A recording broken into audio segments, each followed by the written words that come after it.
right. Excellent connection readings coming from YouTube. I think we are good to go. Alrighty. Hello, everybody. Did you just try and Sorry. say something? Well, Just this is turning into a... This is turning into a great first episode so far. Perfect. Hello, everybody. Welcome to the Great Ace Attorney Chronicles. I am here with my good friend Zdude. What's up? All right, so neither of us have played this before, correct, Zeke? That is correct. The only thing I know about this is it is a kind of think of it as like a prequel story. I'm sorry, my headphones turned off. What did you just say? I said think of it like a prequel story. We're controlling the direct descendant of Phoenix Wright. Yeah, I'd heard about that. What was his name again? Ryunosuke Naruhodo, I believe. Let me check the box. The box is right over here. Ryunosuke Naruhodo. That's a fancy name. Mm-hmm. Did you know Phoenix Wright's name in Japan was Ryuichi Naruhodo? Yeah, I've heard something along those lines. It's supposed to be like an onomatopoeia. Basically, I think it's like something like I have caught you, or you are a line or something that has some sort of joke in it. Well, I know Naruhodo is a term in Japan that kind of means like, you kind of say it when you're like, oh, that makes sense, I get it. So like if somebody explained to you how an advanced machine worked and you understood, it'd be like, Naruhodo. Something like that. That sounds really cool. All right, so anyway, let's select adventure. New game. Oh, wait. Fuck. I hope this is the cutscene for the first game. The Empire of Japan. After opening its doors, a push for cultural transformation brought great waves of Western influence to this far eastern island nation. The revolution washed over the land, making life in the capital exciting and unsettling. It was a Quite period of unsettling. change, and some was swept away by the tide.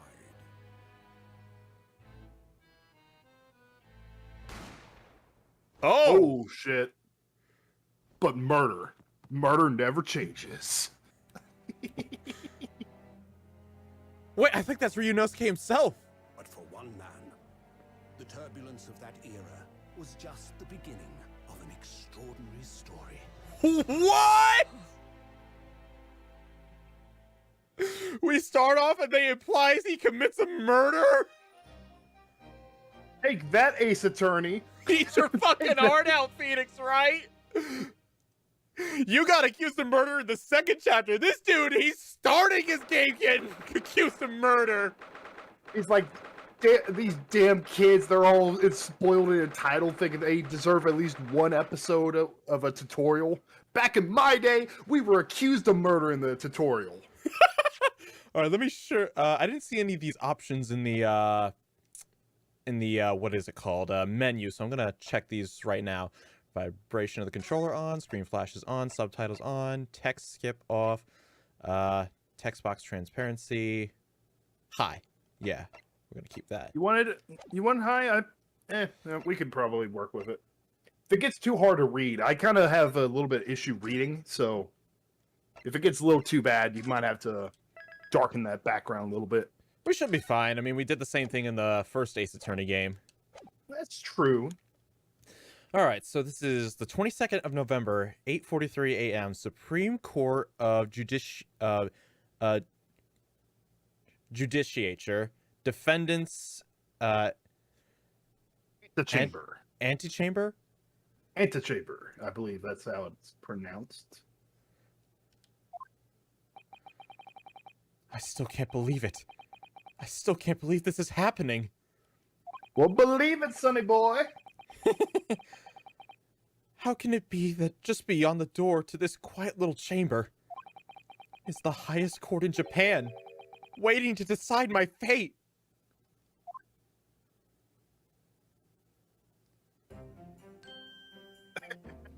Hey, Mr. Guard.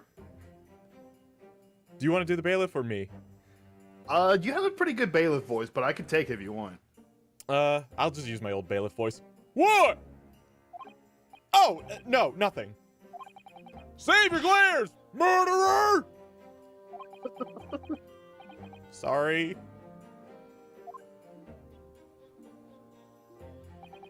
My name is Ryunosuke Naruhodo. I'm a second-year student at the Imperial Yumie University. 3 days ago, I somehow found myself in the middle of a horrifying incident. And now, here I am, awaiting my trial. That's enough! Or is that somebody else? Oh! He's not obligated to listen to such abuse, officer. And who are you? I'm this man's lawyer. I'll be defending him today. Lawyer? Yes, and until the judge has given his verdict on the case, no one has the right to treat him as a criminal. So you will hold your tongue, or there'll be another body for us to discuss. He looks like an edgelord, and I'm all for it. Just technicalities. Look at you. You haven't even graduated yet.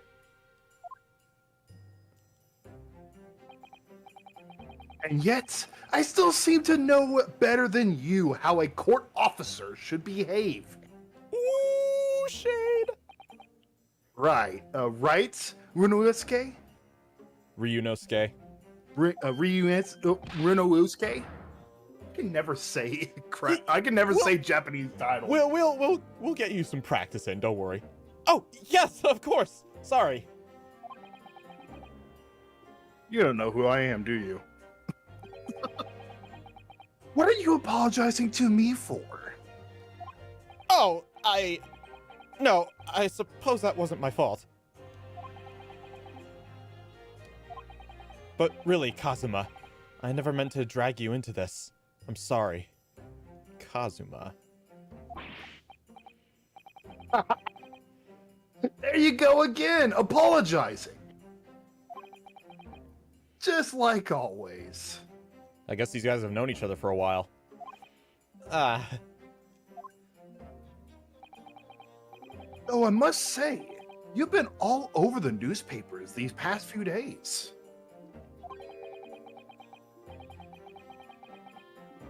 Yumenai University professor murdered in cold blood by students. I think it's Yume. Yume University professor murdered in cold blood by students. But obviously, you didn't actually do it, did you? Of course not! You have to believe me, I didn't do it! I could never murder someone. Out. Straighten yourself up. Hold your head high. It's kind of interesting that they've gone straight to the Supreme Court. This is the head. I guess it's just like the big court of the land. I love how the previous games, it basically took LA and turned it into Japan. This one, it just they took the LA and threw it into Japan. I think this one's just Japan, though. No, I mean, I'm just saying, like, it's Eastern influence ran into Japan instead of other way around. I just find that kind of funny. I guess a little. You mean... I believe you. I know you're innocent, Ryunosuke. Ryunosuke. Ryunosuke.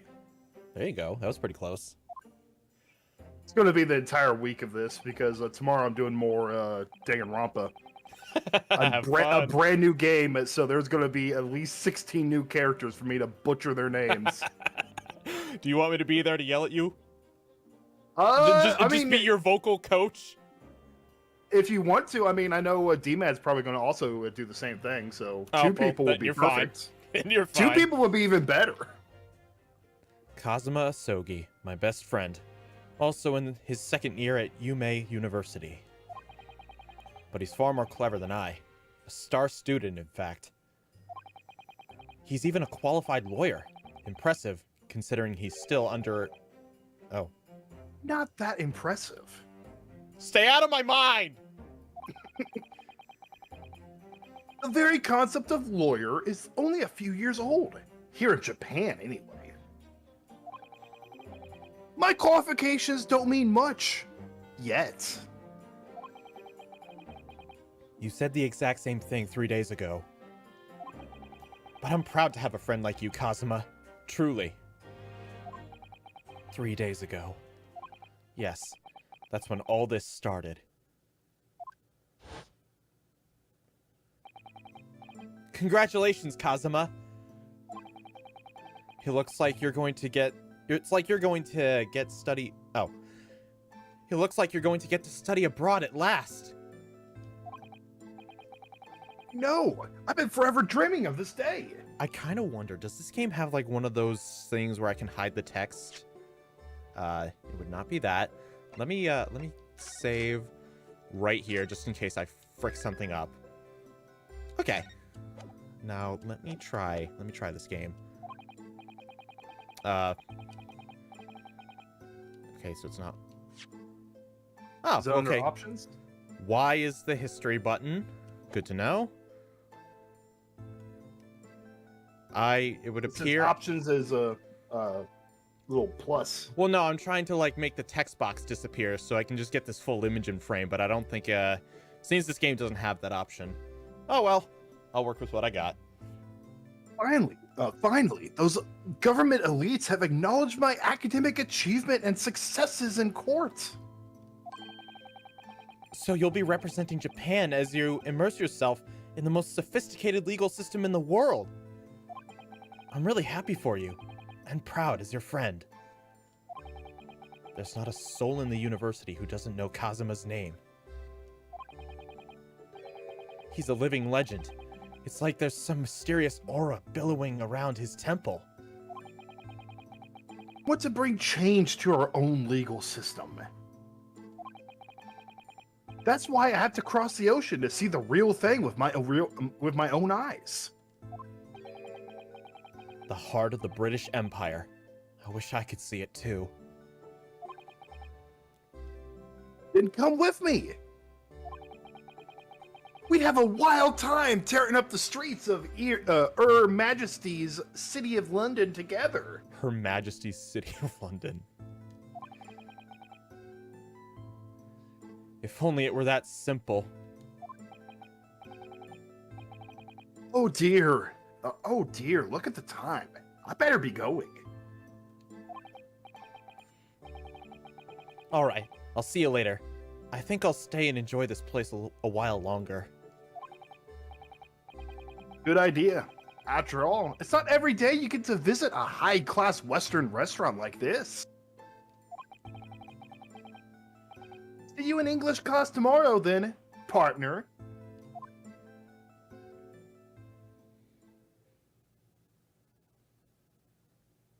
If we got 2 lawyers to work with in this game, that'd be interesting. I think that's what it does. I'm not too sure. If it does, I have no objections. That sounds cool. That does sound really cool. It was straight after that. That's when it happened.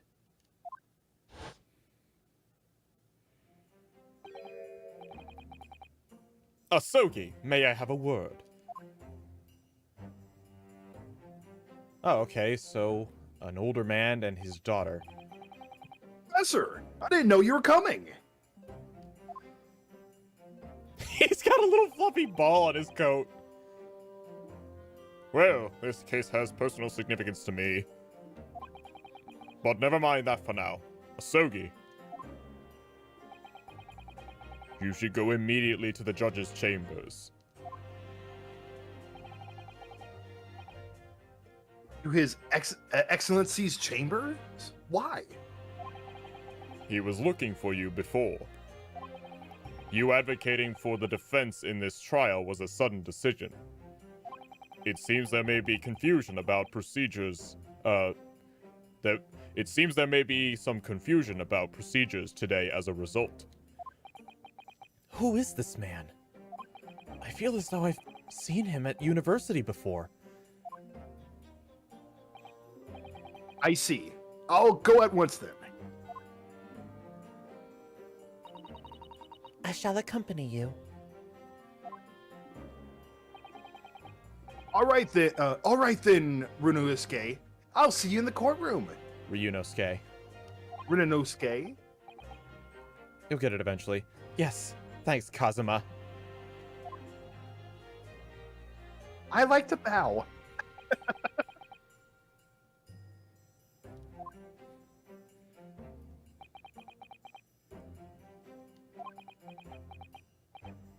Ugh, this is awkward.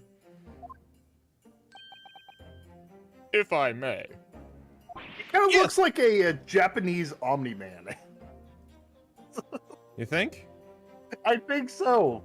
A little bit, just slightly. You must be the defendant. Ryunosuke Naruhodo, I believe. Yes, that's right. My name is Yujin Mikotoba. I'm a professor of forensic medicine at Yume University. Ah, Professor Mikotoba. I've heard that name from Kazuma before. As I recall, he's been pushing to get the government to agree to Kazuma studying abroad. Asogi has told me about you. You and he are best friends, I understand.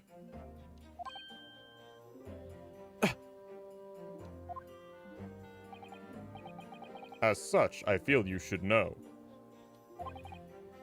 Know what? Well, as you've no doubt heard, Asogi has been granted permission to go study in Great Britain. However, if he should fail to defend you in today's trial, I'm afraid that permission will be revoked and never granted again. Oh, shit. What? Ah, as I suspected, you were unaware of this. I had a feeling Asogi may have chosen not to tell you. He agreed to defend me, knowing that if he fails, his dream will be shattered? That's a real friend. But I don't understand! Why would the government do such a thing? It's the government. They do shit all the time.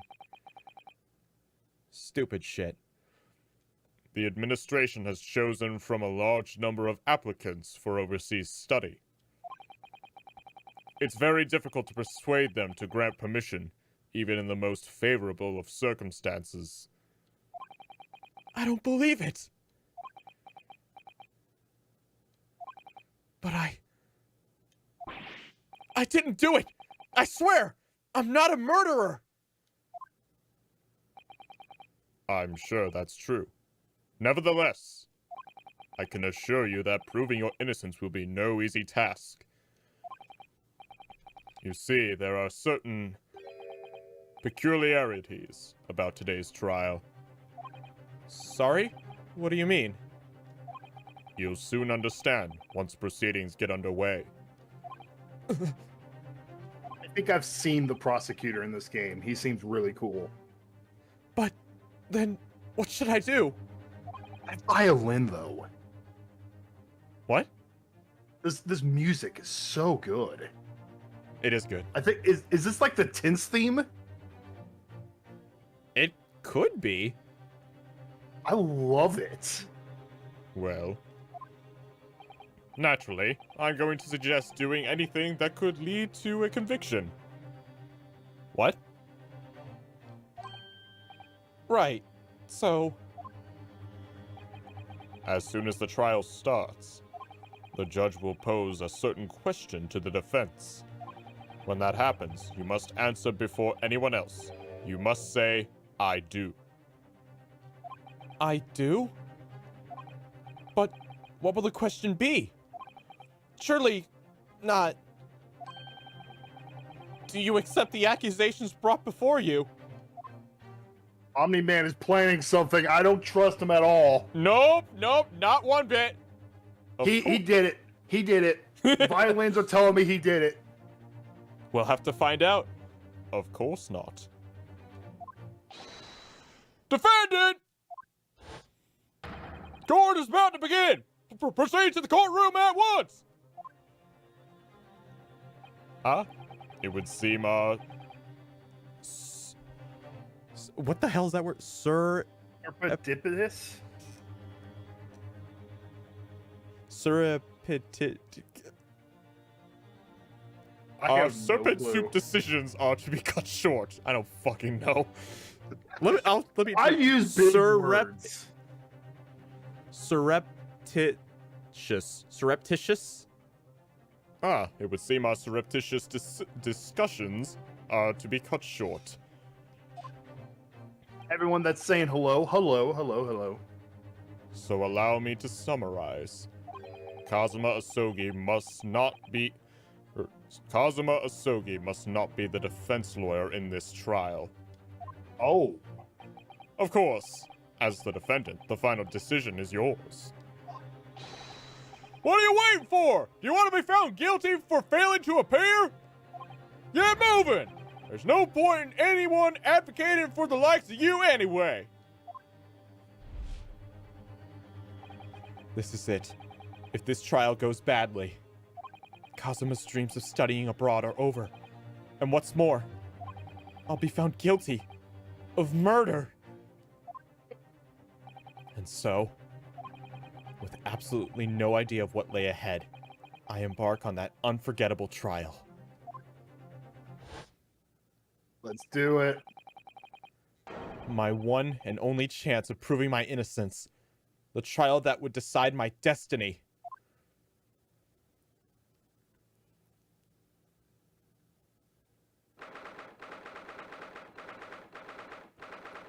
(22nd of November, 9 a.m.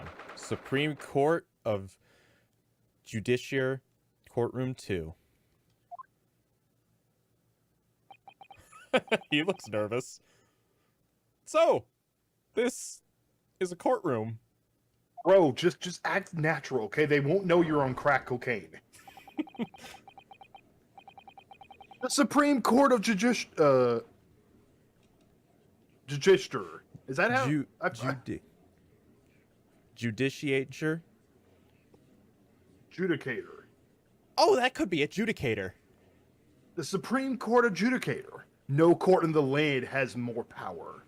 Judicature, maybe. Judicature. Judicature. All right, let's try and remember that. Judicature. The Supreme Court of Judicature. Someone will probably yell at us in the comments sooner or later telling us we're saying it wrong. I don't much like the looks of those people sitting in the public gallery. Don't worry, they're all just hentai protagonists. That's how it always goes for these games. It's like, please don't be... It's like he's just sitting there, please don't be gay, please don't be gay, please don't be gay, please don't be gay. Lots of military and other uniforms in there. The powers that be have demanded that this be a secret trial. Oh. A secret trial? Trial that's closed to ordinary members of the public. Only military and government officials may attend. What? But why? It'll become clear in time. But for now, you need to concentrate, Runosuke. It's about to begin.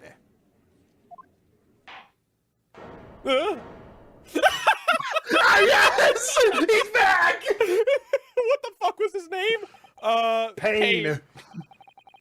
Alright, should I do the judge? Yeah, it looked like he took like a little break, so it like try to incorporate that in the voice.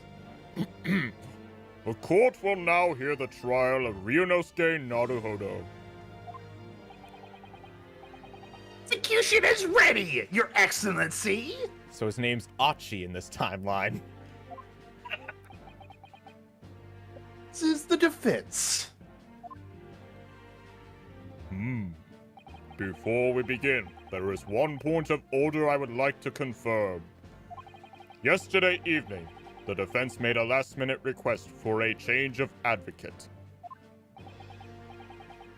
Correct, Your Excellency. I made the request myself. Normal procedure is for the defendant's advocacy to be decided 2 days prior to the trial. As this is an unusual circumstance, I am obliged to ask for final confirmation now. Who advocates for the defendant in this trial? Oh. What? This is it. This must be the Oh, question. no. He just said, be the first one to say I do. He wants, the professor wants us to defend ourselves. What? That's insane! Who's going to defend me? That's the question the professor meant. But then, if I say I do, I need to answer quickly. What should I do? Oh, fuck. Excellency, no confirmation is needed. As I'm standing here beside the defendant, I hope it's clear.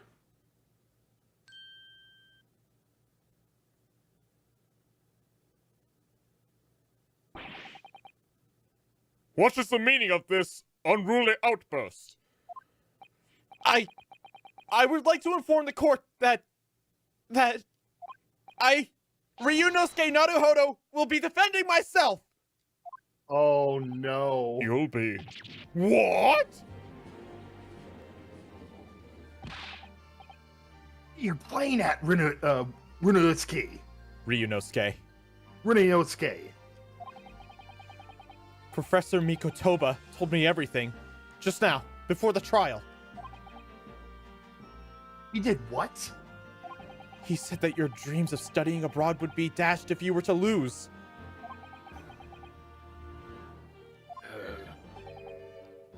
How sad. It means you don't have faith in me. You think I won't be able to get you off? No! It's not that, really! It's just that... Well, on the off chance that things don't go well for me. I couldn't bear to be the reason that you... Yes. I knew that's how you'd feel, which is exactly why I decided not to tell you. Professor Mikotoba shouldn't have stuck his nose in. Very well. The court hereby recognizes the defendant's desire to advocate for himself in today's trial. I just looked the word up on Google and you're kind of close. It's pronounced judicature. Judicature? Okay, so apparently this is the Supreme Court of the Judicature. Yobu, how long have you been watching me? You know I don't try to mispronounce these words on purpose. I'll vouch for him on that, in certain cases. No, I will.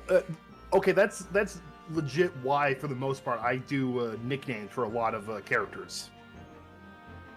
Because their names are impossible to pronounce. I always have like a mental block when it comes to pronunciation with some things. If it has like a certain combination of sounds, I think it's just the years of speech therapy I've had throughout my life that just causes like some kind of mental block in my head. Fair enough. Well. If you want to try and get a feel for how Japanese names are pronounced, you can always try watching a couple of anime. Yeah, that's true. Does the accused admit defeat already? Renouncing his own console?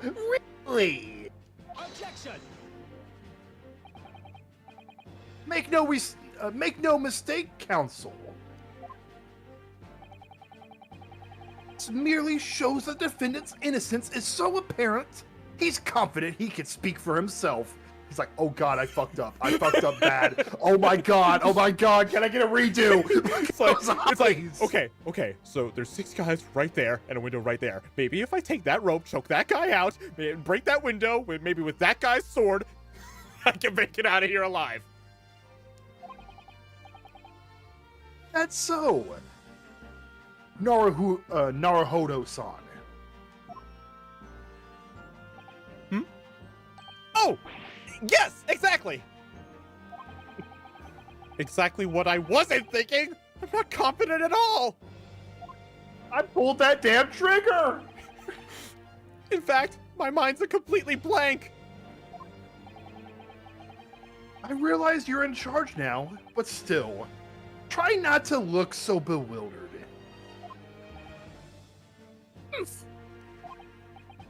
Well, for a mere university student to be brought before the Supreme Court. You must have perpetrated a most heinous crime indeed. Look at my fan. It says guilty right on the fan. Does that actually say guilty? I have no clue. Why If do you only think it me? did. I can barely speak Japanese. Why'd you think I could read the kanji? It'd be hilarious if it did. You say anything with enough confidence, people will believe you, though. As you are no doubt aware, this is the Supreme Court of the Judicature of Japan. Accordingly, the very highest standards of conduct are expected of all present. Oh my gosh, damn, the yee ass haircut still runs in the bloodline. Good one, Big Master. Do I make myself clear, Defendant Naruhodo?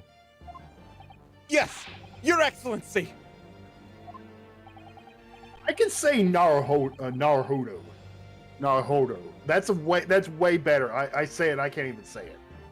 I say that, I can't even say it.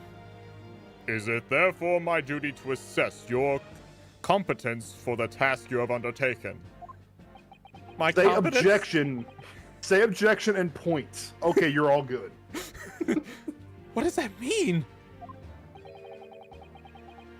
He's questioning your ability to do the job. Well, he can't be questioning it more than I am. So, let's start with the very simple questions. Simplest of questions.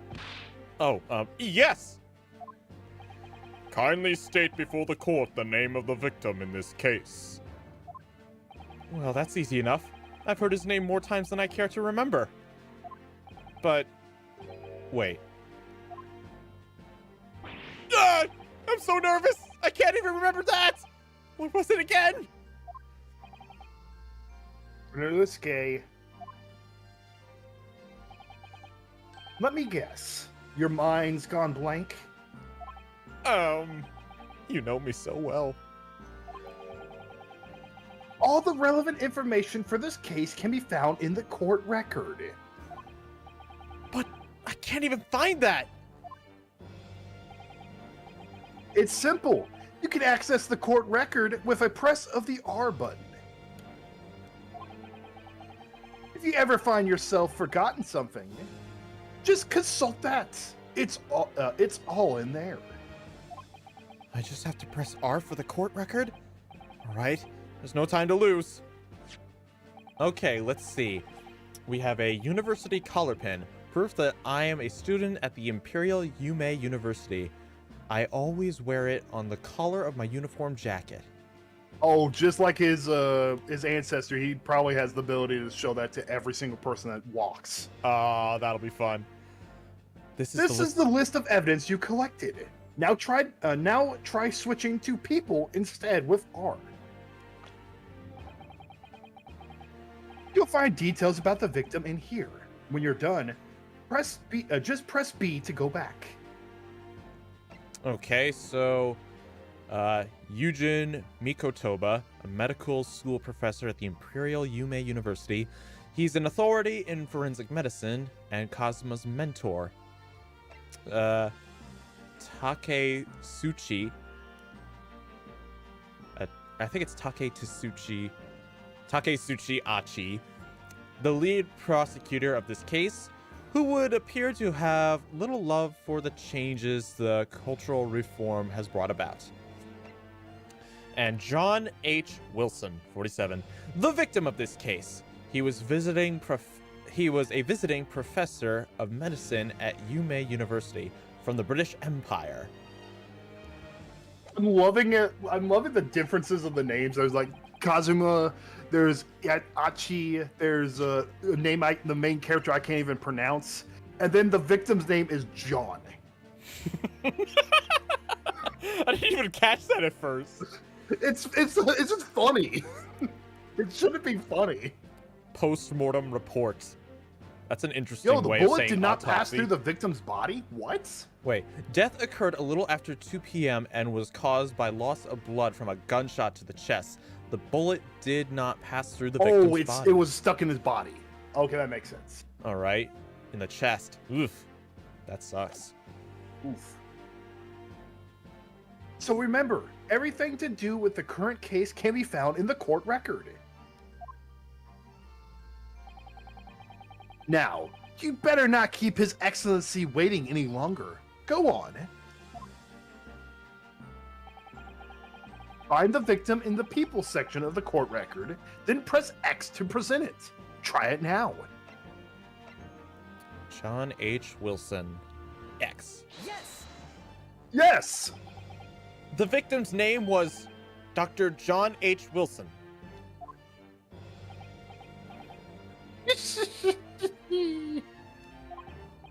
I love how they incorporated his bad hairline into the traditional Japanese samurai hairstyle. It's hilarious.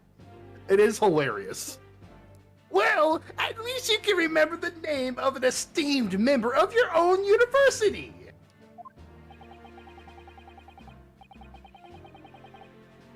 Dr. Wilson was a visiting professor from England, invited to Yume University 3 years ago. Yume. Yume. Is it Yume? Yume University.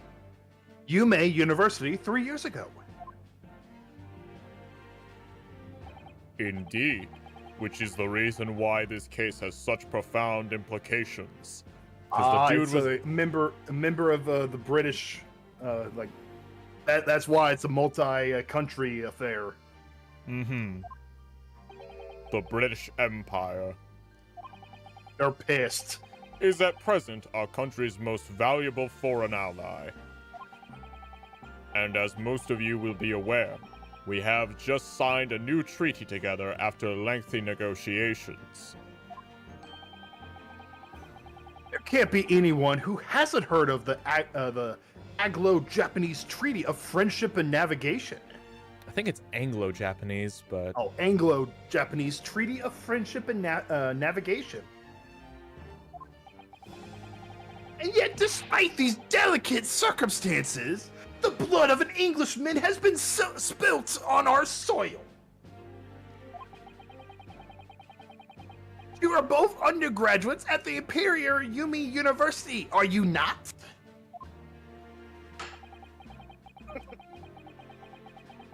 Murdering a professor from the very institution that provides your education. And you no honor? But I didn't do it. This case is coming under great scrutiny from our allies on the other side of the world.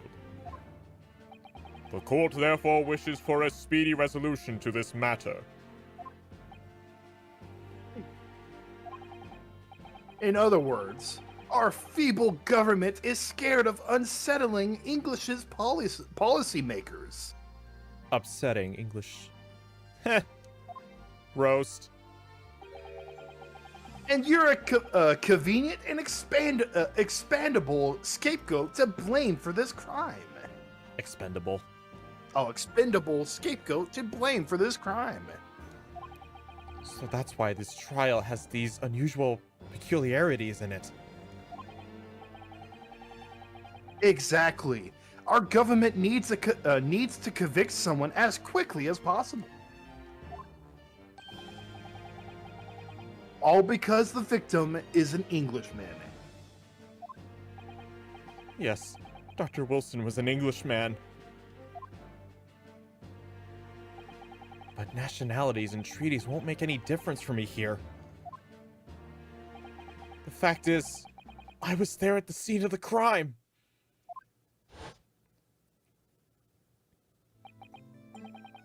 Dear, look at the time. I'd better be going. All right, I'll see you later. I think I'll stay and enjoy this place a little longer.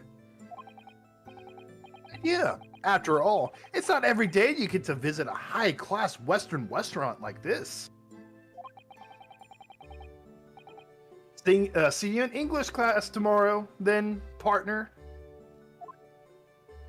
The British Empire. Wow, it's incredible to think. Wait. I've seen that man at university. I'm sure he's visiting a professor from Great Britain. I don't know his name, but still, I should go and say hello. Hello there, jolly good chap. So I went over to the professor's table and introduced myself to Dr. Wilson. He seems like a jolly fellow. Now then, let me pose my next question to you, Defendant Naruhodo. Yes, Your Excellency! How did this professor of medicine, Dr. John H. Wilson, lose his life? State before the court the cause of death. The cause of death. Well, obviously, that was, Ryunosuke. Ryunosuke. Ryunosuke. There you go. Remember that in court, every assertion must be backed up by evidence. By evidence? But how? Find the piece of evidence that shows the professor's cause of death and select present. Do it now. Alright, post-mortem reports. The bullet did not pass through the victim's body. Yes! Take this! Well... According to this document, the victim suffered a hemorrhagical death due to gunshot trauma. Ryunosuke, you're basically me. Me at court. To read, you imbecile! That's the post-mortem report! I take it? Sorry, yes, that's right. The, post-mortem report. The West. A doctor dissects corpses to identify the cause of death in an autopsy. But here in Japan, a police officer merely inspects the body and draws conclusions that way. Well, that's significantly less reliable. Yeah? There's a, I think there was a John Mulaney joke about that. Like, getting away with a crime in the 1800s was so much easier. It's like at a crime scene, they're like, hey, hey, detective, we found a whole bunch of the killer's blood in the corner. It's like, the killer's blood, huh? Go ahead and clean that up. That's disgusting. That sounds like it could be just about right. I've actually seen, actually watched a court trial that, they showed, like, real bodies and had, like, doctors testify about their autopsies. It's actually some pretty fucked up stuff. Yeah. Like, when they There's actually show also- pictures of their autopsies, it's uncomfortable to look at. Yeah, definitely. There was one, there was an autopsy guy. He was getting cross-examined by a lawyer. Mm-hmm. The lawyer was trying to determine if the guy was truly dead when he was doing the autopsy. So he told the autopsy guy, the scientist, he says, so are you 100% sure the man was dead? He's like, yes, I'm 100% sure. He said, how could you be so sure? He said, because of the fact I had his brain on a jar on my desk. And so the lawyer said, is it possible to live without a brain? The scientist, like, straight up immediately after just said, yeah, and he could be practicing law right now. Oh, that's a burn! That's a burn if I've ever heard one. Your Honor, can I request that this lawyer be dressed more appropriately? I suggest a clown suit for him. Oh. Yes, we have played the original Ace Attorney games. We've actually played 1 through 4. Those are on Zeke's channel, which you can find in the Hey. description. Oh, I see. As long as I'm not going to be tested on any of this later. This is the so-called photographic print of the scene of the crime. Good, we still have cameras in this time period, which I don't know what it is. Did the box say anything about Give me it? one moment. I'm having a little bit of internet issues. Okay. Okay, so this game takes place in the late 19th century. Okay. Okay, I think it's a little better now. You can clearly discern scorch marks around the bullet hole produced by a powdered explosion. In other words, we should assume that the victim was shot at close range.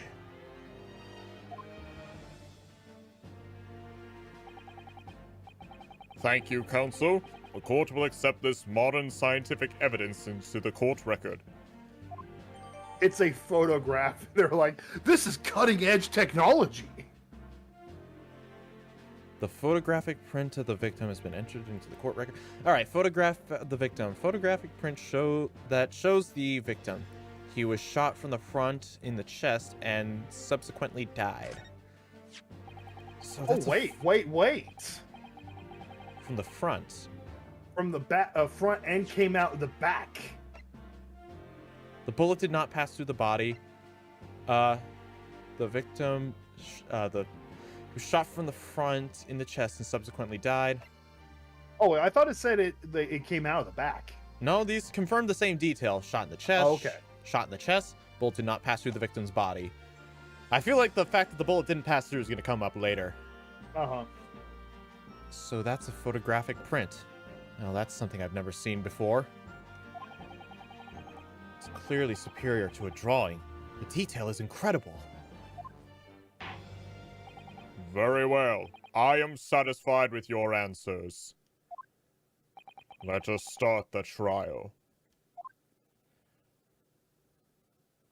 What the? Your Excellency.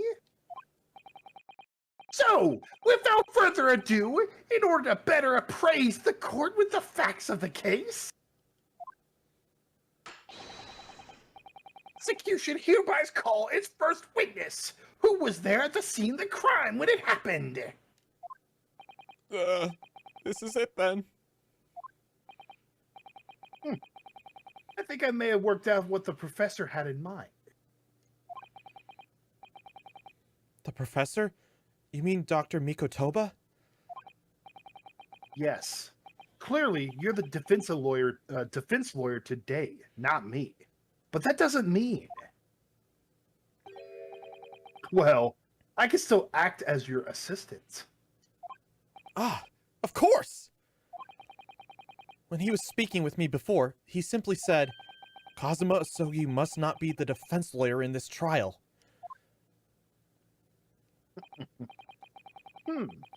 He really has been stricken his oar in, hasn't he? Oh, he had been sticking his oar in. Maybe, but any help you can give me would be greatly appreciated, Kazuma. Well, my first piece of advice is rein in that crazy look of bewilderment and control the cold sweats. Only if you rein in that crazy headband and control the cold stares first. The headband has a mind of its own. I cannot control it. It's a butler! Witness! State your name and occupation for the court, please! Alright, so what kind of voice do we give this guy? He seems like a English... Like, he seems like a... Like he was... Like, he's not necessarily English, but he takes his job super serious as a butler. Can you do a fancy voice? Of course! My name is Satora. Hosonaga. I couldn't even really see it. Osanaga. The head waiter at a Western-style restaurant called Le Carnival. What the? Don't mind the blood. I ate a steak that was quite rare today. Are you alright? You seem to be coughing up some,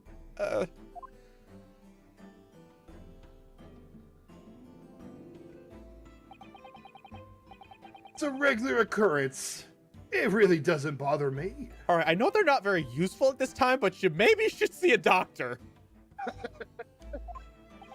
Well, it really, really should. He told me just to drink some whiskey. As everyone knows, the capital's southeastern quarters was developed for foreign visitors some years ago. It's become a very fashionable district now, full of hotels to accommodate overseas guests. This grim crime occurred at in one district's so-called restaurants, an Oriental eatery, 3 days ago.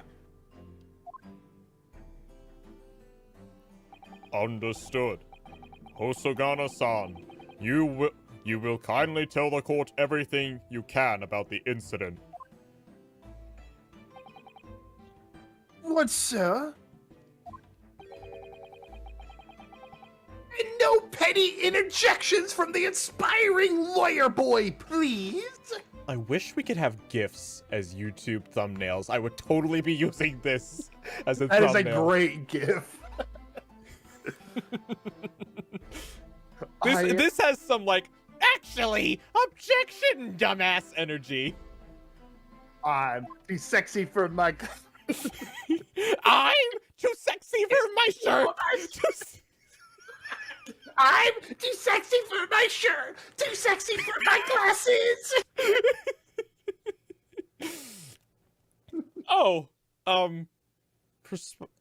Perspiring, but perspiring, maybe, but aspiring? It was just after 2 p.m. on the day in question. We have few diners in that at that time of day. The lunchtime rush was over, and there were only 3 tables still occupied. That fits with my memory of it, too. There was hardly anyone else in that place.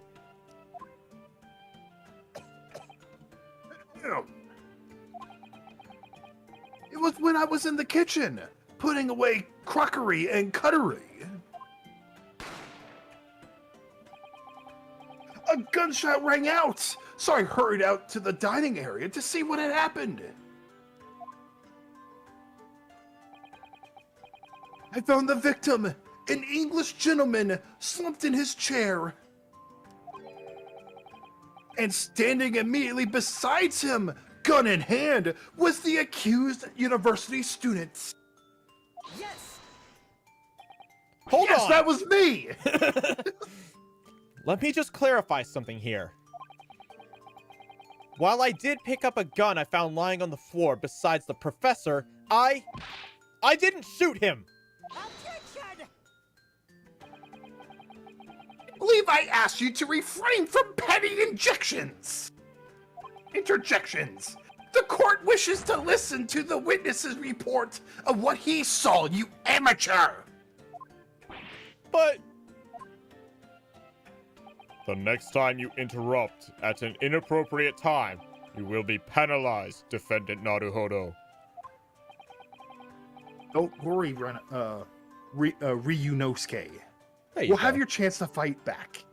I figured out how to say it. There I just you had go. to take it one piece at a time, and I realized it's Ryu from Street Fighter. That's how I got it. For now, we must try to quietly listen to the witness. I may confirm 1 point, waiter. Standing beside the victim with a gun in his hand was the same man we see here in court today.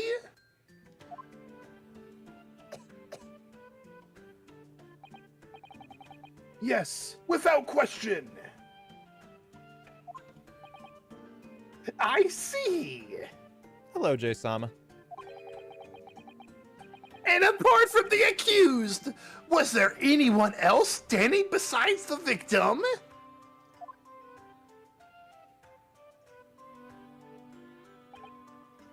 No.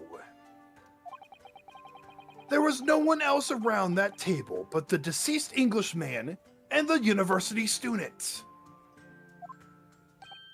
Huh? Wait, what did he just say?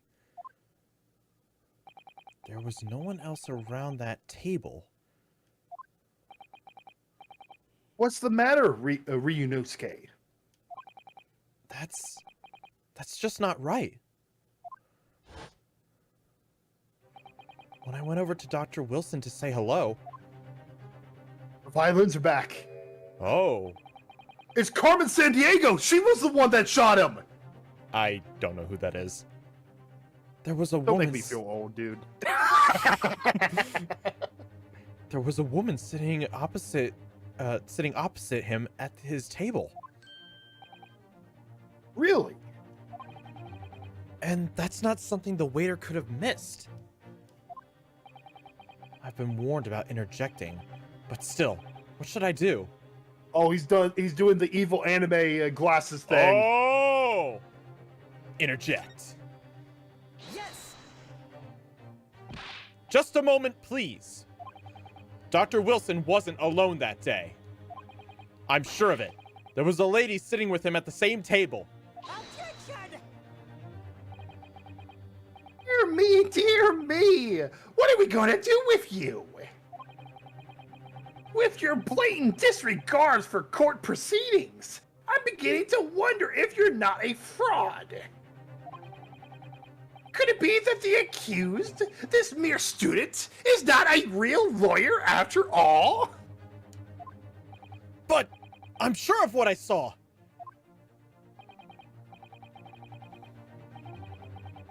Asanaga-san, is there any chance that you're mistaken? Perhaps your memory of events is hazy?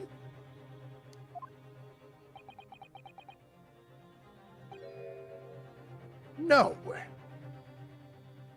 Hey, Gabe. The deceased gentleman came to dine alone. I don't believe it. Ahem. I actually have a rough plan of the restaurant as it was that day. Please, have a look if you like.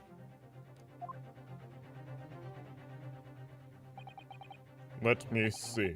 Ah, a sketch of the establishment's layout drawn by yourself, I presume. That's right. Oh, that's right. I'm afraid I used the back of my business card. It was a turbulent situation.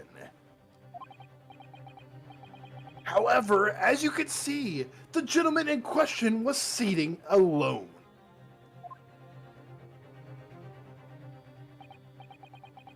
Well, you're clearly a very conscientious waiter. Thank you, sir. The court will take this plan and add it to the court record as evidence. Well... Is there a problem? Hand the plan to the court officer at once. Of course. Here you are. What was that about? He's been completely calm and collected until now. Something certainly seems to have shaken him. The waiter's business card. The head waiter's business card. A sketch of the restaurant's layout is on the back. Stop dying! Oh. The court has now heard a presets? Precis? Precis of the case. Yes. At the moment the gunshot was heard in the restaurant, the only person in close proximity to the victim was the defendant on trial today. It would seem we are looking at a black and white case here. Defendant Naruhodo, Yes, Your Excellency. if you admit your guilt at this stage, the court is willing to look mercifully upon you. Other words, you may have some small reprieve in terms of your inevitable punishment. I called this waiter as an unsworn witness in order to explain the details of the case to the courts. But I must warn the defense, if you're determined to pursue matters further in this trial, prosecution has decisive evidence from sworn witnesses who were present at the scene of the crime.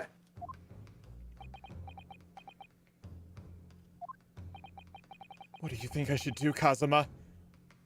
Fight! It's all over if you lose anyway! What do you mean? Well, I'm going to be found guilty I'm going to be found guilty one way or another, it seems. Wouldn't it be sensible to plead guilty at this stage and hope for a more lenient sentence? You're gonna get life, dude.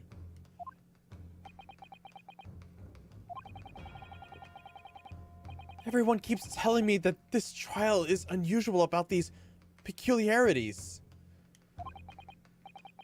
You've said it. Professor Mikotoba said it, and so has the judge and the prosecution. I'm scared of what lies ahead if I push this. As I said from the outset, I believe you're innocent. I trust you. And yet, despite knowing that, you're willing now to throw that trust back in my face? Is that it? What? If the accused is in fact innocent, then the defense lawyer is duty-bound to prove that innocence by whatever means necessary. Are you going to abandon that duty? Are you going to give up on yourself? The battle hasn't even begun yet, Ryunosuke.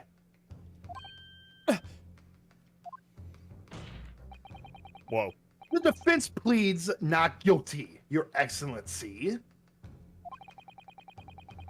We invite the prosecution to stop making empty threats and bring out its witnesses. Then we'll see just how decisive this evidence really is.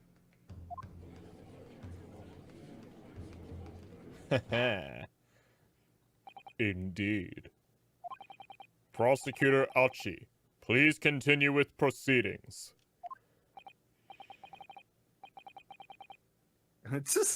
Well, you've been warned. The young can be so reckless. You know, many call me a saint, but I can be a devil when I want to be.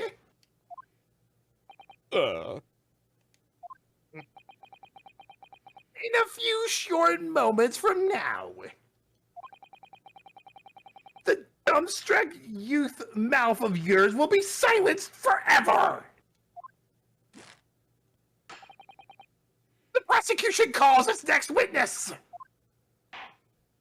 Very well. Officer, bring forth the witnesses at once.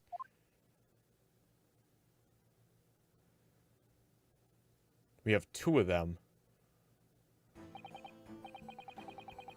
Witnesses, kindly state your name and occupation for the court. So this is Nosa. Yes, sir! The great Nippon Imperial Army Sergeant Isaiah Nosa, reporting for duty, sir! Isaiah Nosa. Myself, I find employed as a purveyor of fine articles of antiquity from the everfluence of our nation, Nepal, and conduct my trade from Ryunosuke a humble premises in the second district. Kairua Korkota, at your service. Curio Corcuta, I think. Kirio. I see. He's like Kirio. He gets all the like. Curio Corekuta. Okay. An antiquated dealer and a soldier. What an unusual pairing. Both of these gentlemen were present at the restaurant on the day of question. They must be the diners at the other table that the waiter mentioned.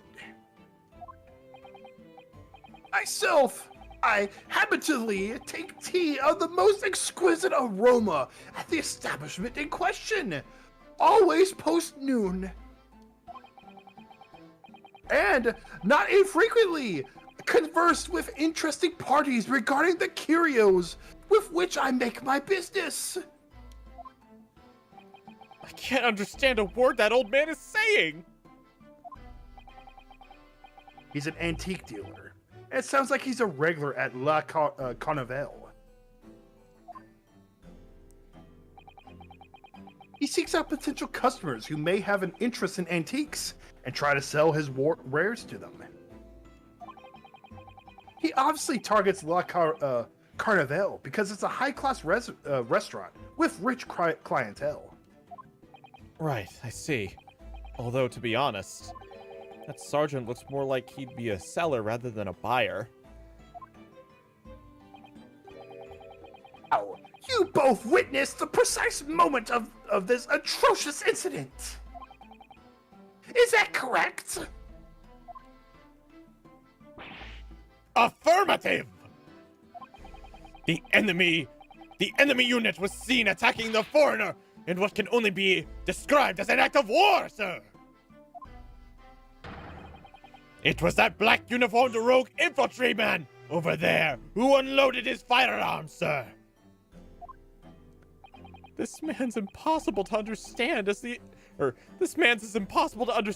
others! But I'm almost sure I heard a strange noise during that last thing he said. I swore I heard something as well. I guess I wasn't paying close enough attention. So, this is the decisive evidence the prosecution was threatening.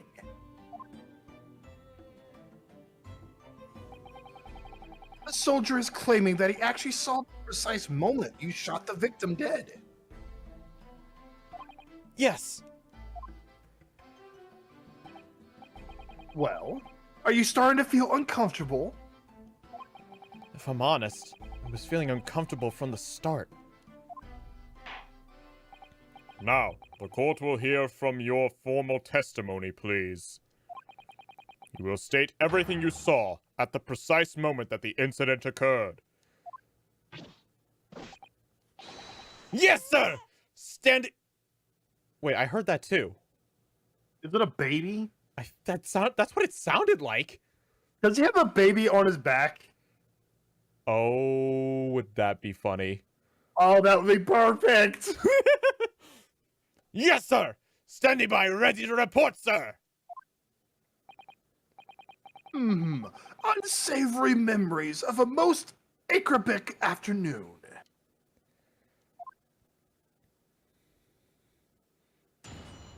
He's jiggling. Why is the old man jiggling? He's probably gonna die soon. What the witnesses saw. I was ingesting a regulation beef steak at the restaurant while having a tactical discussion with the old man. Myself, I was extolling the virtues of a particularly fine golden curio to the military gentleman. At the precise moment, a firearm was discharged. I observed the enemy's actions with my own eyes. The black uniformed, varsity. The black uniformed varsity cadet fired on the English civilian, and from the back. And oh, there it is. That's a lie. And from the back, the cowardly little weasel. on my hands and knees, investigating the whereabouts of my mysteriously abscond previous curio. Abscond? Abscond precious curio. Hey, is it just me, or did the thing he's holding change? It did change. Huh.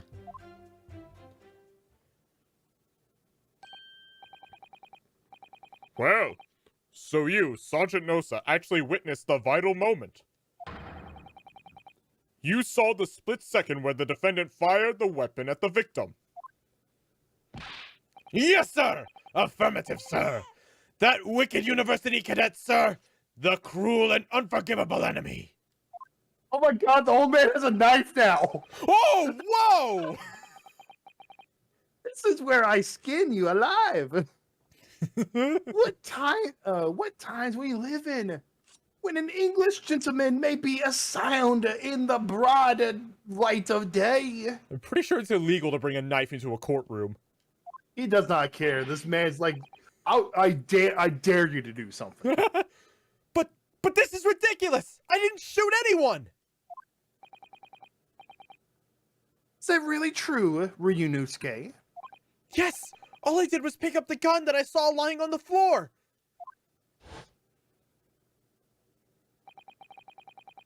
After I'd said hello to Dr. Wilson, I went back to my table and sat drinking some coffee. Then when I finished, I got up from my seat to leave the restaurant. When I noticed an English-made gun next to the chair where the professor was sitting.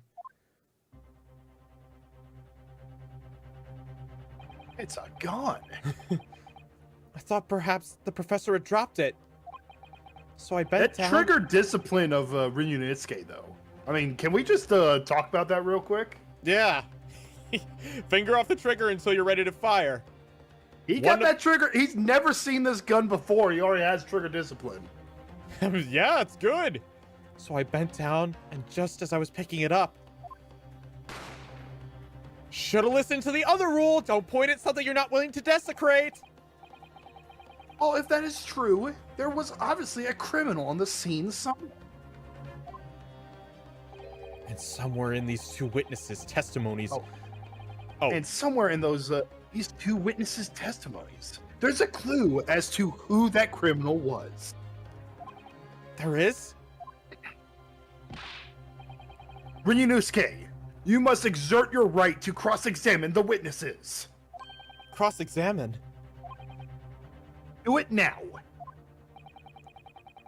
As you have heard, Your Excellency, there is no room for doubt in the testimony of these witnesses. The defendant is clearly guilty. It's time to bring this despicable student to justice. Oh, this despicable. Certainly, the testimony the court just heard eliminates any vestige of doubt. Therefore, it is my grave duty to... Sir, I have a question. Where's the bathroom? What in the name of the Emperor is the meaning of this outburst? I mean, the defense demands its right to cross-examination.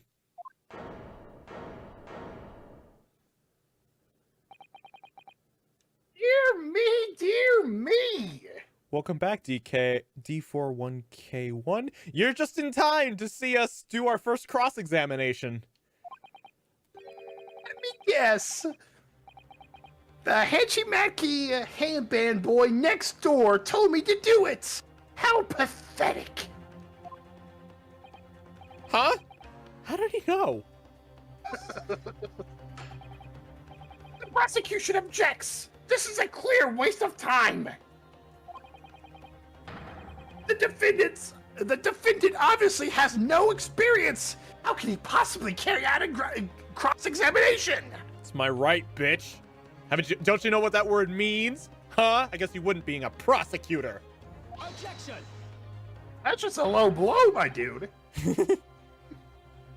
The defense is asserting its right to a cross-examination. Whether or not you think he's capable of it is irrelevant.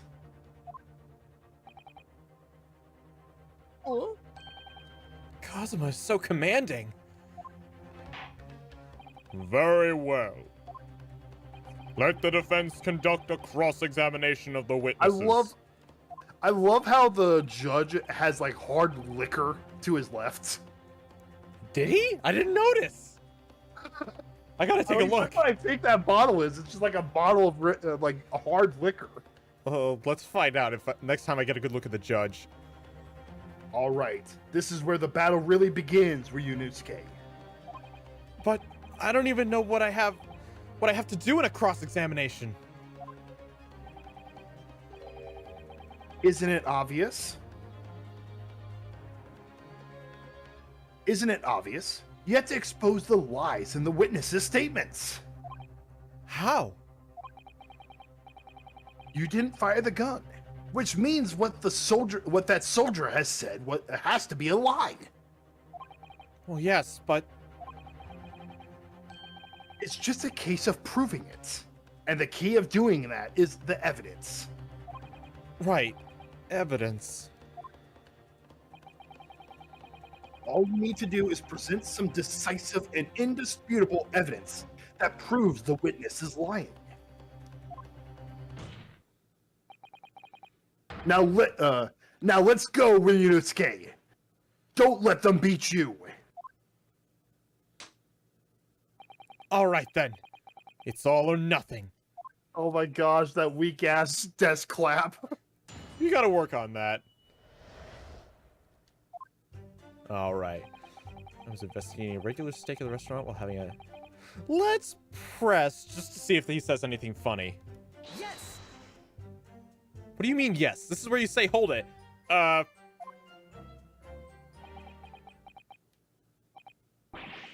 Why? Why aren't you saying anything? Is this some new interrogation technique? I hadn't actually thought of what I wanted to ask.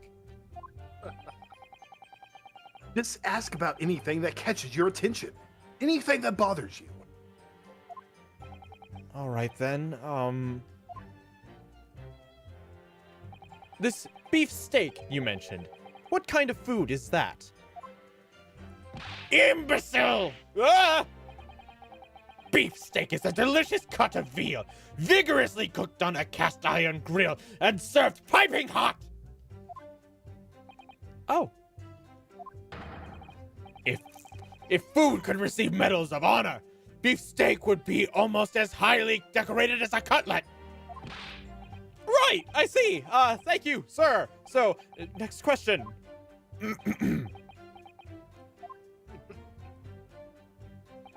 This cutlet you mentioned, what kind of food is that? Tension! Cutlet is a delicious cut of veal, tossed in breadcrumbs and deep fried in cooking oil. Accept your guilty verdict, atone for your crimes, and when you're released from prison, try it! Yes, sir! I will, sir! On the double, sir! Sorry to interrupt, but how about trying to stick to questions that are relevant to the case? Oop, sorry. I'll do my best. So, next question. Is it just me, or do you keep hearing a sort of wah crying noise? Negative! Well, at least we've learned that he's a big beef lover. Affirmative. It's not easy knowing what questions to ask. Premier Presser Award.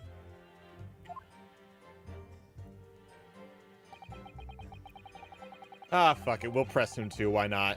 Let's see. Press. Yes!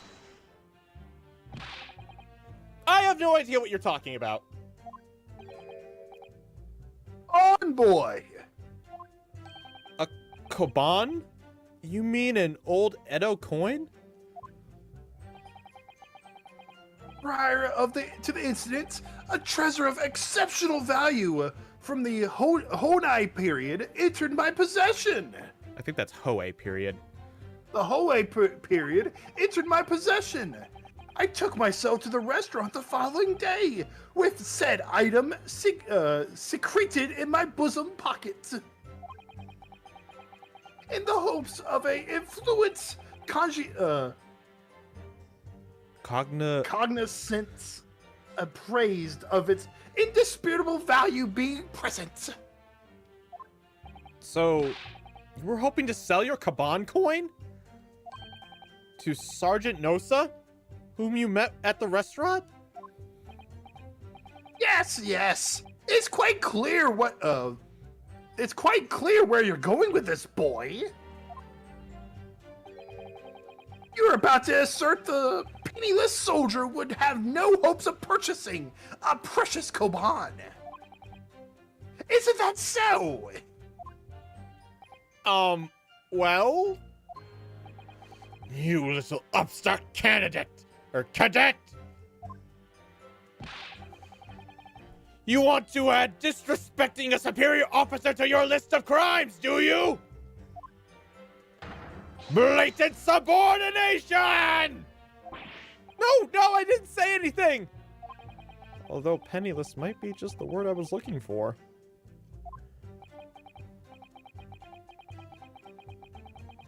In any case, the hour was already advanced beyond that of midday luncheon. There remains previous few present with whom I could engage in discourse about matters of business. Gentleman beside me, who was grappling with his braised veal at the time, was my sole prospect. I see. At that precise moment, a firearm was discharged. I observed the enemy's actions with my own eyes. Yes! So, you're saying that you actually saw me at that time? Affirmative! I saw you! Laughing, cackling, like a madman as you trained the barrel of your gun on the English civilian. But that's impossible! I only... Allow me to confirm just one point, please. What's that, Private? Thinking carefully about the statement you just made, it seems to me that it must have been just after you heard the gunshot that you looked over at the victim's table. And so what if it was?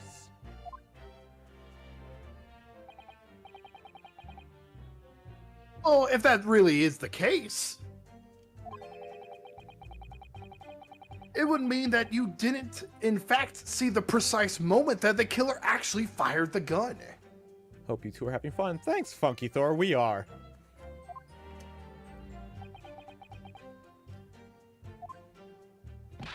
R! And double R! My sixth sense. Sorry? My sixth sense of danger! I picked up the waves of murderous energy radiating from your foul mind. Which means, a split second before you pulled the trigger, I was looking right at you, cadet! Surely that's not really possible, is it? Do you think I've gotten where I am today in the army if I couldn't sense danger in the air, son? Just watch, he's not actually the soldier, but it's the baby strapped to his back. That's the actual soldier. It would seem this soldier is absolutely convinced that he saw you do the deed. This is not good.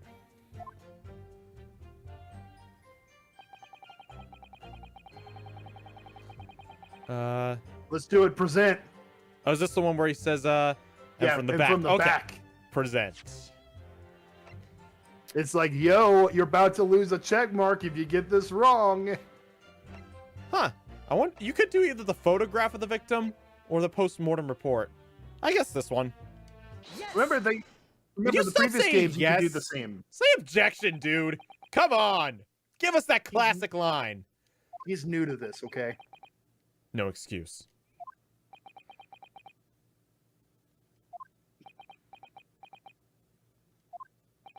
What are you playing at, cadet?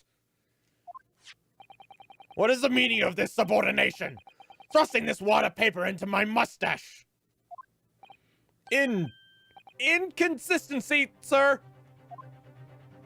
Violins are back. I mean, yes! There's a clear inconsistency here. What nonsense! What can this document possibly tell us that we don't already know? Well, obviously, that, I know what I want to say, but the words just won't come out of my mouth. I think this proves beyond any doubt, Your Excellency, that there is no place for an amateur student here in this grand courtroom. See? What? Next time there's a judge, I'll show you fuck, what I'm I talking forgot. about. This is so frustrating!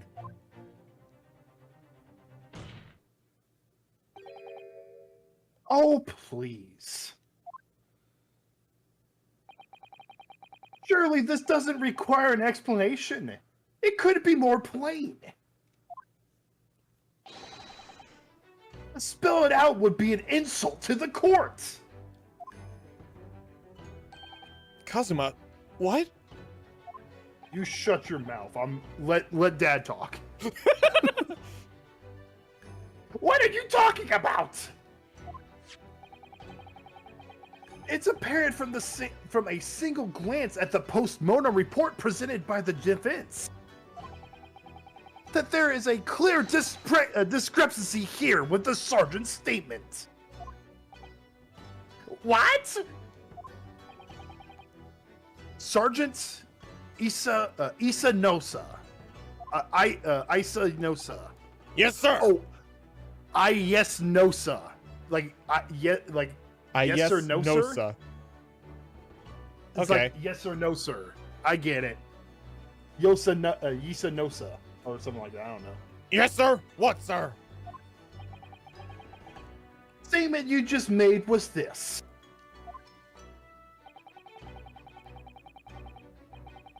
The black uniform varsity cadets fired on the English civilian, and from the back, the cowardly little weasel.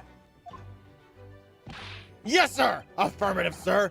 I witnessed the crime with my own military-grade eyes, sir. Yes! But no! That just can't be! And why not, cadet? Because...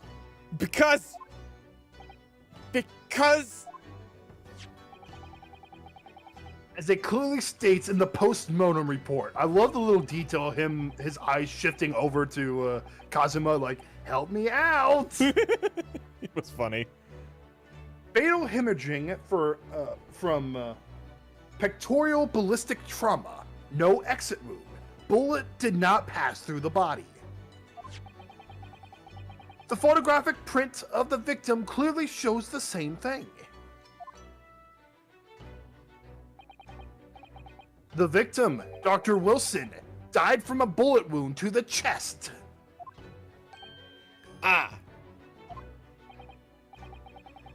Sergeant, according to your witness statement, the culprit shot the victim from behind.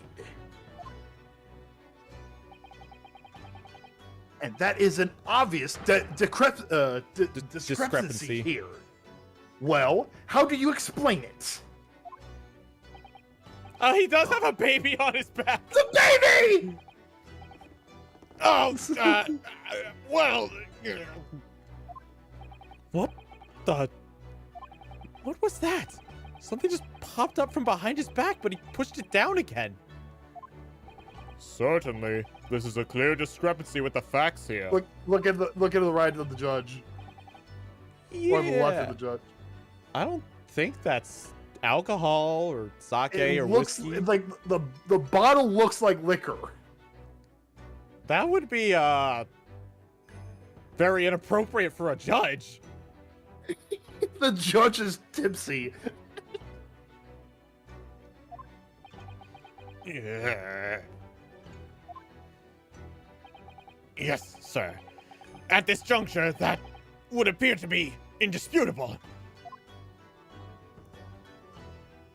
Until the moment I heard the firearm discharge, my eyes were firmly fixed on the delicious La Carnival steak, sir.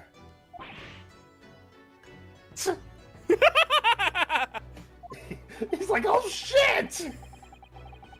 The last testimony the court heard has proven one thing beyond all reasonable doubt. This witness, Sergeant Issa Nosa. Ayesa. Ayesa Nosa. What a name. Ayesa Nosa. Okay, yeah, it's yes sir, no sir. Ayesa Nosa did not see the defendant firing a gun at all. That's absurd! I think the conclusion we must draw is simple. There is no place for an amateur prosecutor here in this grand courtroom. Ooh! He's calling you out! Amateur? Inconsistency seer. There's been a complete turnabout in the mood of this trial, from just from the one discrepancy. So this is what being an ace attorney is all about.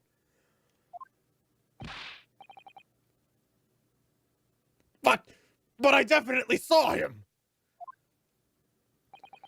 That university cadet there. He was pointing the firearm directly at the victim's back. Yes! But I never fired the gun. All I did was pick it up from the floor.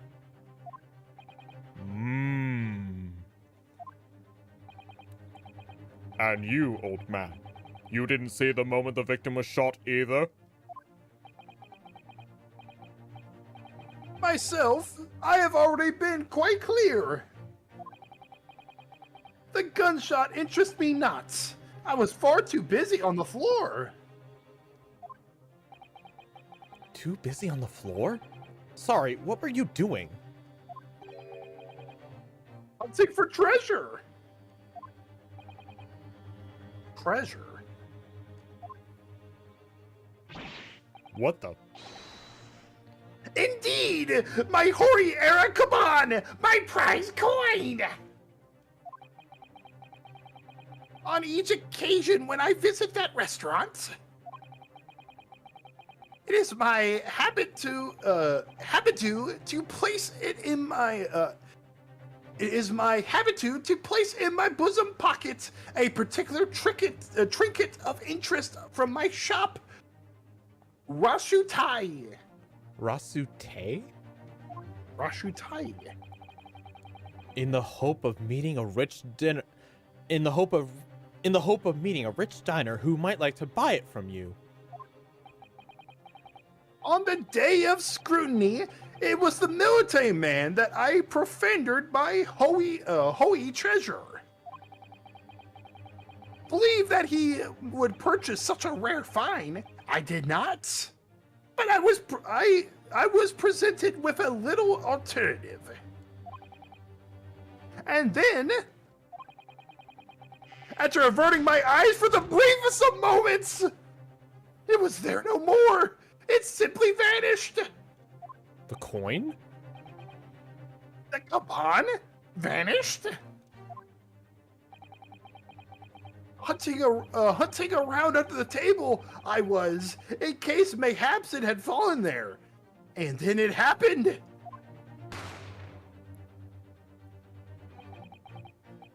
You heard the gunshot, you mean? Indeed I did! But I heed it not, for I was concerned only for finding my absconded holy treasure. Nothing could distract me. The man did not care at all about a killing. He's just like, just another day in Detroit. I'm just trying to find my coin. Out of interest, did you find the coin in the end?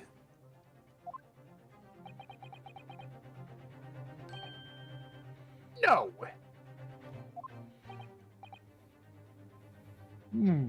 I see. That lamentable day, the precious Hoi Koman was lost in me. I think that's lamentable. The lamentable day. No doubt, some unscrupulous scoundrel pocketed the prize coin for himself. Uh-oh. Dude's looking away. Oh! Oh. As I am sure everyone present is aware, this case demands a swift and decisive resolution. Our government has promised to send a full report to Great Britain by telegram this very afternoon. Nevertheless, the witness testimony the court has just heard was inconclusive. No matter how Subservient? subservient our government feels it must be to the British, it would be unforgivable to deliver a verdict on this trial right now. What is your position, Prosecutor Archie? Worry not, Your Excellency! The defendant may have fled a tiger at the front gate, but he will find a wolf at the back!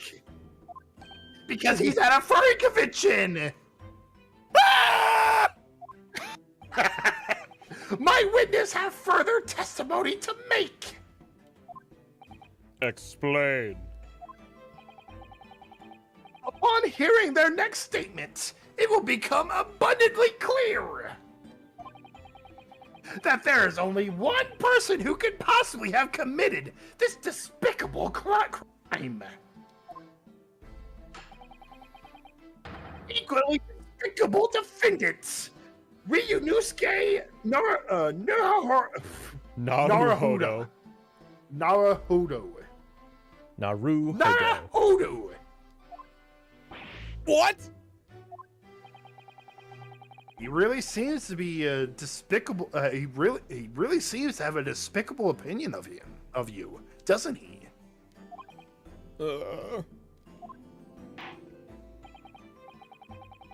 Very well. The court invites the witness to testify again. You will thoroughly explain the reasoning behind the prosecution's allegations. Is that clear?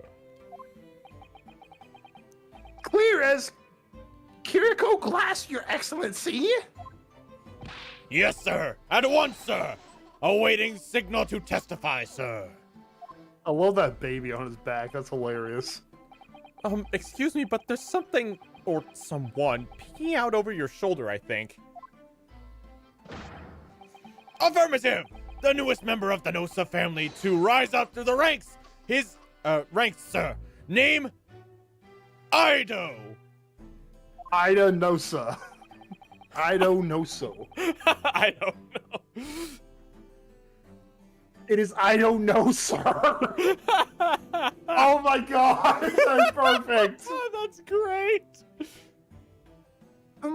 It would seem those straps are a sign of a sergeant being too strapped to afford a nanny.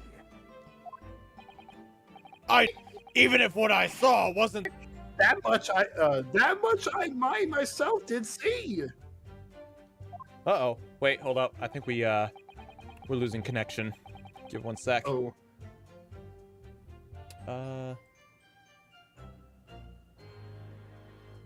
Okay, I think it's okay now. Furthermore, a visual search of the premise at the time confirmed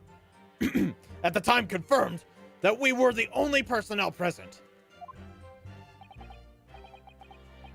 Indeed, alone he was, the Englishman, dining all by himself. Therefore, No one other than the black uniformed cadet could have dispatched the Englishmen. Over and out.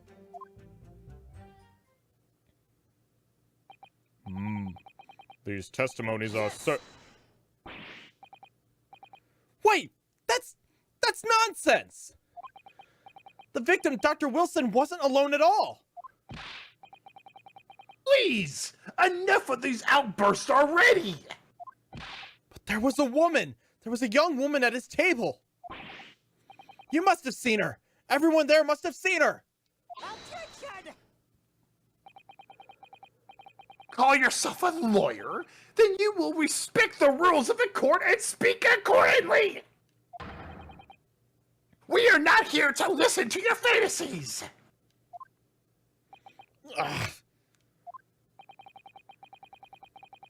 It is evident beyond all reasonable doubt that the victim was alone at the time of the incident. The prosecution has photographic evidence of this fact. Is that a photographic print of the scene of the crime, Counsel? Okay, let's see. Indeed, of the table at which the victim was dining, taken by an investigator immediately after the incident. It's just. Can we look at the business card?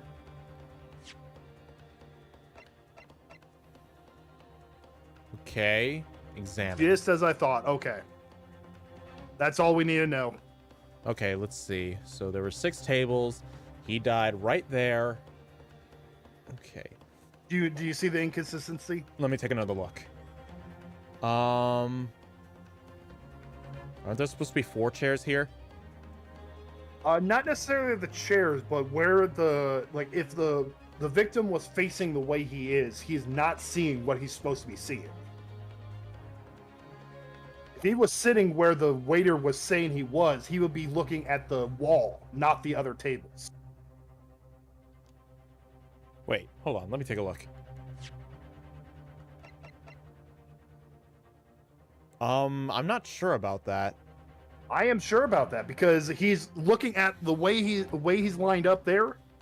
The waiter said that X marks the spot of where the victim was. Uh-huh. And if the camera's in the right position, then you would see the tables behind this table. But the camera is taken behind the back of where he was sitting. So if it was taken behind the back of where he was sitting, we should be seeing a wall, not other tables, not 2 other tables. But this photograph, hold on, let me check the... Okay, so... He's turned around. Oh, that makes this even more confusing. I don't know. I don't think you're right, actually. Because if the camera's to the left of the chair, he sees the other tables. And it looks like this camera's pointed to the left of the table. No, but if the victim, if the waiter was saying, what we're going off of that business card, the waiter said he was sitting at that position. It doesn't matter how his chair is here. He was eating his steak. How can you eat your steak unless you're eating it like a 8-year-old? When you're eating like you're like straddling the chair, you're sitting it opposite. That made that did not make any sense at all. Let's just carry on for now. See if we can figure this out. As you can plainly see, there was only one place setting. Certainly, based on the appearance of this print, it would be reasonable to conclude that the victim was not in the company of anyone else. This doesn't make any sense. The court will add this new photographic evidence to the record. Let's see. Crime scene photograph: a bottle of carbonated water and a steak lunch can be seen on the victim's table. I don't understand. What's going on here? It's just not possible that nobody else saw that woman.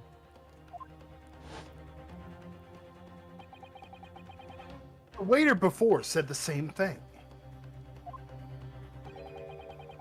He maintained that Dr. Wilson came to the restaurant alone as well. That's not true. I saw her.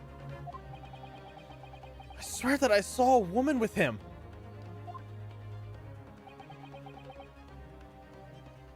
It would seem that we'll be able to telegraph the report to Great Britain on time after all. The witness testimonies we have just heard leave no room for further doubt. These are very sensitive political times, as we all know. The ink is still fresh on the treaty with Great Britain. To think that I, Gushi Aki, will have contributed to the humanity of these two great empires in honor is an honor. How can this be happening? The judge is ready to rule. Stand tall, Reno Uski. It's not over yet. Ryunosuke. Yeah. It's not over yet. What? If what you say is true, then there's something going on here behind the scenes. And now is your chance to expose it, to draw out the truth in your cross-examination. I don't know, Kazuma. The defense is entitled to cross-examine the witnesses, but make it quick, understood? Rules can be so unbending at times.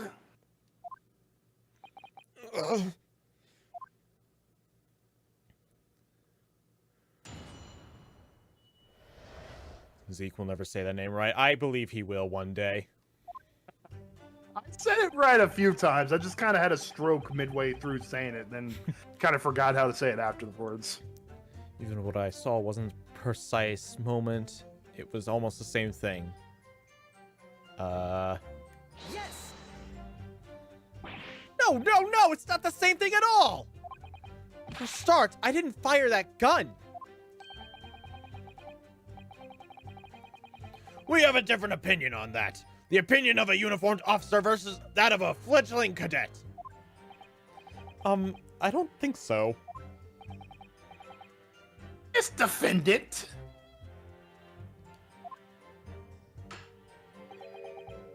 Just a moment ago, I blinked. Did you? Did you see it? Did you see me blink? How could I? And yet, it is an undeniable fact that I did blink. Objection, hearsay.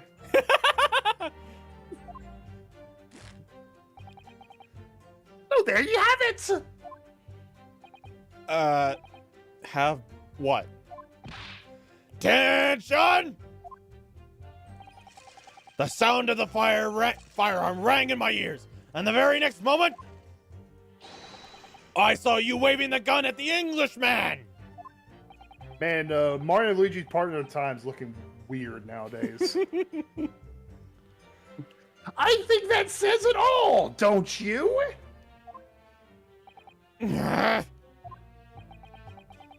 And let us not forget that the antique dealer witnessed the accused in the most incriminating position as well.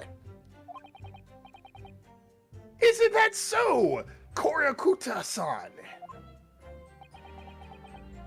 I feel so weird saying son.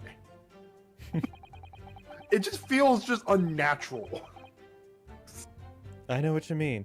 Pointing his gun at the foreign man, he was, that young lad. That much I did see. I don't think there's really anything to press there. A visual search of the premise at the time confirmed that... Let's press this. This seems important. Yes. You must have noticed someone else at Dr. Wilson's table. There was a lady there. Objection.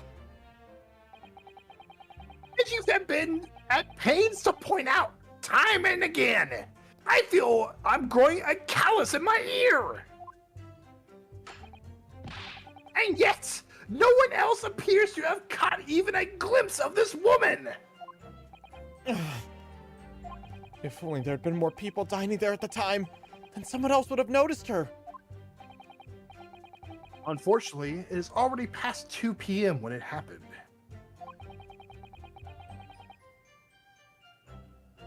The quiet time between lunch and dinner in any restaurant. I know. Of course the place was almost empty. It's what you'd expect. Certainly, 2 p.m. is neither here nor there in terms of time to eat. I wonder if there was a reason why the victim was eating at that time of day, and why he was alone. Yes, Your Excellency, there was indeed a reason. There was? This was found in the victim's jacket pocket. What is that, Counsel? It is a medical report card, Your Excellency. It would seem that the victim had an appointment at a clinic prior to visiting the restaurant. Hotter Clinic. Yes, there would have... Not Hada Clinic! No! Not Hottie, please! Oh my gosh, that is such a great Easter egg. Please don't. Please! I don't want that thing to have ancestors! Yes, there would indeed appear to be an entry for the data in question. 19th November, noon to past 1 p.m.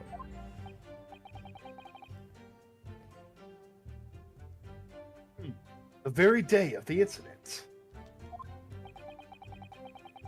So the victim went to a late lunch following his appointment. The explanation couldn't be more simple. The prosecution felt no need to submitting this evidence before, as it really has no bearing on this case. I wonder, what do you think, Ryunosuke? Well, it is hard to see how it could be related, really. Remember, you can request for it to be entered into the court record as evidence if you think it would be useful. Should I ask for Dr. Wilson's medical report card to be submitted as evidence or not? Yes. Yes! If I may, I'd like to ask for the medical report card to be submitted as evidence, Your Excellency. Grounds. Uh... The court has already heard conclusive witness testimony. One moment, I'm having struggles here. Additional evidence would be extraneous.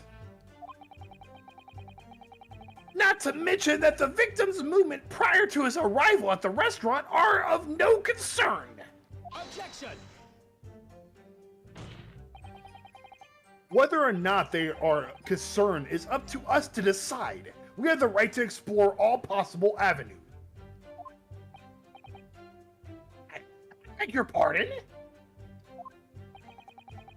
You have no authority to refuse a perfectly valid request for the submission of evidence. Very well. The court will grant the defense's request. Youngsters these days are forever asserting their rights. It's a most disturbing trend.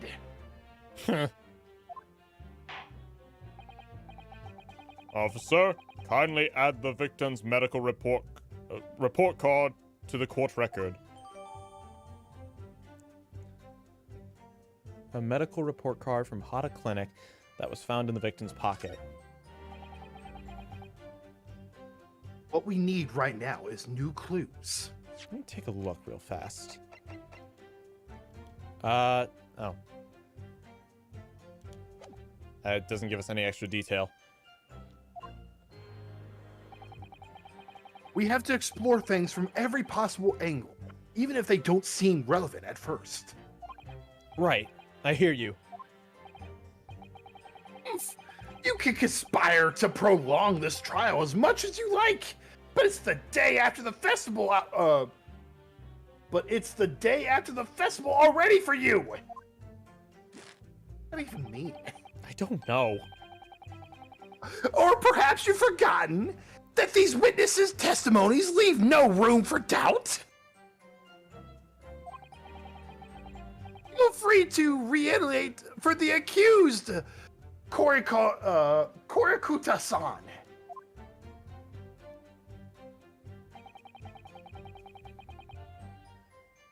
Indeed, alone he was the Englishman, dining all by himself.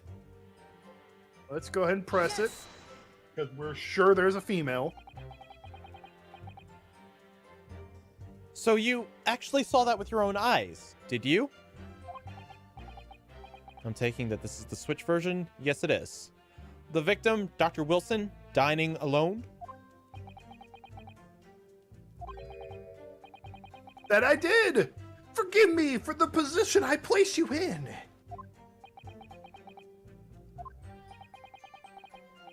The testimonies of the old man, the soldier, and the waiter all agree on that point.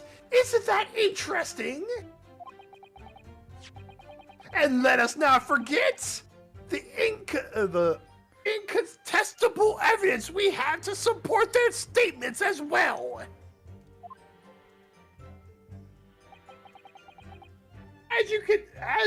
As can clearly be seen. Wrong game, the Beast. Wrong Ace Attorney game. Where's thick clown girl? I'm not even gonna ask. It's a trend on the internet right now. Oh boy. There is only a single beefsteak on the victim's table. A meal for one. He had no bitches, Your Honor. No! If he has no bitches, then I'm a murderer! We gotta prove this man has bitches. Please! We gotta Please do help it. this game, I beg you! Help me prove that the professor had bitches. The antique dealer, the sergeant, and the waiter who testified before. It's not impossible that they're all lying. But if so, then why? If I'm perfectly honest, I have absolutely no idea.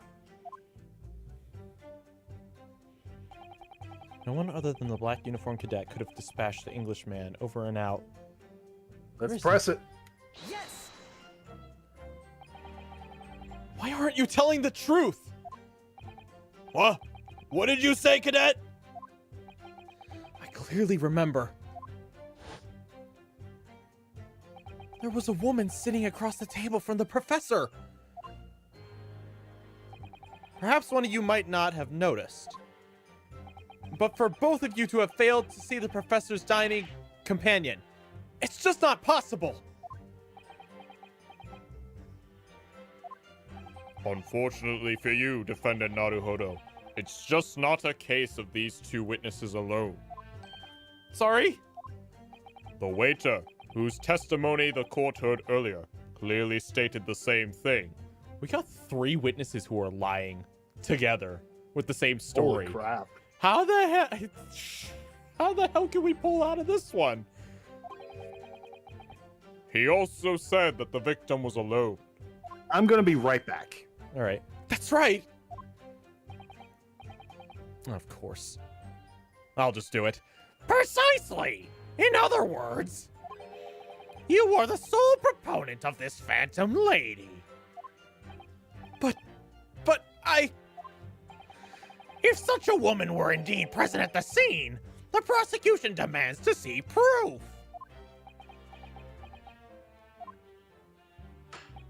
And if no such proof exists, the prosecution demands that no further mention of this phantom woman be made. It is a blatant waste of the court's time. There's nothing I can say to that. You got an idea, Kazuma?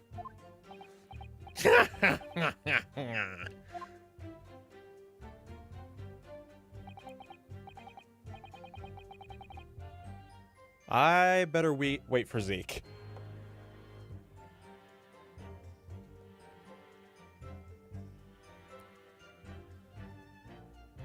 Or, well, then again, I don't know. I guess they'll probably just be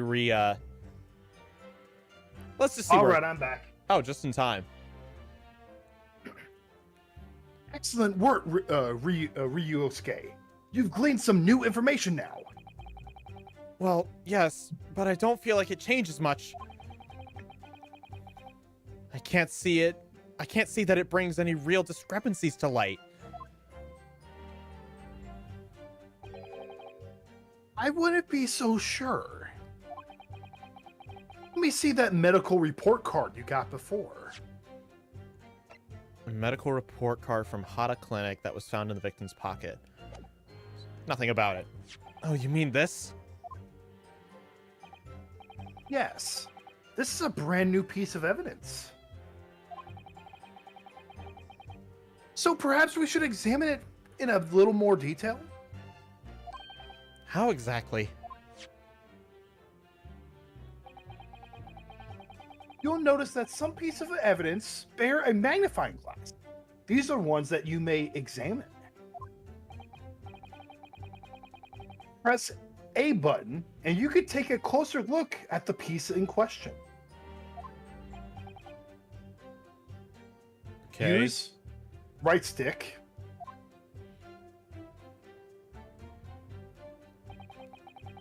You rotate the evidence in all directions and examine it from all angles. By using left stick,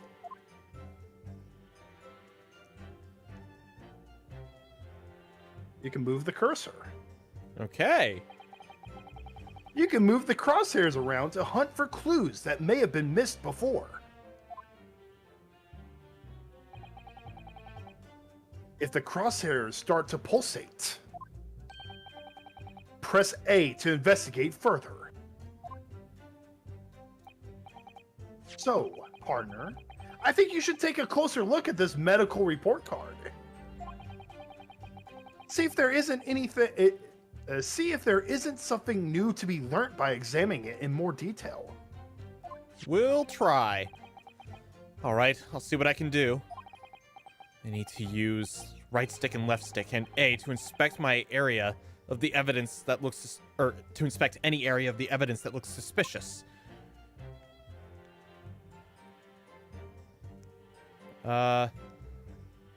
It's a wait. dentist. Well, the fact that it's what is this?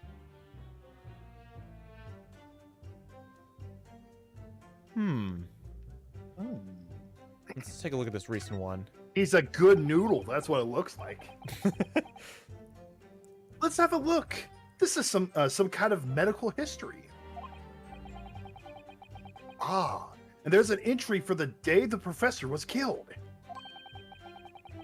Extraction of molar with topical anesthesia. He wasn't eating steak if that was the case. Oh! Extraction of Yeah. molar? You mean he had a tooth taken out? And he didn't die in this time period? Holy crap! The man was built different. He was British. It would seem so. It would seem so. Just before the incident, he had a bad tooth removed. I figured that's exactly where I was going once we found out it was dentist.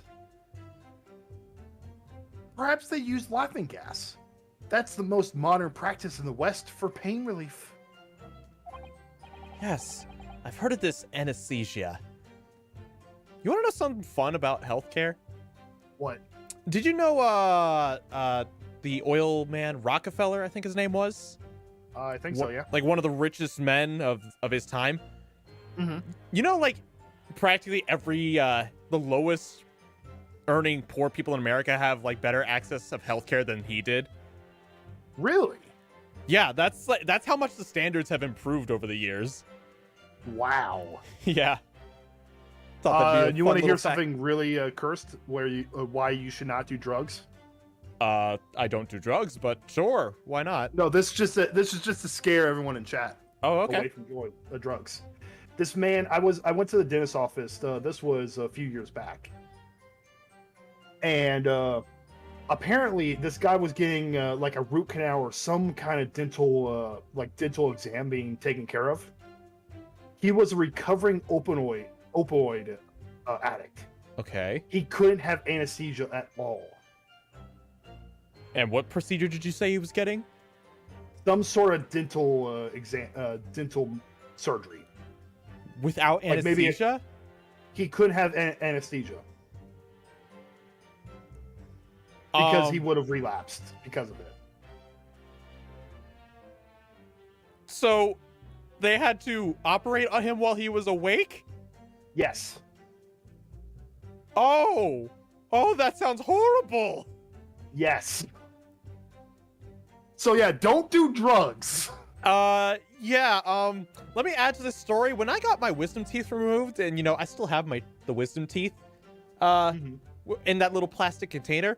When they first came out, they still had tiny bits of my flesh on them.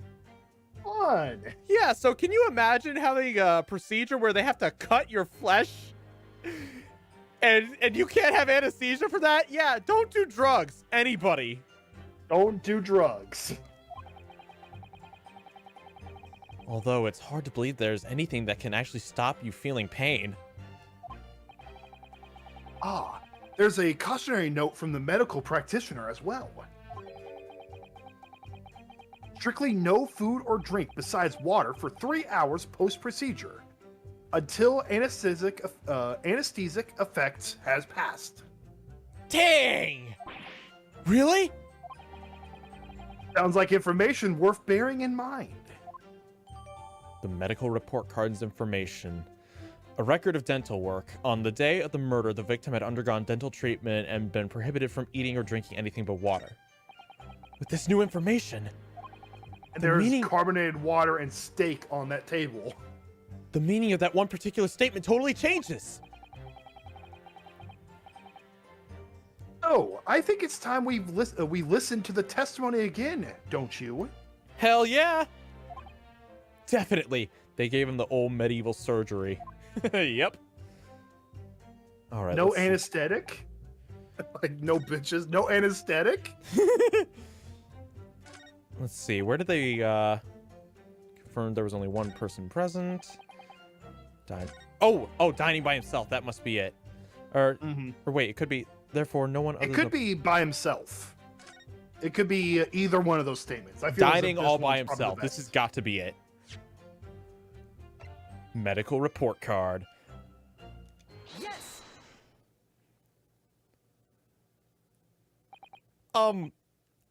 Well, I think, What are you whittling, lad? Call yourself a lawyer? I wish I could, but first and foremost here, I'm the accused. Ryunosuke. Everyone stumbles on their words occasionally.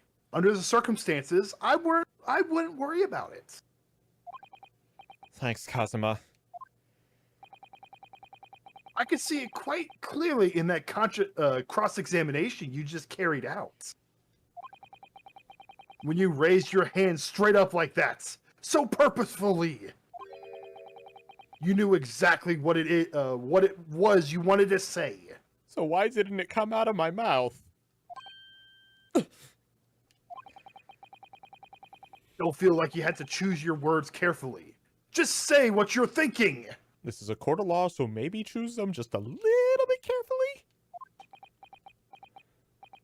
All right. And thanks for the advice. Just go my cousin Vinny on him. Korei Kodo-san.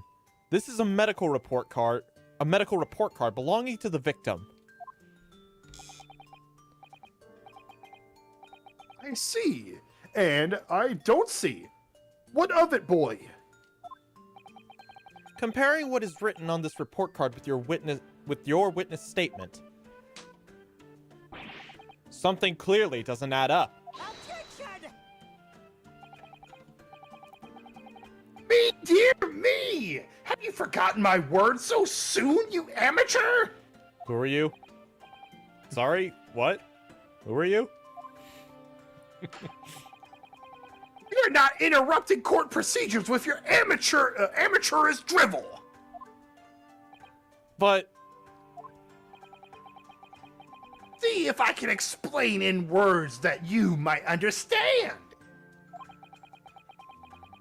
After 2 p.m. in the afternoon when the victim was murdered at the restaurant. Thank you so much, prosecutor. Whatever he may or may not have done before that time is completely irrelevant. you don't say. Ugh, but that's Remember, Ryunosuke. You don't have to use clever language or fancy words. Just make your point. Let's see. I believe we're finished here. There is surely no need to prolong this trial further.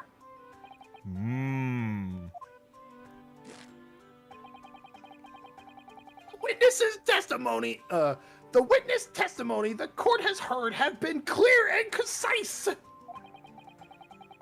This medical report card has no bearing on the matters at all, for the simple reason that there is no one else besides the pale-faced pupil. Hey, did you hear this? He did the real slam this time. Oh, he's getting confident. This medical report card has nothing to do with the case? Do you Meanwhile, really desks everywhere start shaking in fear. Do you really believe that? What? That outburst have petrified me, boy! Of course I believe it! How can it possibly be relevant? Perhaps because Hada Clinic, which issued the report card, is a dental clinic. I'm loving the music in this game. It's good. A dental clinic? Is that supposed to mean something to me? Perhaps if I told you that the victim had just had a tooth extracted? Oh, what's this now? And furthermore, if I told you that as a result, the victim had been forbidden from eating? Just what are you trying to say, cadet? He had orders not to eat? So what?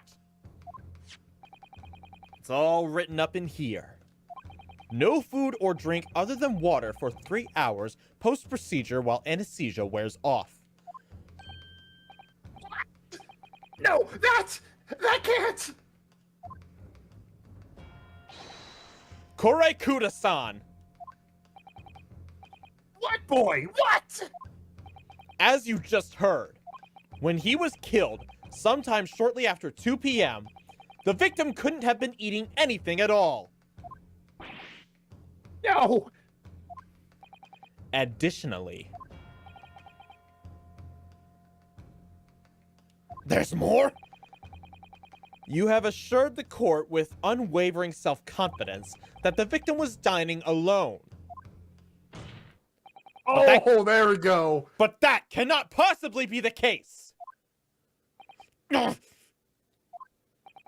Because the victim, as we now know, just had one of his teeth extracted and was still experiencing the effects of the anesthetic. Ah! Expertly done, partner. Objection! What? What is this nonsense? You little upstart!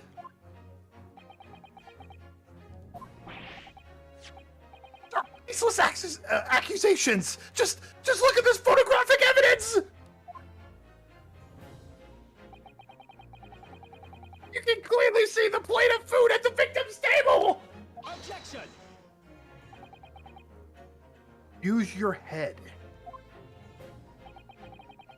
That's the very discrepancy we're talking about. Or can't you follow the logic?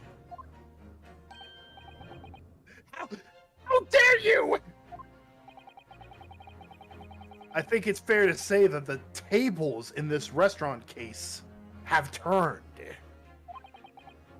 Wouldn't you agree, Ryunosuke? Yes, most definitely. So having just undergone some dental surgery, the victim was unable to eat. Which leaves one very crucial conundrum. Who in fact was eating the pictured beef steak? You know what I'm loving about this? What's that? The fact that Phoenix Wright's great-great-great-grandfather figured out how to examine evidence in his first case while it took him 2 cases makes me happy. 2 cases? I thought it was only 1. No, it was 2 cases. Remember the receipt? Yeah? It was Maya was written on the receipt. That was the receipt for the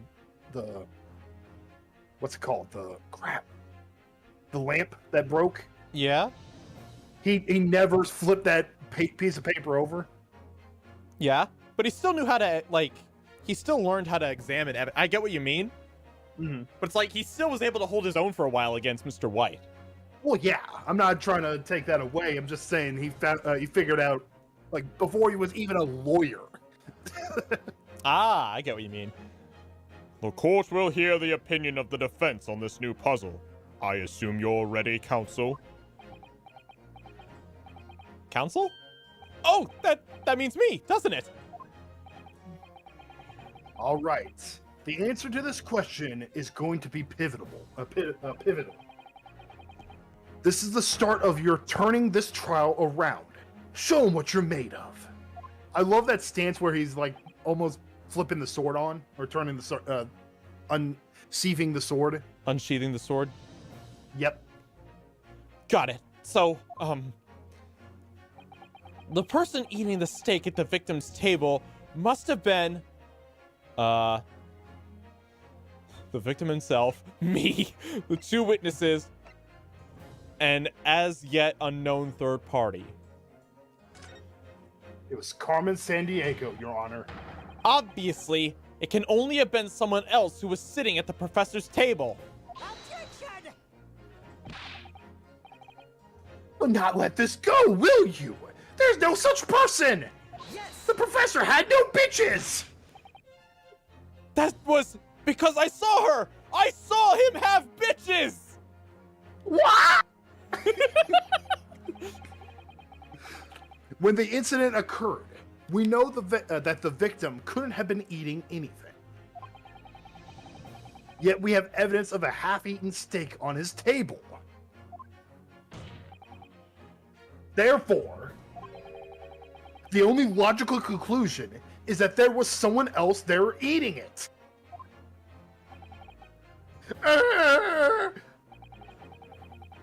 We have strong evidence to support our assertion. It's clear that these witness testimonies are unreliable. The court decides to push through a ruling at this stage. We will lodge a formal complaint with the Ministry of Justice and pursue a fair retrial, relentlessly. Kazuma.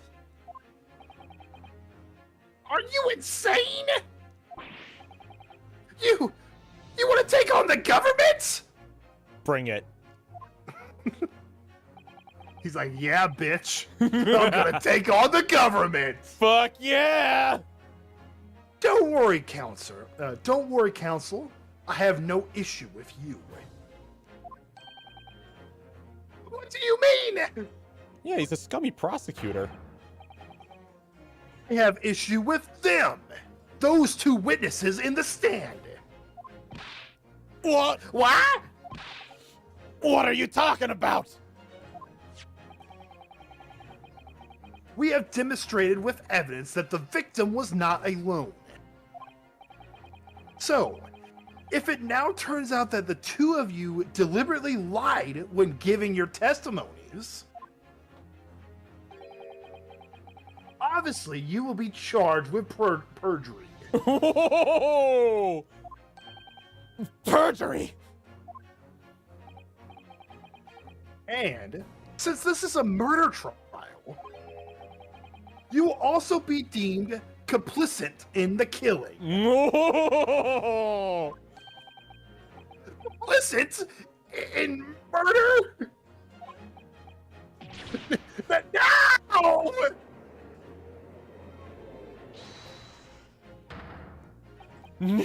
Negative! There was no mention of this at the tactical meeting! Tactical meeting? I was just following orders! That's right! As the man says! Just say you never saw the gentlewoman! That's what they told us! Oh! Truth comes out a little at a time. You notice how he got rid of his old weird speak? Kinda, yeah. Oh. What? What did you just say? Korekuda-san? Oh, no! You were just following orders?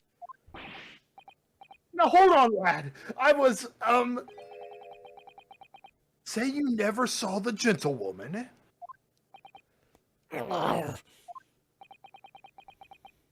When you say gentlewoman, do you mean bitches? You saw the victim with a lady from overseas. Your Honor, we have evidence that the victim had bitches! Not guilty!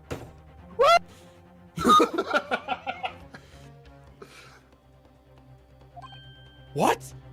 Objection! What is the meaning of all this? Wait, he has no clue? Oh, Achi is in the dark as well. someone's These trying to play witnesses- him! Someone's playing everyone. These witnesses gave false statements? Is this true, you pair? Take my face? Just one. Just one simple slip of the tongue!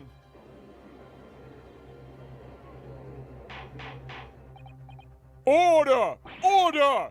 Council, explain what is going on here! Painfully clear now. You try to prevent these witnesses from telling the truth!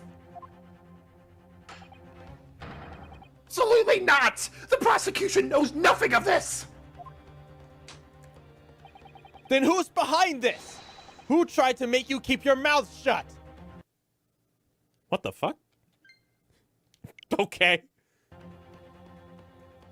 Switch itself! The Switch! It's complicit in Nintendo's murder! behind it all! Well, That's classified! oh my gosh, the baby's just I pulling saw on it. his mustache. So you're prepared to be tried as conspirator. Conspirator. So you're prepared to be tried as a conspirator to the murder, are you? You wouldn't! This can't be happening! Ryunosuke, judging from the way they're reacting to this, I'd say they were sworn to silence by someone with considerable influence. However, I don't believe Akane had any idea about it. Achi. Oh, I didn't believe Achi had any idea about it. What are you saying? I mean, to wield that kind of influence, there are only a handful of possibilities. It could have only been the government, the military, or the police, I suppose. Well, any ideas about who might be behind this? If you can affirm who tried to silence these witnesses, then we can continue our pursuit. So we need a name of whoever it was that tried to make the witnesses keep their mouths shut. Of course. We'll need evidence before we can make any firm accusations. Hey, can we check something real quick? Hmm? What do you need? The waiter's card. Can we investigate that? We can. Hmm. Take a look at the backside. Chief Inspector? Oh my gosh, it's the police! Oh! Well, that's unexpected. What is? Or what is? Look, do you see what it says the witness's name here is? Satori Hoshana. Well, yes, the business cards do tend to show the person's name. That's sort of the point. It's not the names that's unexpected. It's his job title. Have you played the original Ace Attorney trilogy? Yes, I have. His job. Oh! Chief Inspector Satoru Hasagana, Primary Criminal Investigation Division, Imperial Police Bureau. Inspector, what on earth? I knew because he was worried about that business card. There was something about that business card. I have no idea. Let's face it, the police have a lot of power and influence. They're willing to, if they're wielding it somehow here. A sketch of the restaurant on the back, on the front side stated. Yep. All right. All right, we have everything we need now.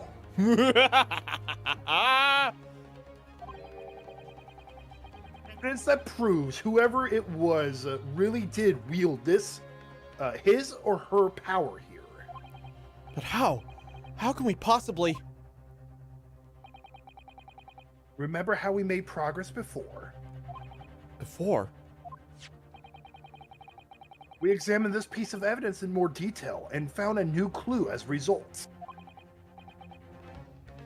Oh, yes, that's right. Well, that's not the only piece of evidence we have, is it? We need to re-examine everything and make sure there's nothing we've missed. There's no time to lose. I want answers. The judge is freaking pissed. If it's proven that these witnesses have been manipulated, I assure you, the penalty will be severe. Please, wait! Your Excellency! I have no idea about any of this! I swear to every Shinto god! I knew nothing! And what does the defense have to say about this, Well, Your Excellency. No time to think. I'm just going to have to close my eyes and shout the first name that comes into my head. You could go to the court record and choose. Besides the prosecution, the only person with the necessary influence to manipulate the witnesses is Satoru Hasagana. Bang! Yes! Well, surely that would be Satoru Hasagana-san. Hasagana-san? The waiter who took the stand earlier? Objection!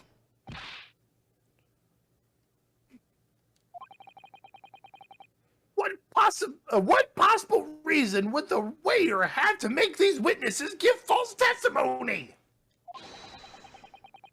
Not to mention the fact that even a head waiter could not possibly have that level of influence. For once, I would agree with you. If, that is, the man truly was a waiter. What?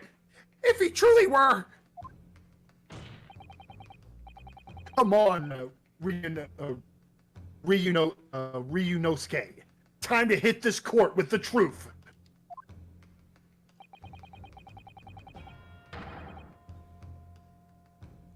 The truth about Satoru Hoshigana-san's real identity, as proven by this evidence. Waiter's business card.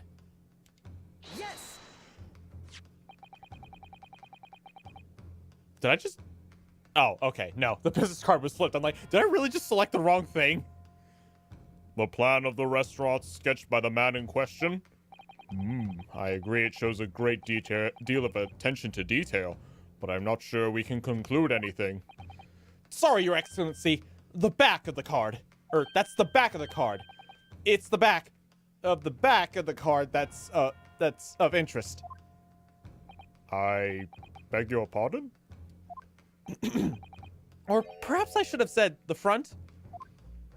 The back of its back. It's the front of the back of the card. That's where the telling detail is. In the bottom of the sea. It's the front of the back of the card and the hole in the bottom of the sea. Would someone please explain what this overexcited student is trying to say? Someone just comes up to the judge and flips the card for him and just hands it back to him. Someone please make sense of this wild child. Judge, here. Oh, thank you. Police! It's just a platypus. Perry the platypus! Pretty much that same energy. Hosagana-san sketched the plans of the restaurant on the reverse side of his business card. Oh, I think it's actually Hosonaga. Osanaga-san. The front of that business card reveals the man in question's profession. His true profession. The waiter's profession, but that's surely... Good gracious!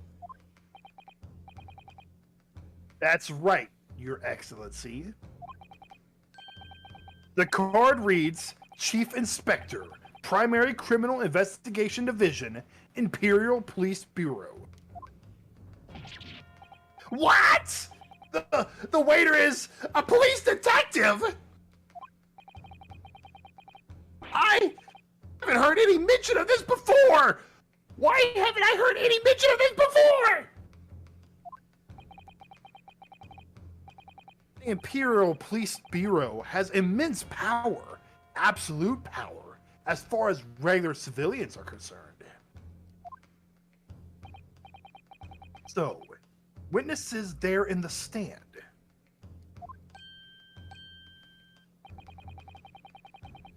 Was it in fact the waiter who gave you your orders? Was it he who told you not to mention that you seen this foreign gentlewoman at the scene? Well...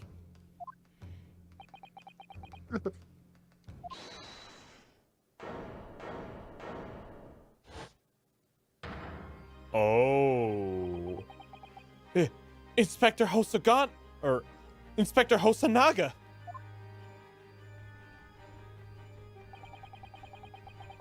Was worried something like this, didn't it? We're losing you. Uh-oh. The connection's dying on us. Uh-oh. Oh. Zeke, try leaving and coming back. Okay.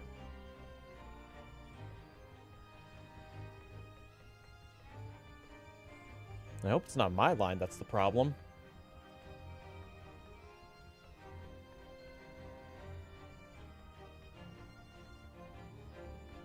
Hello?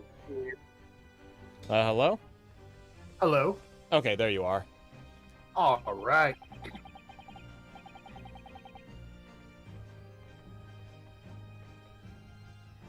Evidence. Okay, can you hear me? Yeah, okay.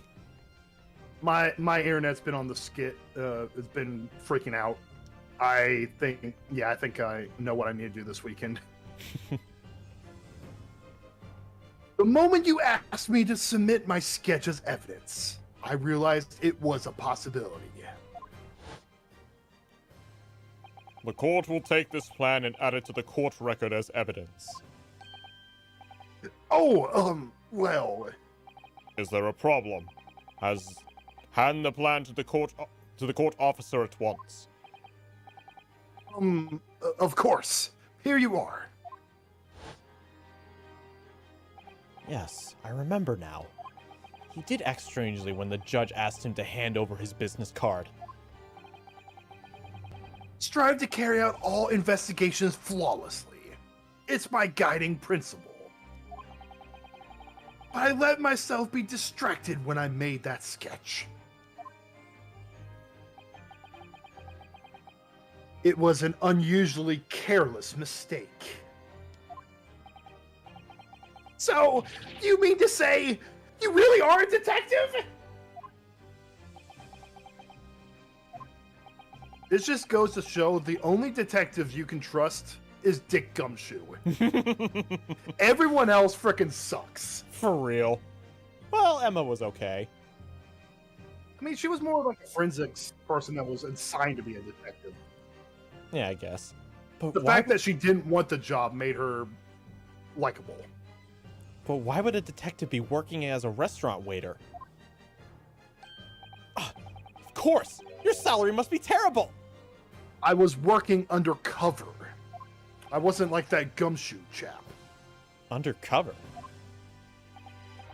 Yes, there's been a series of incidences at the restaurant recently. In order to investigate, I decided to get a job there as a waiter, working undercover. Incidences at the restaurant. What kind of incidents?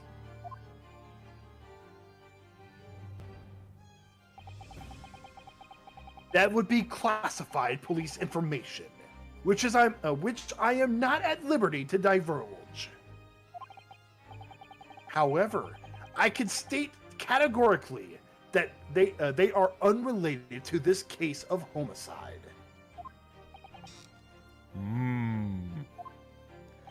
Very well then, Inspector Hosanaga. Very well, Inspector Hosanaga, but you will elaborate on the point for the court. Of course, Your Excellency. We have just heard new information from the two witnesses besides you. That at the time of the shooting, there was in fact another person present at the victim's table. If that is indeed true, clearly you would also have been aware of this person's presence, having served at the table in question. However, your testimony did not allude to this other diner.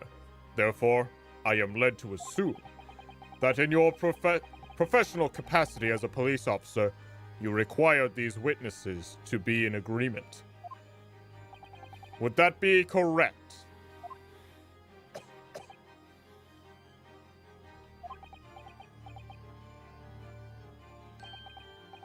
Correct, Your Excellency.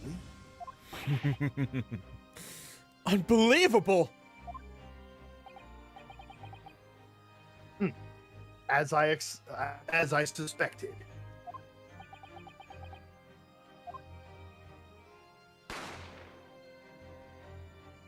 Bang. As soon as I heard the gunshots, I ran out of the kitchen to see what had happened.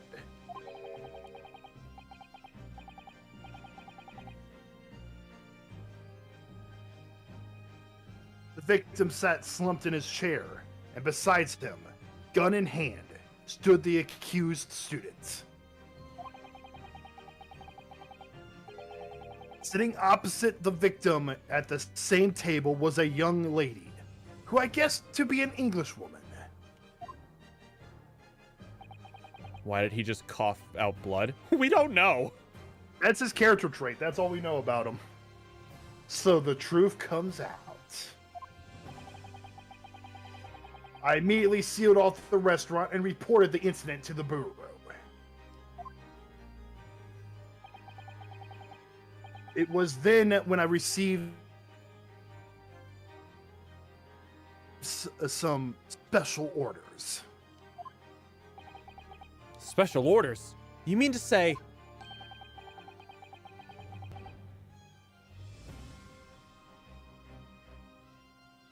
Zeke, are we losing you again? Son of a... I think we lost him. Love this game. Probably the best the series has to offer. Really? Okay, then. We're gonna have to wait for Zeke to come back.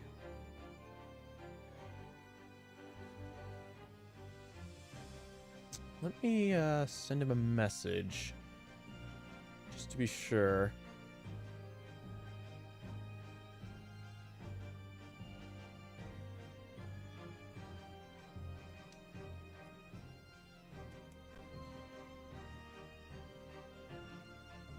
I guess I'll just have to carry on without him for now. I'm going to make a clip highlight compilation for the series. Go right ahead. I will look forward to seeing it.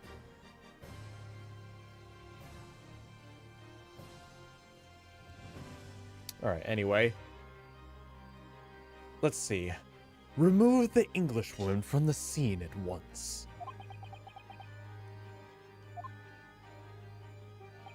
It was made clear that the Englishwoman's presence at the restaurant was to be concealed. Why? Those were my orders. But what if this Englishwoman was the killer?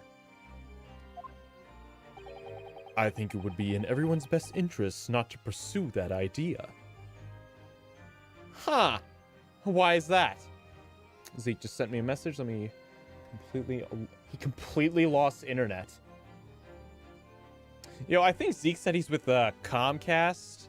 Guys, don't have Comcast internet. Anything else is better.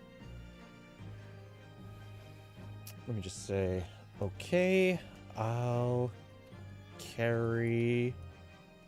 How do you spell carry again? It's 2 R's. Carry on for now.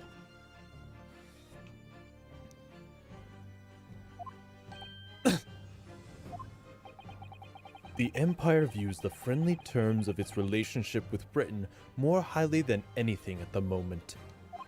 An Englishman has been murdered on our soil.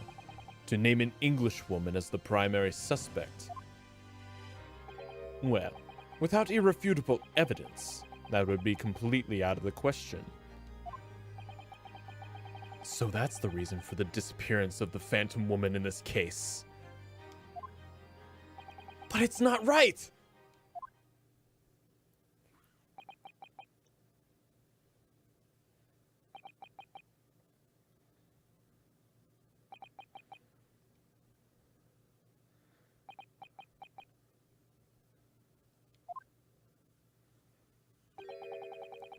One possibility does spring to mind. What do you mean, Kazuma? Yume University is currently hosting a number of exchange students from Great Britain. And I'm fairly certain that one of them, studying in the medical facility's research laboratory,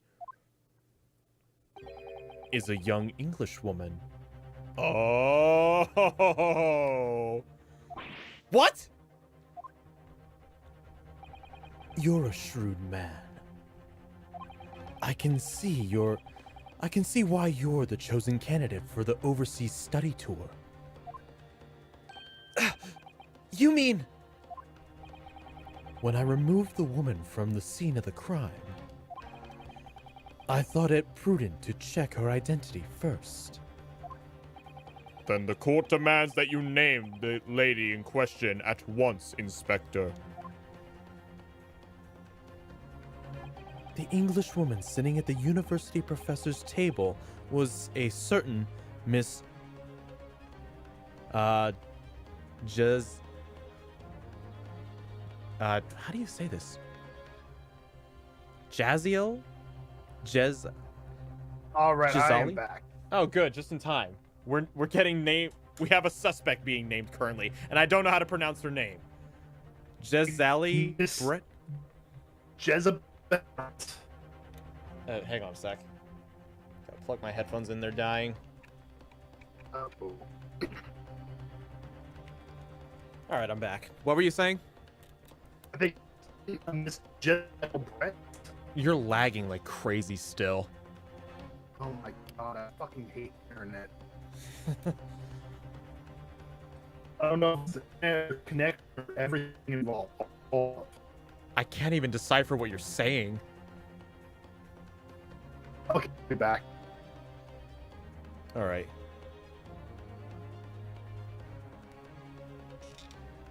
Miss Giselle Brett. She is indeed a foreign student studying in the research laboratory of University's medical facility. What? What is happening here? Giselle? Is that how you pronounce it? Giselle? Oh, all right. I admit that under orders from the police bureau, I erased all evidence of this lady's presence at the scene and ordered these witnesses to make no mention of her in their testimonies. It must now be up to Your Excellency to decide how to deal with this situation.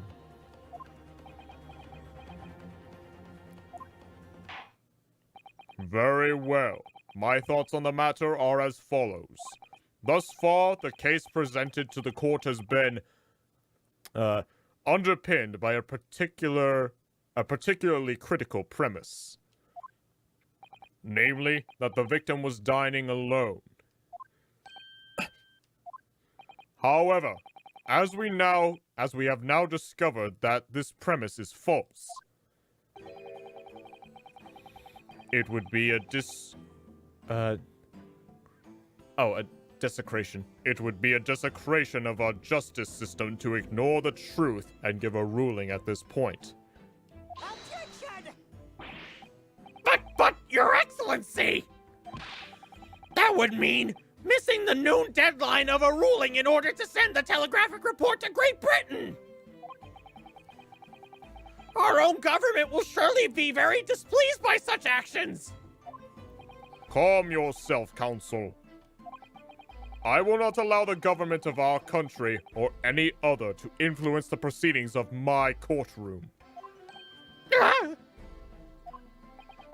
Inspector Hosanaga, Yes, sir. you will locate this Giselle Brett and escort her to the courtroom with the utmost urgency. At once, Your Excellency. But that means you'll be going against the special orders you were given from the police bureau! As I said before, it is my guiding principle to carry out all investigations flawlessly. So, it won't be a problem?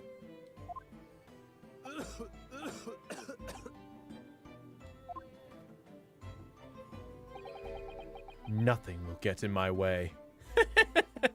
Nice pose.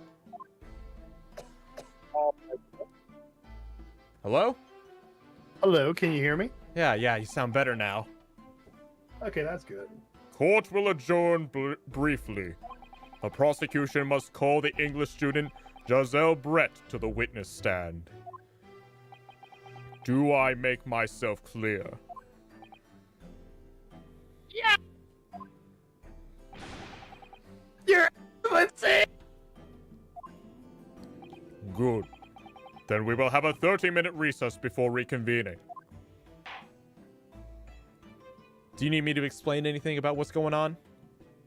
I kind of watched it somewhat. It's like there's a we got the name of the English student, and that's all I really know. Well, But I think I could probably piece this all together. Alright, so we have a name now. What time is it? 11:38 a.m. Supreme Court of Judicature, Defendants, Antechamber 5.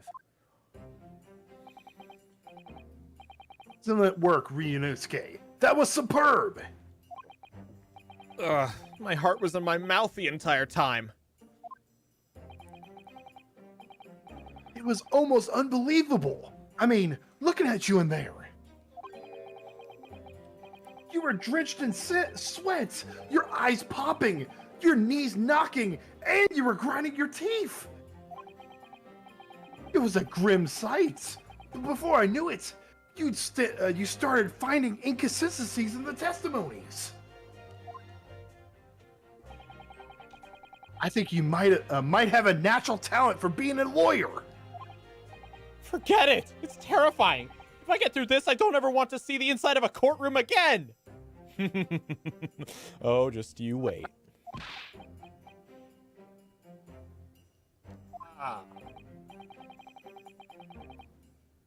Anyway, it looks like we've exposed your phantom lady at last.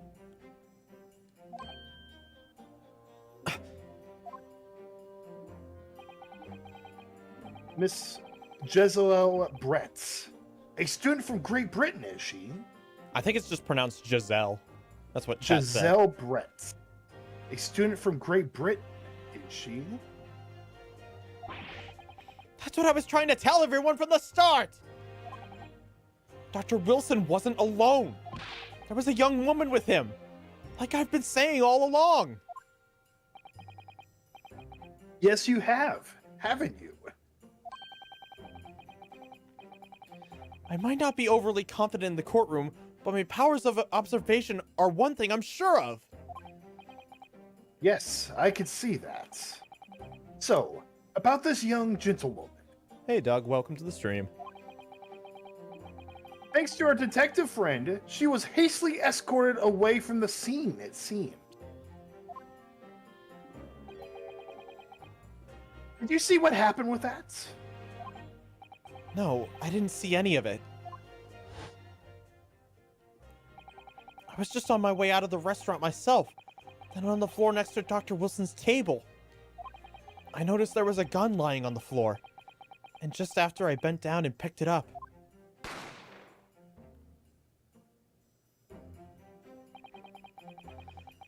I didn't have time to think about where the sound of the gunshot had come from. The waiter ran over to me, looking as white as a sheet. And he bundled me into some sort of small pantry next to the kitchen. Fast thinking by the detective. He apprehended his suspect without a moment's delay. Yes, because I was shut in the pantry, I have no idea what happened outside in the dining room area.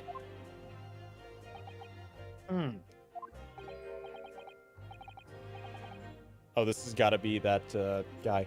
Ah, there you are. Well done, both of you.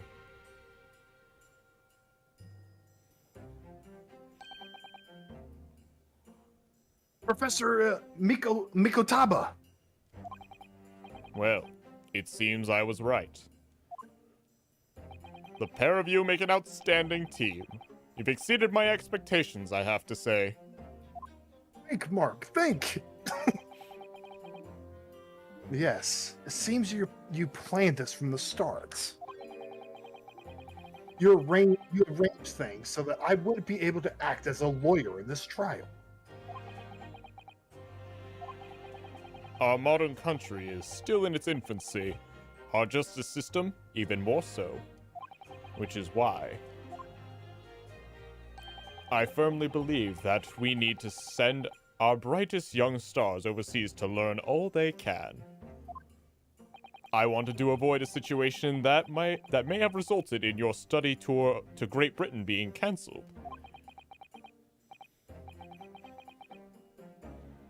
Well, it makes no difference. Lawyer or not, if I'm the kind of man who can't help his friend avert the worst crisis of his life, I shouldn't waste everyone's time by going to study overseas anyway. What? What are you saying, Kazuma? So that's your stance. I was afraid you'd feel that way. Kazuma? Well then, it looks like it all comes down to you, young man. To me? Yes, you need to prove your innocence and uncover what really took place in that restaurant. I must say, I very much want to know the truth. After all, I have a personal connection to this case. Come to think of it, he said the same thing earlier this morning, didn't he? If you don't mind me asking, Professor, did you know the victim? Yes, I did. As you're probably aware, Dr. John H. Wilson was a visiting professor at UMA. And it was I who invited him. Oh, I see.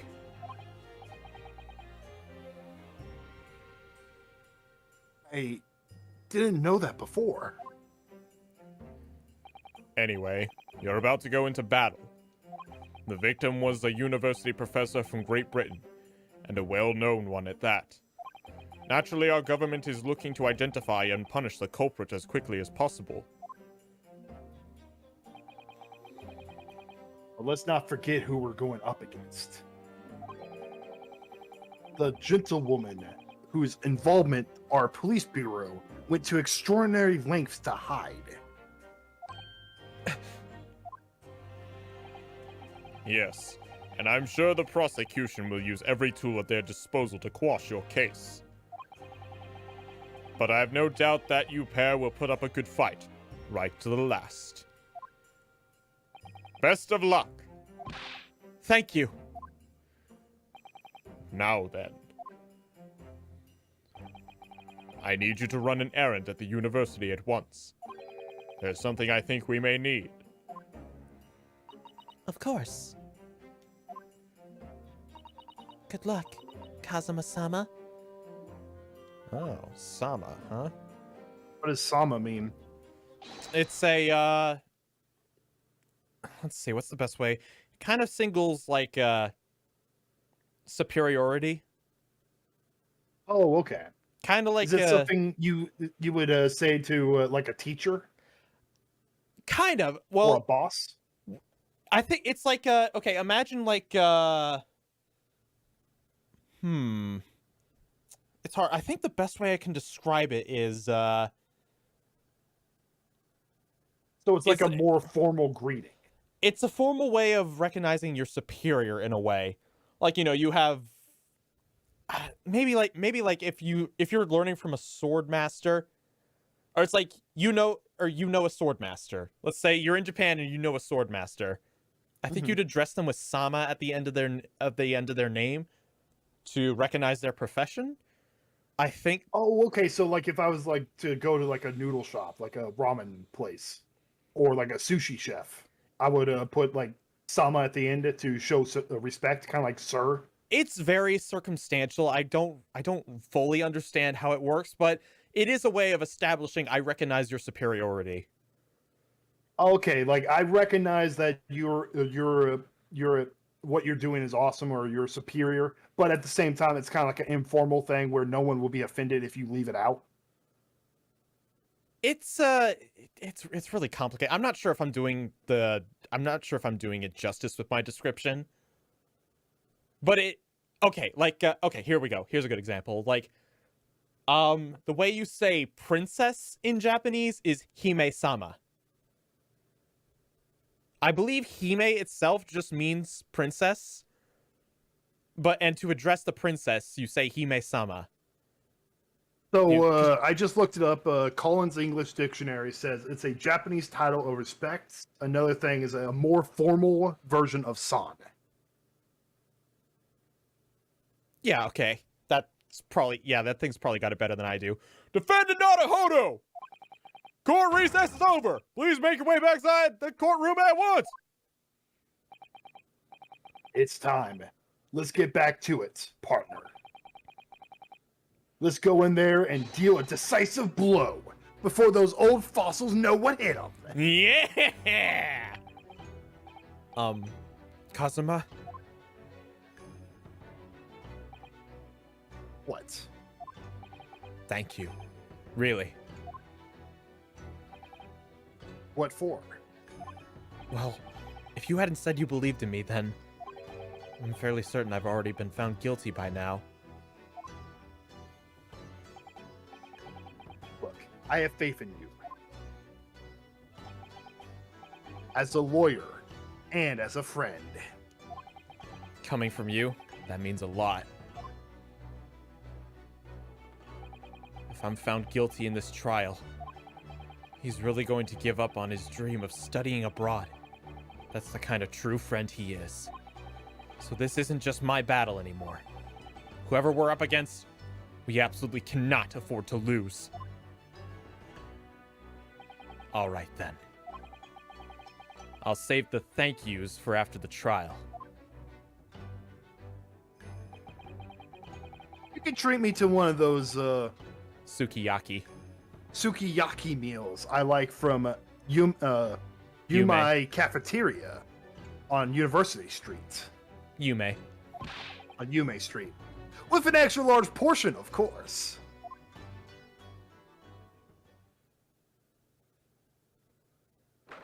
Alright. Before we kick this chick's ass, I'm gonna run to the bathroom really fast. Don't go anywhere, people. All right.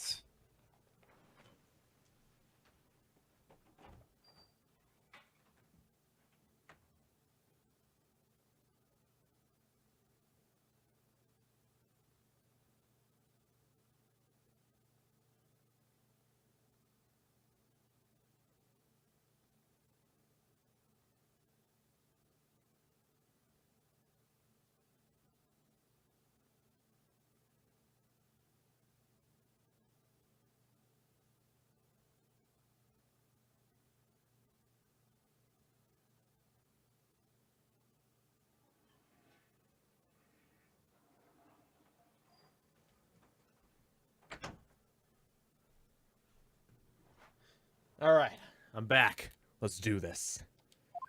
All right, let's do this. The court hereby resumes the trial of Ryunosuke Naruhodo.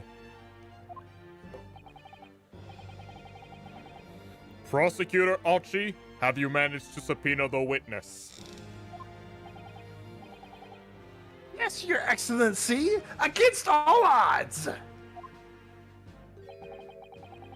Thanks to a certain young stripling, the prosecution is now under rather painful scrutiny from the government. Sorry. Let the government scrutinize. That's their job. It's nothing to worry about. It's highly unlikely that good relations were forged with Great Britain will emerge from this trial unscathed. Cry about it. Would you still think it's nothing to worry about when the new treaty breaks down and our nation flounders? Cry about it. Again, terribly sorry. Just man up. Just say cry about it. Friendship between our nation is really so fragile. Then the treaty isn't worth the paper it's written on. Yeah. I think this is Edgeworth's ancestor. Let's take a look real fast. People. Asogi. He doesn't share Edgeworth's name. He doesn't share his name, however, like some of his like poses kind of remind me of it. I'm trying to remember what his name was in Japanese. Edgeworth was fuck, I can't remember what it was. Well, he's not here. Do you mean a secret trial, anxiety over some foreign government's opinions, a bungled investigation, missing witnesses? Is this what our nation's justice system is? Is this the Supreme Court of Japan or of England? Shut up! Shut up, you jumped up rookie boy! You and your friend know nothing! Nothing of the situation our nation finds itself in! By aligning ourselves with this great world's power, we'll become strong! Diplomacy has never been more critical! And you're willing to sacrifice the trust of your people for that? You are the kind of person who deserves to fail. Any political maneuvering is what will secure our futures! Cry about it. I won't deny that I'm no expert. I'm just a student, and one who could arguably study harder, too. But standing here now in our Supreme Court, there's one thing that I feel very strongly. A country that fails to uphold the truth in its justice system is a country with no future at all.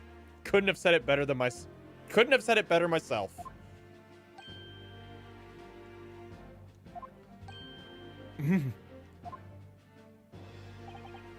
Like that pose. That makes me think it might be an Edgeworth pose. That's an Edgeworth-like pose, you know? Mm-hmm. Right. Oh no. Zeke, are you there? Oh, you've got it. It's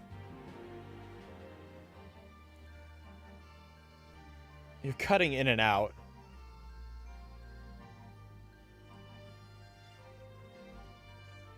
Zeke, you there? Can you hear me? Son of a... Not now! We're about to take on the freaking bitch!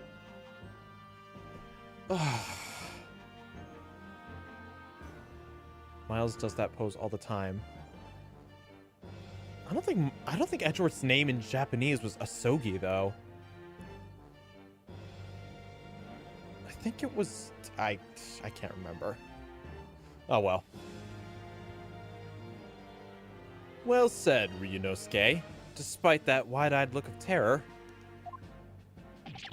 You little brats! Thank you, Counsel.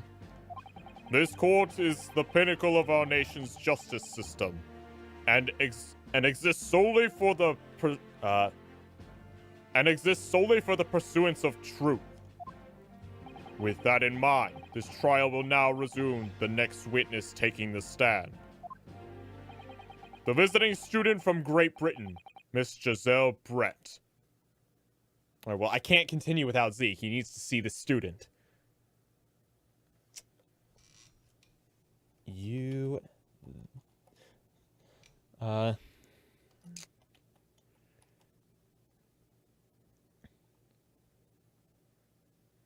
Kazuma is not related to Edgeworth as of now. As of now? There were only two, Ace Attorney Chronicle games, though, weren't there? They're both in this collection. Okay, so I guess he's just not related to Edgeworth.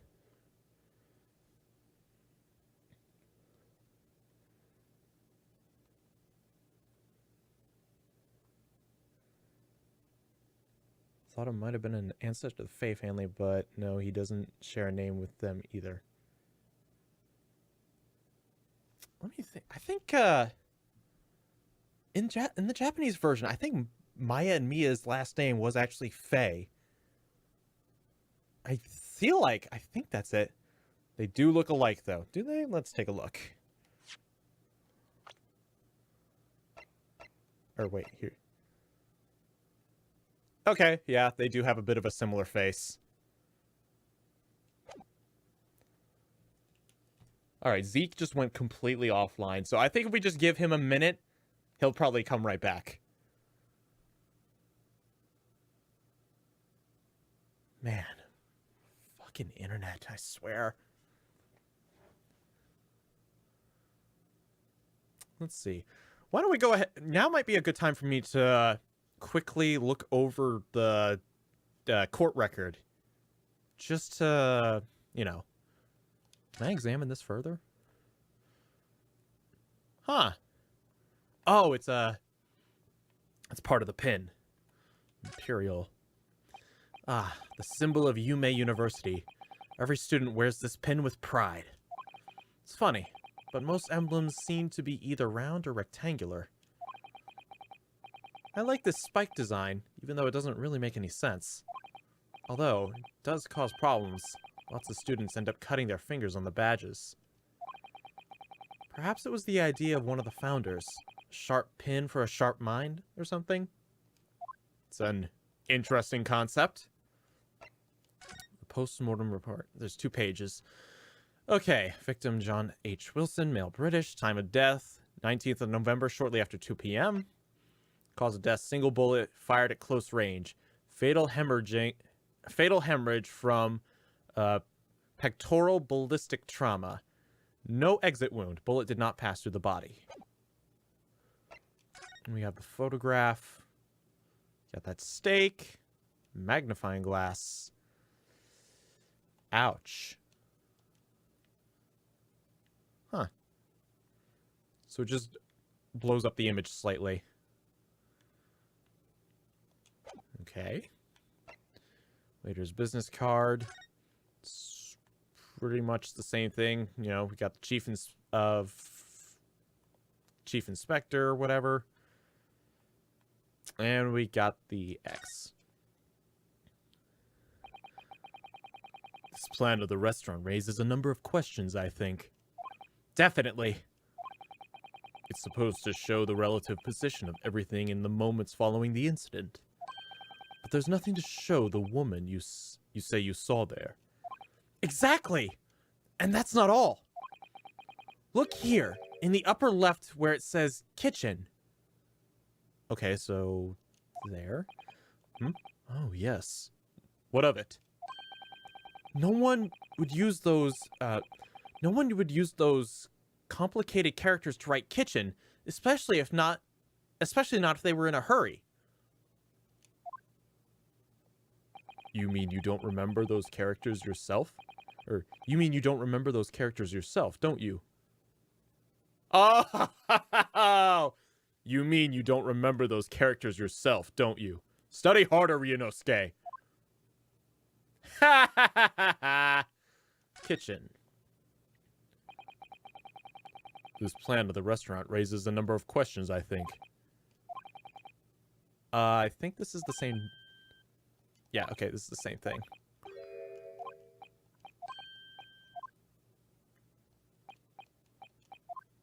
Okay, so then this would be entrance. Crime scene photograph. Nothing, Actually, let me check something real fast.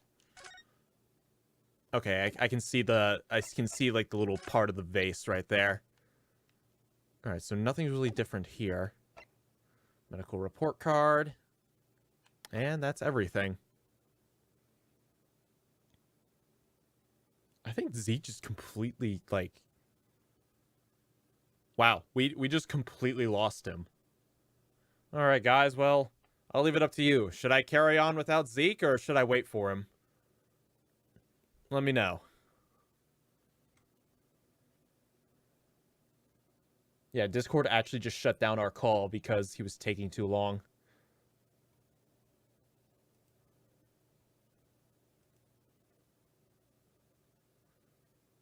This sucks.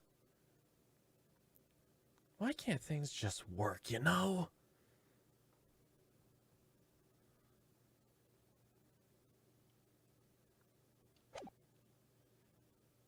You may have to carry on without Zeke. Yeah, I guess so. Anyone else? Should we wait one more minute, or should I just carry on right now? I'd say carry on. All right. I would love to call my internet people, but my internet boosts my phone signal. What?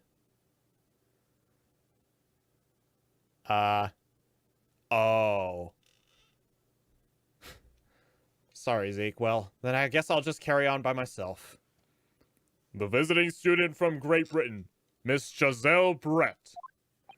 Yes!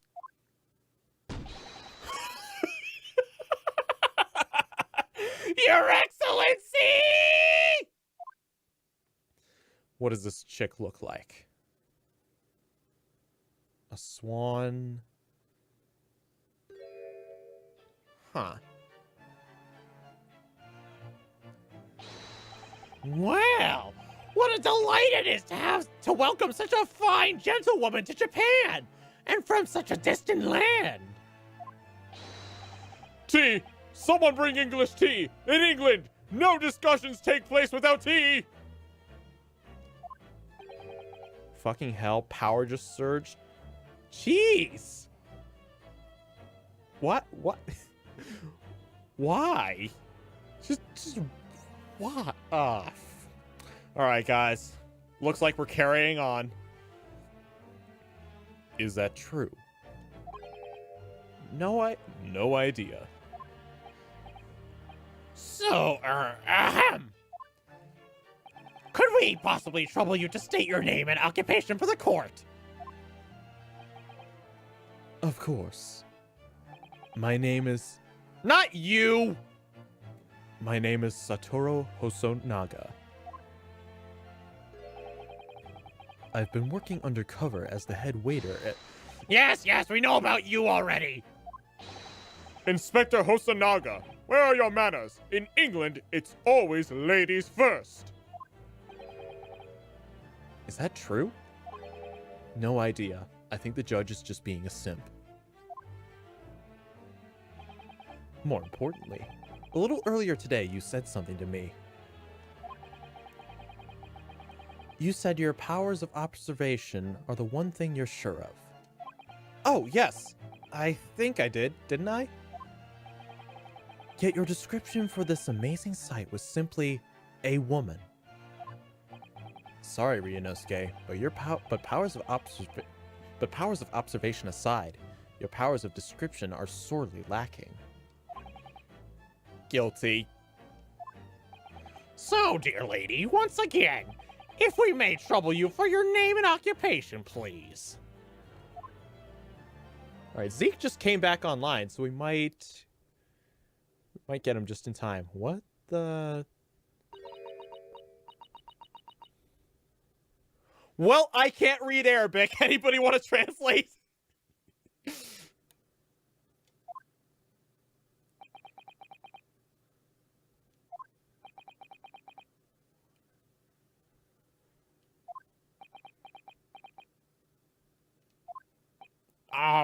I'm terribly sorry, dear lady, but... What?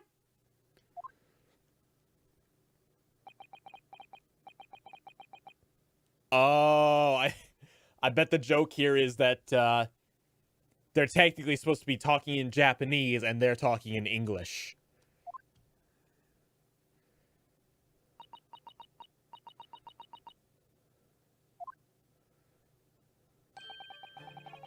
The lady says her name is Giselle Brett. She comes from London, England. She's a visiting research student, currently enrolled in Yume University's medical facility. Oh my! What a rare treat to hear the... Dulcet. What a rare treat to hear the dulcet tones of the delightful language of the British people! I'm afraid I don't understand a word you said, but it was as beautiful as a hummingbird's song! As far as I can tell, the detective is translating her words faithfully enough. Yes, I agree. You'll obviously do fine in England, Kazuma. Her English doesn't rattle you at all, does it? Nor you. You've clearly been paying attention in your English classes, Ryunosuke. The court thanks the beautiful lady for taking the stand. Now, if we may trouble you to confirm something, Miss Brett. 3 days ago, at a restaurant called Le Carnaval, a grim murder took place. The court has been led to believe that you were dining there with the victim, Dr. Wilson, at the time. Is that correct? Now, Zeke just went back offline, so I don't think we're going to be seeing him anytime soon. Have either of you played a Pikmin game? Yeah, we like Pikmin.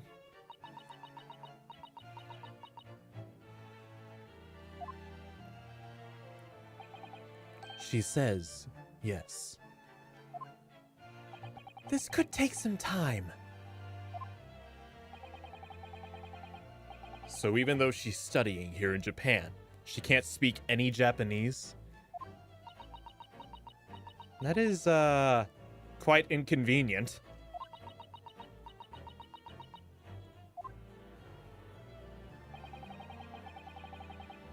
She'd like to apologize for disappearing from the scene. She says that she was due to make a presentation at the university, so she had to leave immediately. Interesting, when you're the one who engineered her escape. I was just following special orders from the Bureau. Well now, dear lady, would you be so kind as to cast your eyes over this photographic print?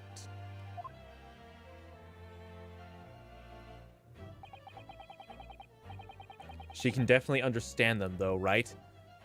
Yeah, I feel like the game might be about to pull a Maki Tobei type moment, where it's like secretly you can actually just speak the language decently enough. Seeing as you were so unfortunately present at the scene of the crime, could it be that your Resplendent. Could it be that your resplendent eyes caught sight of the wicked perpetrator, perhaps?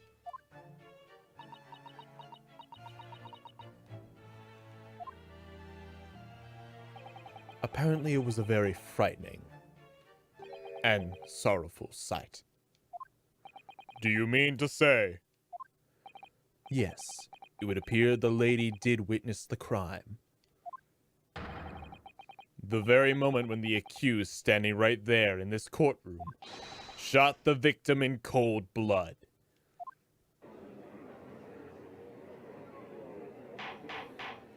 So she says. Order! Order in the court! Did you hear that, Your Excellency? Here we have an absolutely conclusive witness. That voice is hard to do. Here we have an absolutely conclusive witness statement. Well, it looks like it's clear now. Clear who our real enemy is. Unfortunately, I will have to ask you to formally testify, if you please. Kindly tell the court the exact nature of this frightening and sorrowful sight you described.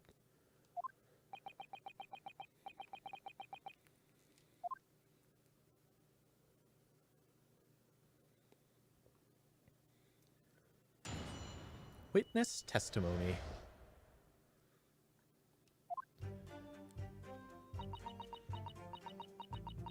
Oh, for the love of...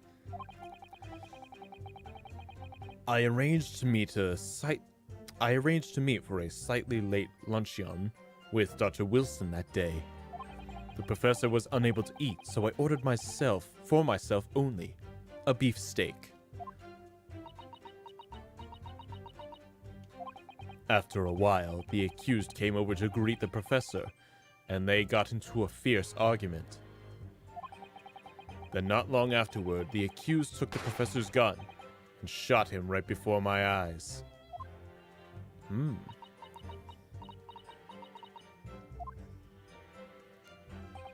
I don't carry a gun myself, so obviously I couldn't have been the culprit.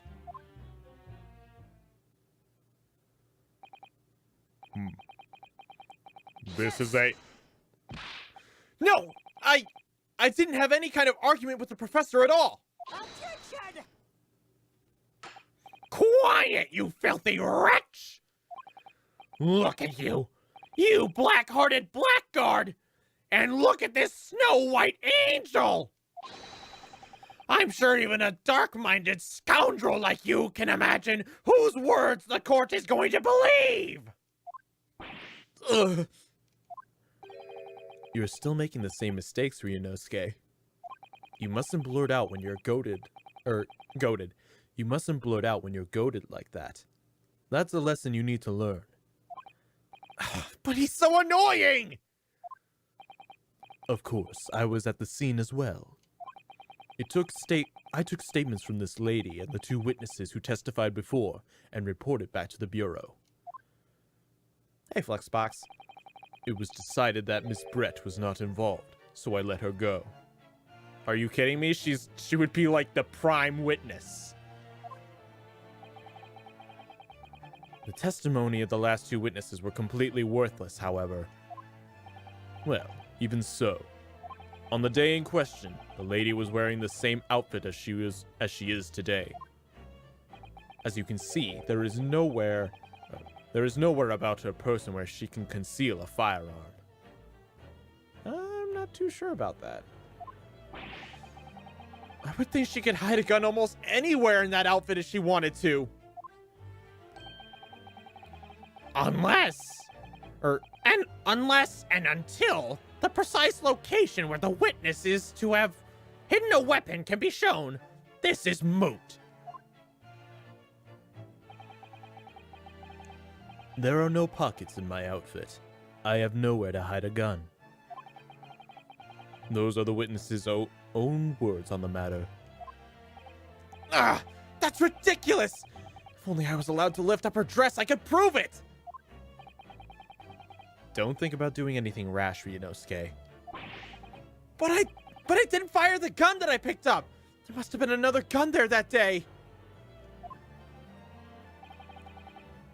You're right about that, which means this lady was hiding a gun somewhere. Yes, that is what we have to prove now. And to do so, we will need to pull her testimony apart. Oh. The defense may now cross-examine the witness. Oh, yes, Your Excellency.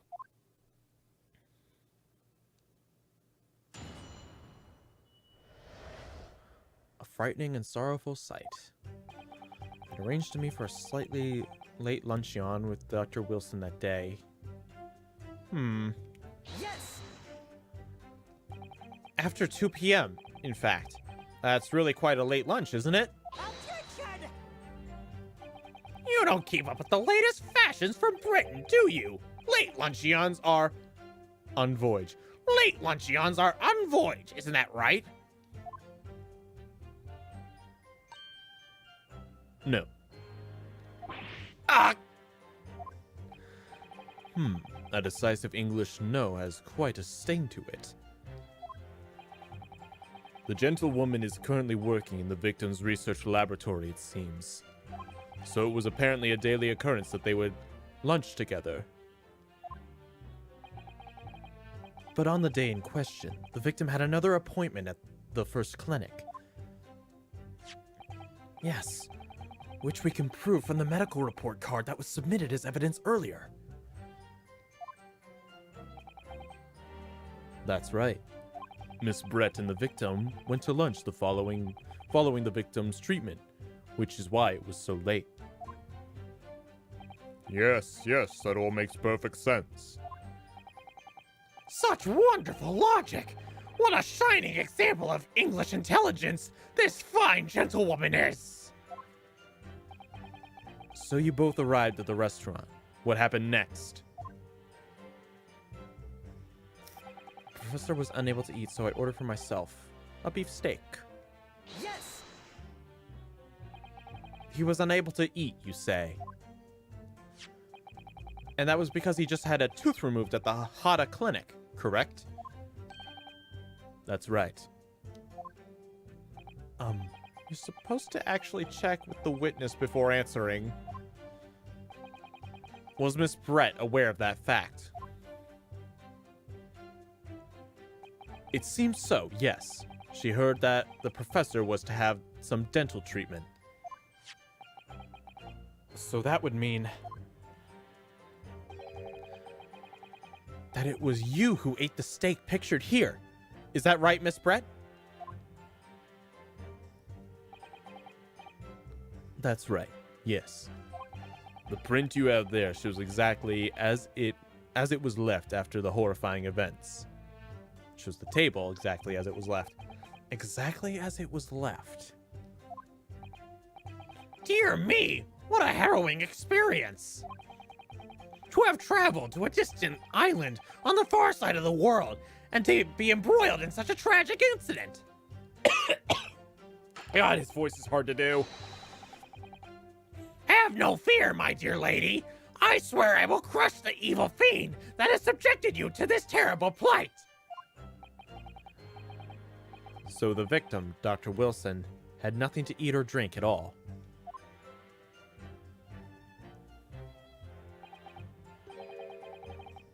That's right. Other than some carbonated water. Just water? Yes, the professor was unable to eat, but he had been given permission to drink water. So it appears the dinner So it appears that the diners toasted their lunch with a glass of water each. They each raised a glass of carbonated water. What do you think, Ryunosuke, about the witness's last statement? It's very meaningful. Yeah. That last statement of yours, Miss Brett. It has profound bearing on this case. Well, how Fascinating. How fascinating. Do tell us, what is this profound bearing,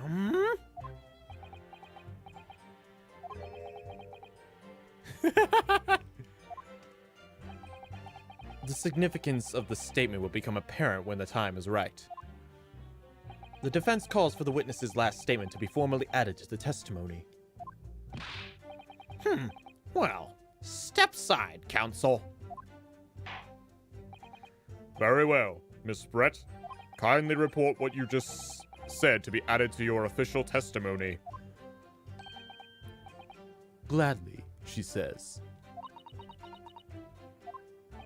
That was brilliant, Kazuma. I'm going to remember that one. Which one? The significance will become apparent when the time is right. I could really use that phrase. I hope there are some more useful tips you're picking up from this experience than that, Ryunosuke. Okay, I ordered a beefsteak for myself, and the professor and I said cheers over a glass of carbonated water. Let's see.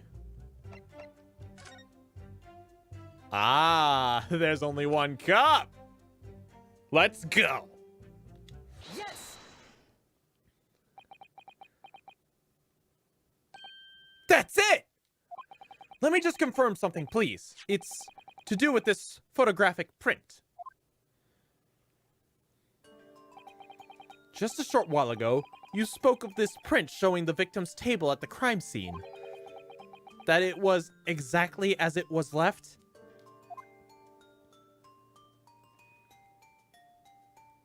That is correct, the lady says. Well, it's odd. Very odd. Dear me.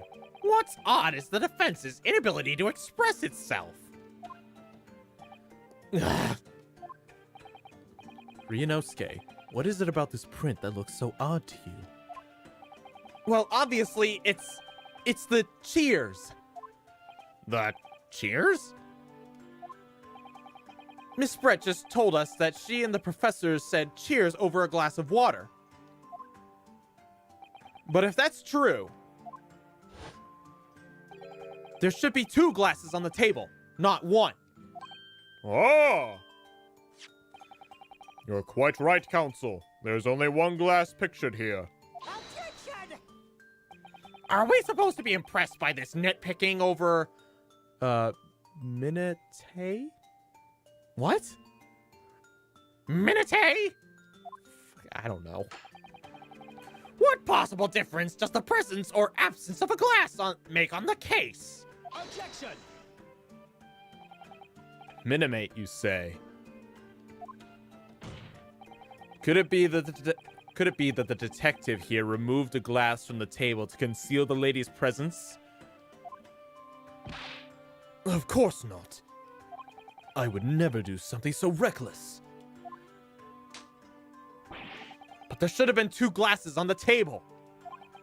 Or are you going to try to tell me you can clink with only 1? You're quite right. I certainly took 2 glasses to the table.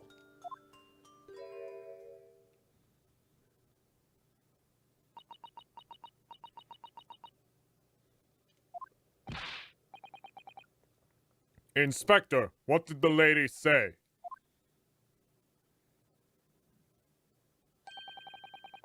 It would seem it was Miss Brett who took the glass from the table. What?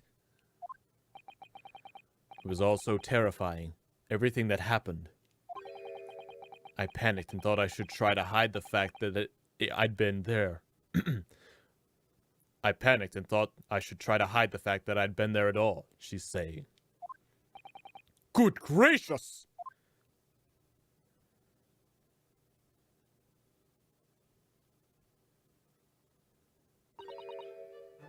Sorry.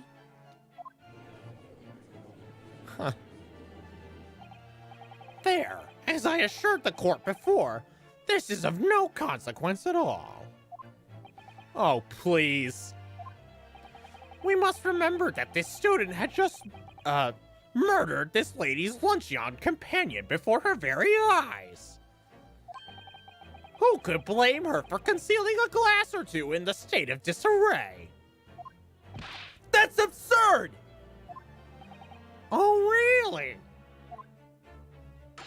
So do we take it that you're now going to accuse this vulnerable, young, and beautiful woman of mischief?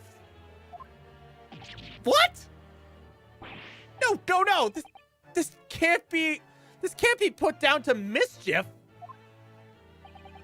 I'd like to know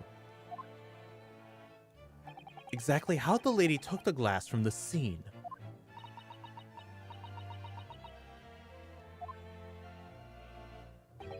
It would seem that she slipped. It would seem that she slipped it into a small handbag she was carrying. A handbag, you say? Yes, Your Excellency. A small handheld pouch, commonly carried by well-to-do women in England. Well-to-do women in England. So the beautiful lady has very graciously explained how and why she removed the glass from the scene now. You know, she could have also hidden a gun in said bag. However, the fact remains that this glass has absolutely no bearing on the case. This student has been trying to confuse the court with logical reasoning, but in the end, it comes to nothing. No more pretentious accusations. You have wasted enough time already. Indeed, the lady has offered a satisfactory explanation as to why she removed this glass. I think henceforth we can consider the matter to have no bearing on the case. Counsel for the defense, are you in agreement? Well, I don't know, really. If you want to pursue this matter further, you're going to need to show that it has some deeper significance. Yes, you're right. So she took the glass away in her handbag. If there's a deeper significance there, it's, the handbag. Because you could hide a gun in that. Wait! The lady put the glass in her handbag, you say? Yes, do try to keep up. It's already been explained to the court that all English gentlewomen carry handbags for small items. Let me see. A little while ago, Miss Brett stated that the following. There are no pockets in my outfit. I have nowhere to hide a gun. But what she forgot to mention was her handbag, in which it would be perfectly possible to conceal a gun. You're right! Well done, partner. I had a feeling you'd pick up on that too. What are you insinuating, you vile blackguard? It's really very simple. The gunshot was heard when the defendant picked up the gun from the restaurant floor. As he didn't fire that gun, we can deduce there must have been another firearm at the scene. The true murder weapon, if you will. You can't seriously be suggesting. Inspector Hasanaga. Yes? Did you or did you not search Miss Giselle Brett's handbag on the day of the murder? No, sir. I did not. As I thought. In other words, another gun, the one that was actually used to kill the professor, could have been hidden in Miss Brett's handbag. No! Order! Order! Order! What is the meaning of this, Inspector? The meaning of what, Prosecutor Archie. Why on earth did you not have the lady open her handbag and show you the contents at the time? Thanks to your bungling incompetence, now she has to endure these uncomfortable accusations! Cry me a river, dude. Brilliant work, partner. Now we have a chance to expose the real woman behind the mask. Do you think so, Kazuma?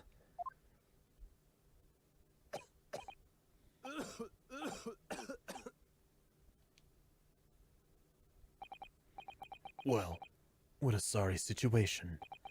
Clearly you have no faith in the police. As I said, I did not search the lady's handbag after the shooting, simply because it was unnecessary. Okay. Unnecessary in what way? I ought to thank the student lawyer, really.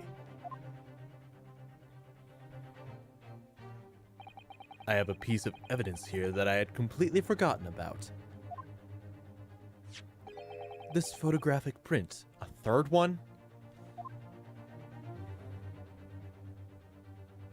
Oh. Why the heck is there an upside freaking demon face on the guy's hand?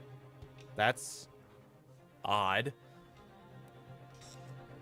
This print is of a photograph that I thought would be prudent to take immediately after the shooting. As you can see, it clearly shows Miss Brett's handbag. I'm just saying, a handbag that can show you exactly what's inside is a terrible design.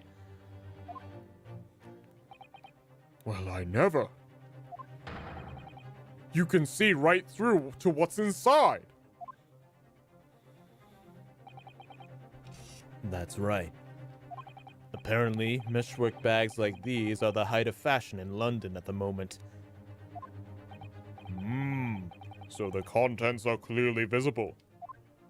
Exactly. So there was no need to search the lady's handbag. If there had been a gun inside, it would have been immediately obvious.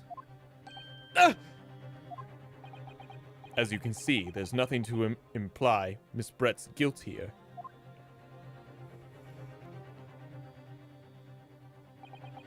Thank you for helping to prove that, Naruhodo-san.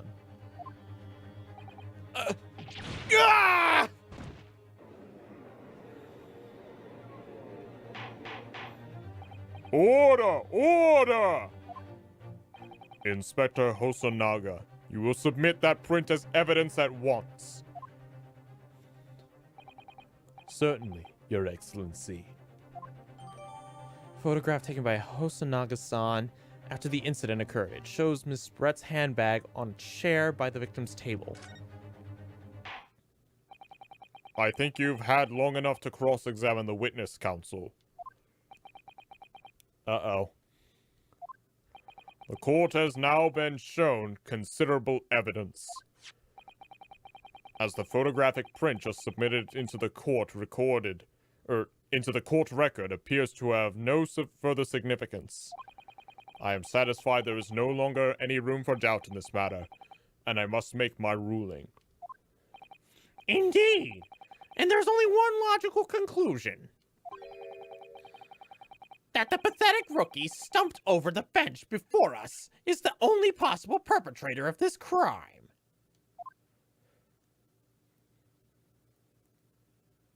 No. Just when I thought I was beginning to turn things around, I'm in a worse situation than I was at the start. Oh, damn. Even Kazuma's like, oh, we're fucked. Kazuma? I'm sorry, Ryunosuke. Now that the cross-examination of the witness is over, there's no way to force the trial to continue. What? You mean this is it? This is it?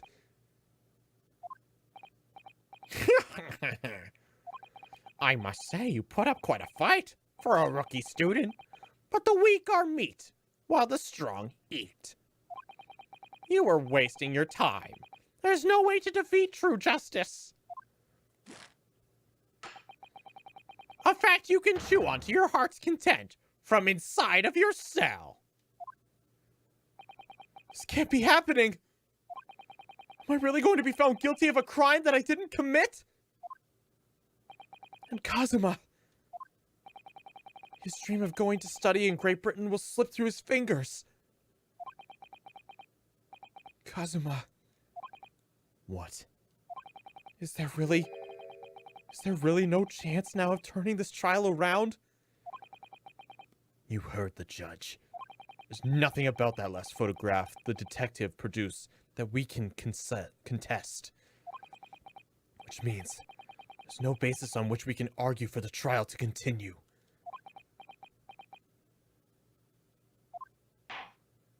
Very well. I will now proceed immediately to the ruling. It seems we'll be able to report to the British government on time after all. That smug little... Ryunosuke Naruhodo, having considered all of the evidence placed before me, I hear... Huh? Wait! Your Excellency!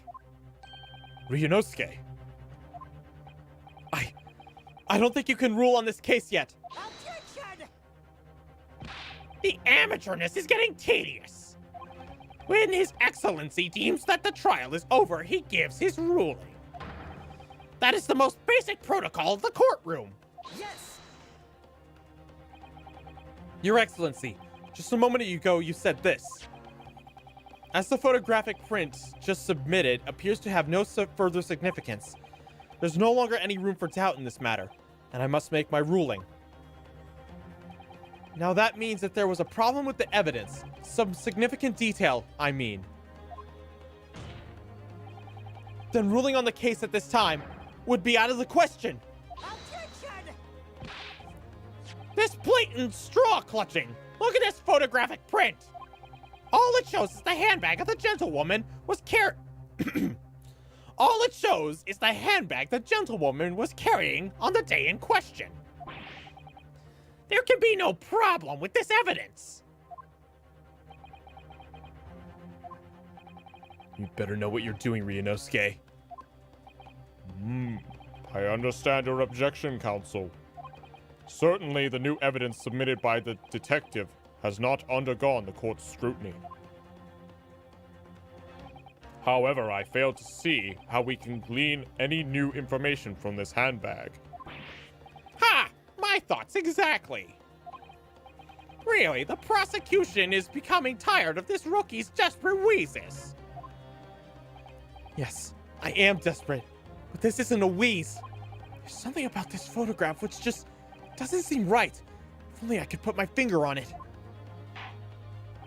Very well. I will grant the defense one final opportunity. What? But be warned that if I am unsatisfied by your response here, the trial will be over with immediate effect.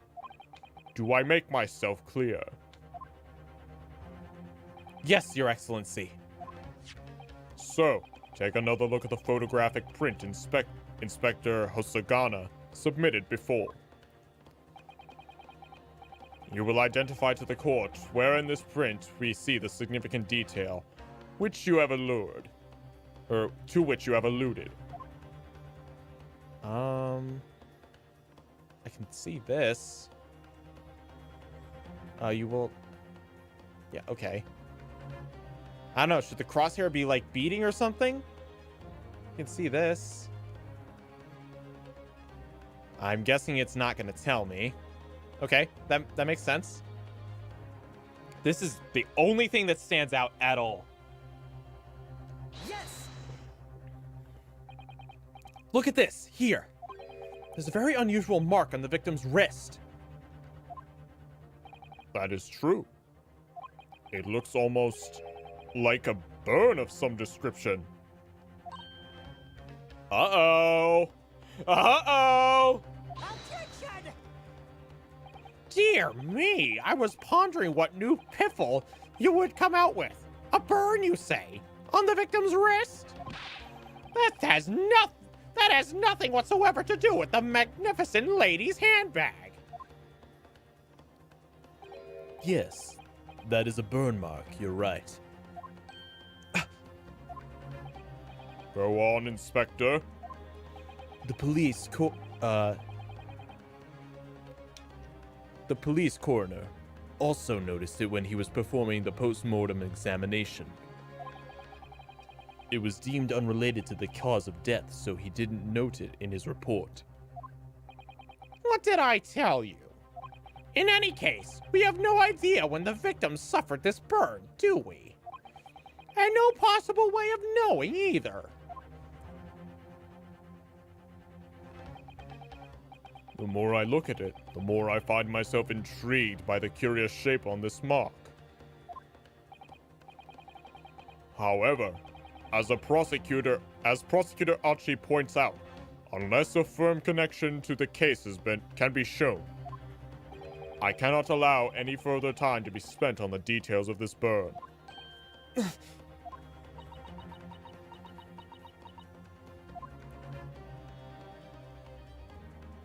Excuse me, Your Excellency. It would seem Miss Brett has a lunch appointment with the dean and other university staff. She would like to know if she may be excused from the stand now. Oh, of course, dear lady. We shan't hold you up any longer. I'm quite sure His Excellency is about to give his final ruling anyway. What's your thinking on this, Ryunosuke? Do you believe this burn does have something to do with the case? To be honest, I'm not really sure. But if I don't keep pushing, then it's all over. So I was thinking I should keep digging and digging and hope that I might uncover something useful. Yes, you're right. I am? If we can just link that burn to the case. If we can do that, we might be able to praise this shutting back door open again.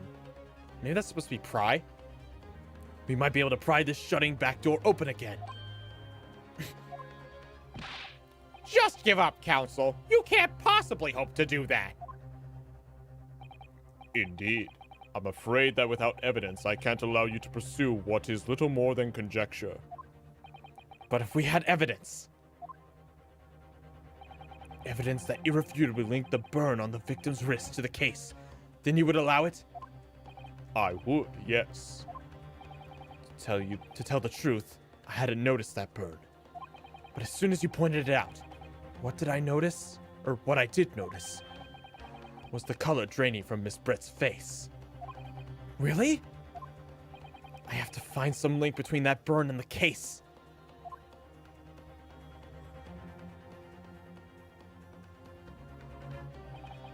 This is the moment of truth.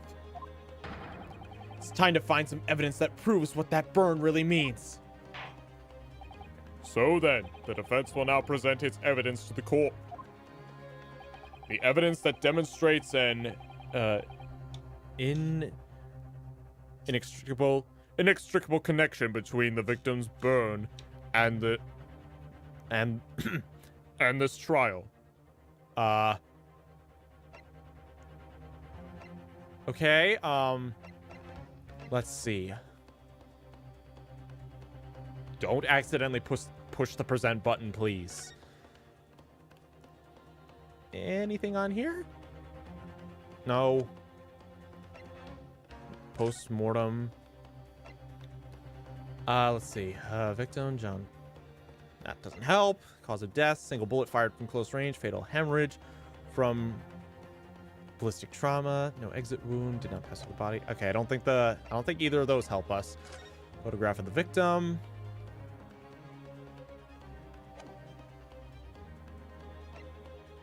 I just skipped over a piece. Let's see. Yeah, okay, I don't see that. Scene of the crime. Wait a minute.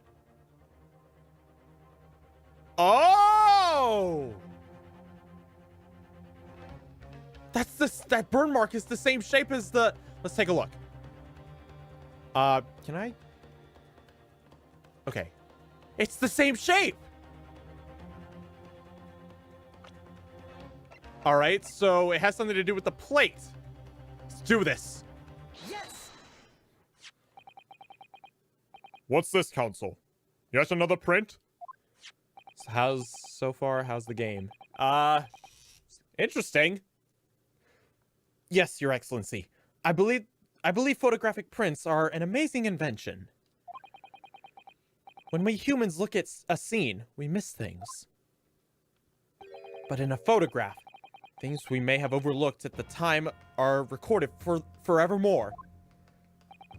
Do hurry up, rookie. What are you trying to say? To inconvenience this poor lady any further really would be quite inexcusable.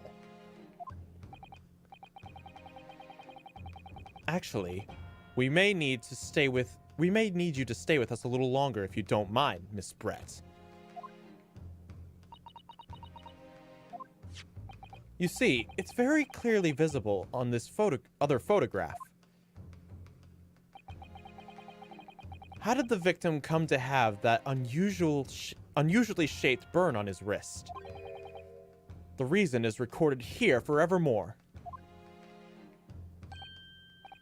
What? How? Objection!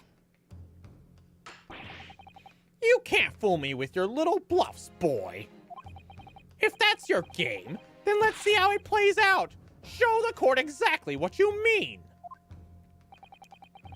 What is in this photograph that explains the reason for the victim's burn? Right here. Okay, X. Yes! The beefsteak? Actually, the metal plate the steak was served on. Or, the point is the metal steak the plate was served on. The plate. Oh! Your Excellency, are you all right? As you can see, there's an emblem on the plate. I guess it's some sort of trademark of Le Carnaval. Oh! The emblem on the plate and the victim's burn are the exact same shape. Ah! Ryunosuke, you genius! You're spot on! Which means the victim must have suffered this burn while he was present at the restaurant. Objection! But even if that's the case, we can't know if it happened on the day in question or not. It could have been the day before, or the day before that. It most likely happened some other unrelated time. Well, Objection! sadly, Prosecutor Achi, the chances of that are extremely slim. Thanks. Why? The outline of the burn is clearly discernible. Such a serious injury would have caused quite a commotion in the restaurant. Wouldn't you agree, Inspector Hosonaga? I can't imagine having missed such a terrible disaster, certainly. But I would say, looking at the picture of the wound, that it wasn't suffered very long ago. And although it's not a particularly large burn, it's extremely well defined, as the defense pointed out. This was no mild burn, that's for sure. Can you be more specific, Inspector? Well, let's see. If the plate was at around 90 degrees centigrade, if the plate was around 90 degrees centigrade, a burn like that would have taken around 3 seconds. It's inconceivable that the victim would have let It's inconceivable that the victim wouldn't have let out a scream of pain then. I've been investigating at the restaurant for several weeks already, but I've not heard anyone scream at all. As the head waiter of Le Carnaval, I can testify to that without hesitation. But you're a detective, not a waiter! Yes! There you have it! Something isn't right here.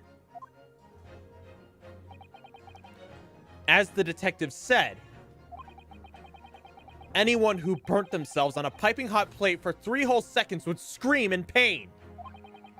There's no question of that. And yet, Inspector Hosonaga never heard the professor scream, not on that day or any before it. That's right. And the strange thing is, on the day he was shot, I didn't hear him cry out either.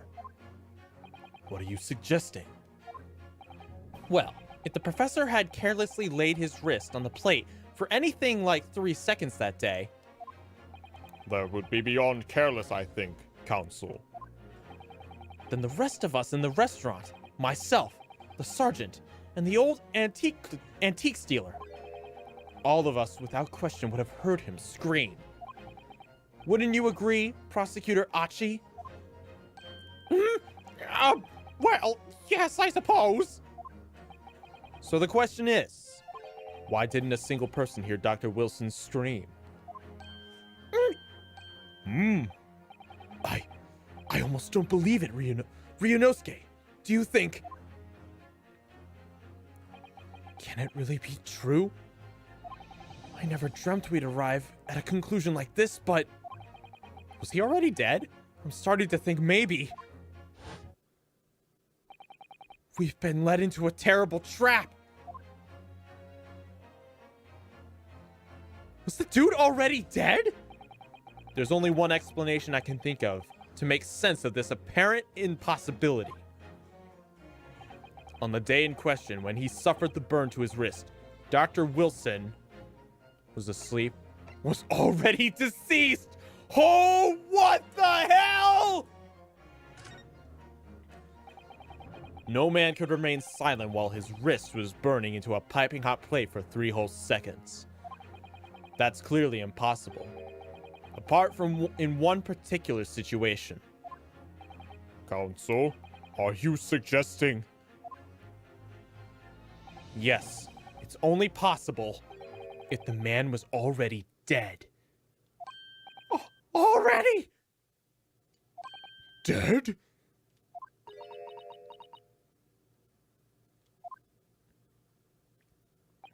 Knowing what we know now, it's the only possible explanation. When the beefsteak was brought to Dr. Wilson's table that day, the professor was already dead. That's madness! Oh man! This is getting good! Order, order, order, please! Counsel, explain this absurd notion at once! The victim was killed by a gunshot! That's right! That's absolutely right, Your Excellency! This is just another ridiculous ploy by the rookie! By the rookie student! But clearly, he has no grasp of the facts! Objection! No, Prosecutor Achi. It's you who has no grasp of the facts. I beg your pardon? As soon as it became apparent that the victim had suffered that burn while at the restaurant, this whole case turned upside down. Or have you not grasped that yet? The plot thickens. Indeed. Your Excellency, the court must hear from this witness again. If it's true, as we now believe, the victim was already dead before the gunshot was heard. It's highly likely that Miss Brett knows something about it. Incredible. I certainly didn't anticipate this twist of events. I'm sorry to say, Miss Brett, that you will have to forget your luncheon engagement. But, Your Excellency!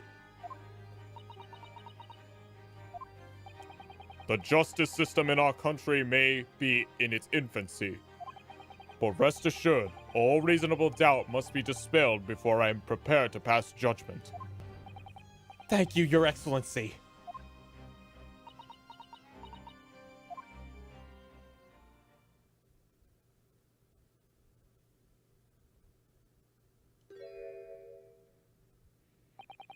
What was that smile?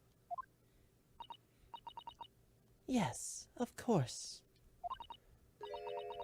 I mean, I fucking knew it. She knew how to speak the language. I'd be delighted to help. Especially if it helps relationships between my country and yours.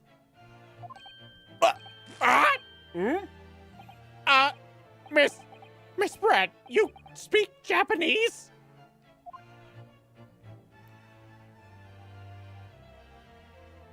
Well, of course I do.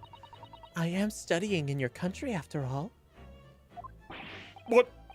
Then, why have you been speaking through an interpreter until now? My mother tongue, the Queen's English, is the most refined and elegant language in the world. As a gentlewoman, I try to avoid speaking in your vulgar tones as much as possible. Okay. Wow. I don't even know what to say to that. You just... Screw you, bitch.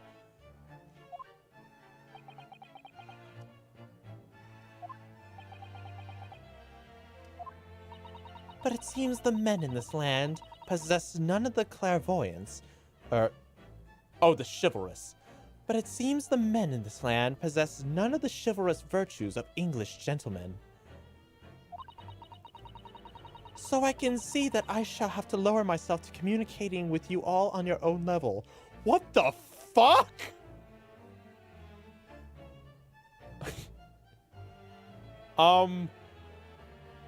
Alright,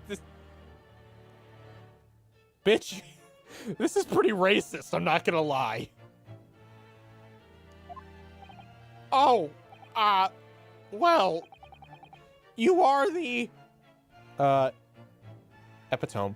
You are the epitome of a true English gentlewoman. We are truly honored by this lavish consideration you are so gracefully afforded to us. What the fuck is wrong with you? You're gonna simp even after she just showed blatant racism towards you? What the fuck, you fucking simp? I swear, simps will justify freaking anything. I see. Also, just saying, it's not a very good idea to be racist towards the fucking people when you're being involved in one of their court cases. Just saying, don't be racist in the country's courts. That's a really bad idea. In that case, Miss Brett, I will now ask you to testify in your own words about the events leading up to the death of the victim, Dr. Wilson.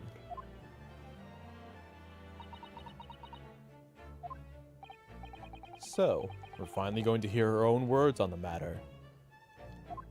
Damn, Achi is down bad horrendously. For real! Things are getting interesting, Ryunosuke. Is this whole bloodline filled with kiss asses? Probably!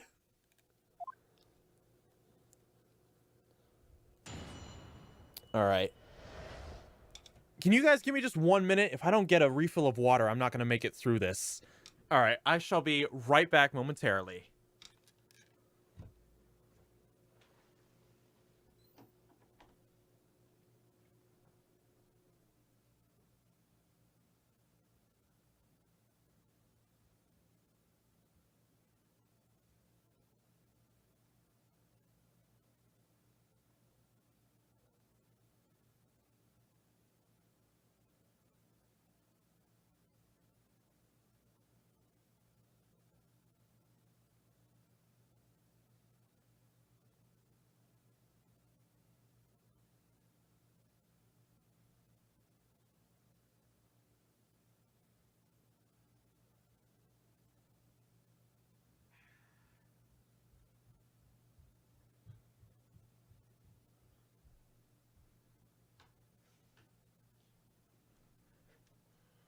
All right, water is refilled.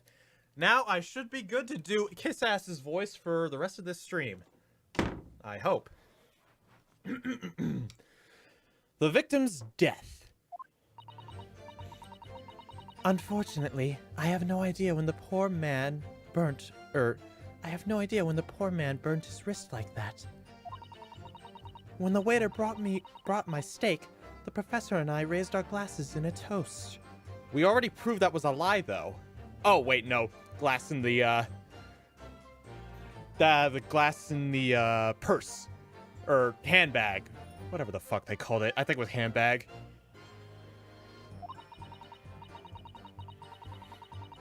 As far as I've heard, the post-mortem report showed no other possible causes of death besides the gunshot. If there's some other way a man's life can be taken without leaving a trace, please do show me. But of course, this country's inferior investigation techniques probably wouldn't pick up on it anyway.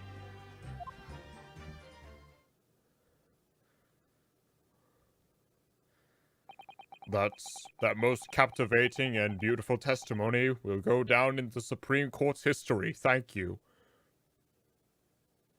I can't tell if he's supposed to be sarcastic with that right now. I'm gonna imagine he's just trying to be sarcastic about that. It's like, okay, thanks. You just made racist remarks about our country in your testimony. Easy does it. I hope this is the last time I will have to sully my lips with the coarse tones of your unbecoming tongue.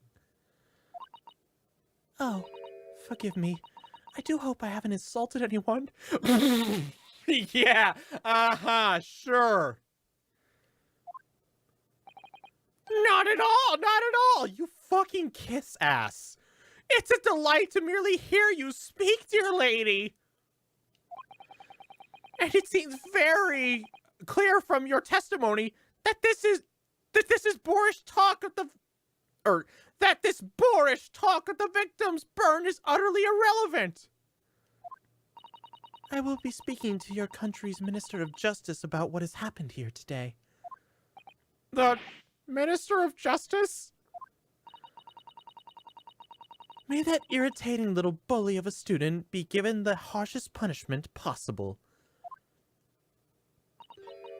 Amen. Huh?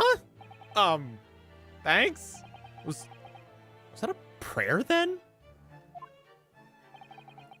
Well, you'll have to forgive the irritation, Miss Brett, and put up with the cross-examination now. I expect you've noticed this little bully of a student, as you put it, doesn't miss much.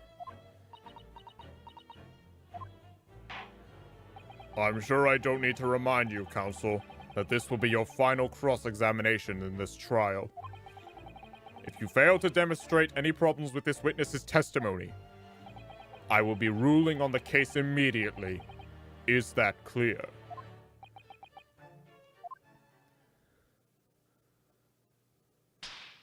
What? Okay. Yes, Your Excellency. Then you may proceed with the cross-examination.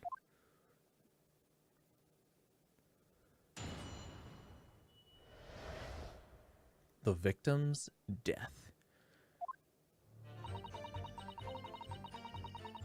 Unfortunately, I have no idea when the poor man burnt his wrist like that. Let's see. When the waiter brought my steak, the professor and I raised our glasses in toast. Okay, well, that was a lie we proved earlier, so... No, wait, fuck. I keep remembering the fucking purse. As far as I've heard, the post-mortem report shows no other possible causes of death besides the gunshot. Yeah? There's some other way a man's life can be taken without leaving a trace. Please do show me. But of course, this country's inferior investigation techniques probably wouldn't pick up on it anyway. Inferior investigation techniques wouldn't pick up on it anyway.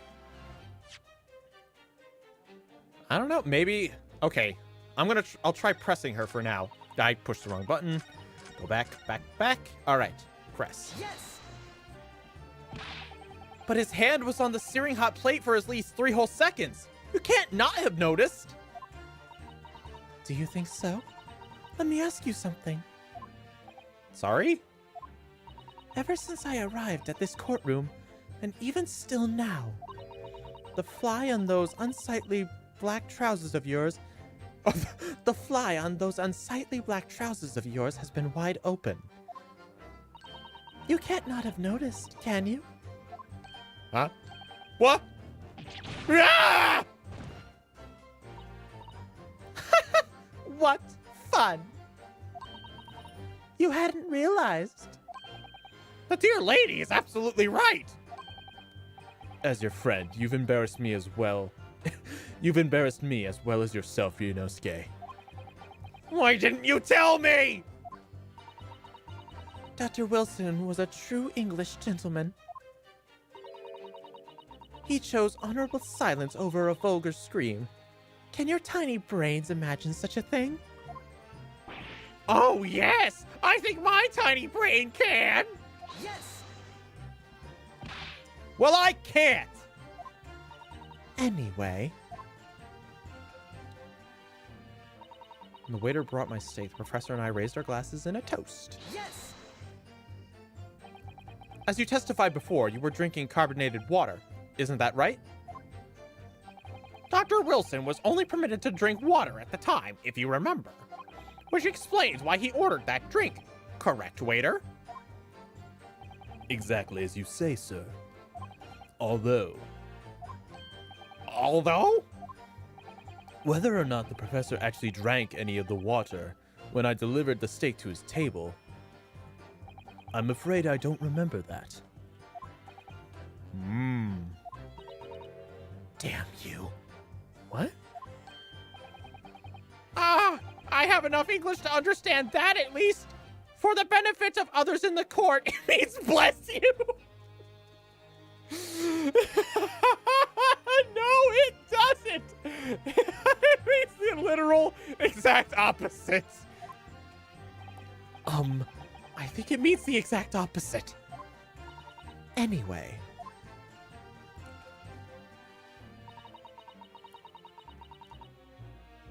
Yes! Yes, it's written here in the paperwork.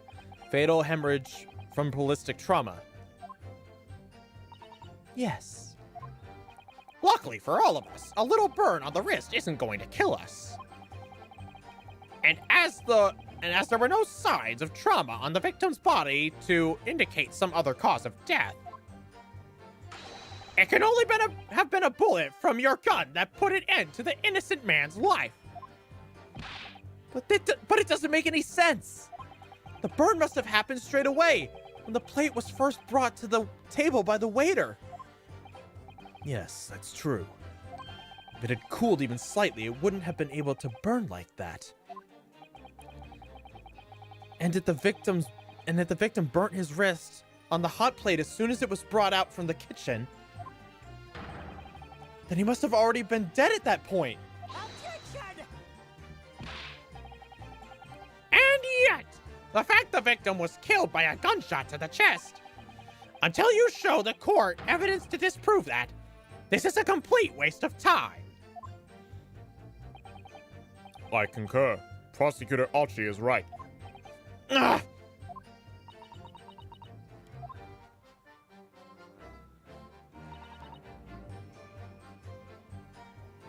Is there anything anything that could have been used to kill a man before?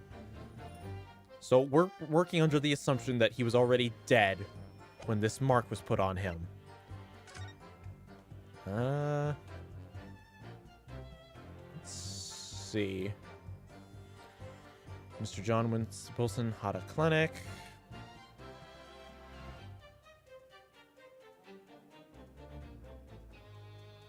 I don't suppose this is clearly a record of some kind of medical treatment, and there's an entry for the day the professor was killed. Okay, so we're not going to get anything else. Extraction, so we had a tooth out. Can I skip this? No, I can't. I'll probably use laughing gas. Okay, so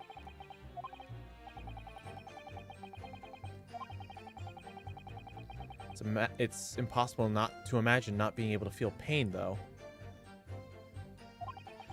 There's a cautionary note at the end. It says, no food or drink other than water for 3 hours post-procedure while anesthesia wears off. Oh. If they had argued anesthesia...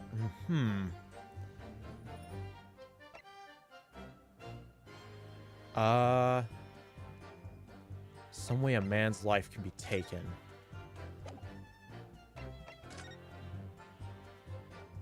Well, there's a knife right there, but it's, I don't know if it's sharp enough. Let's see if I can get a hint or something. Yes. Without leaving a trace. If someone is shot, strangled, or stabbed, or thrown from a height, however a person's life is taken, there's always telltale traces on the body. Quite right, dear lady. As our police force has thoroughly examined the body of the deceased, there can be no doubt. Isn't that right, Inspector Hosanaga? As I've said, I've always aimed for flawless investigations. There'd be no physical traces with all those causes of death, that's true. Or there would be physical traces. But maybe there's some other way of killing someone that doesn't leave a mark. Poison? If, heaven forbid, you doubt me, young man, you're going to have to tell everyone how exactly you think the professor did lose his life.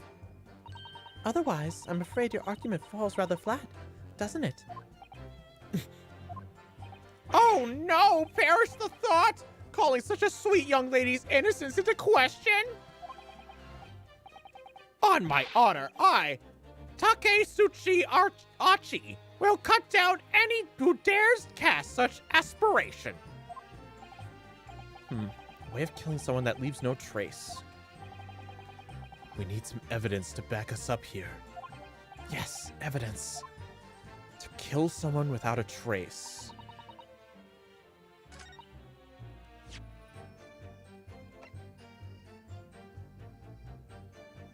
The bullet did not pass through the victim's body. Photograph print shows the victim shot in the chest. To kill someone without a trace.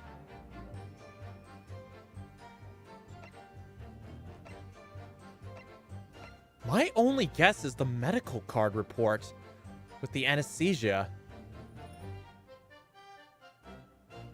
I don't know. That is the only thing I can think of. Maybe one last...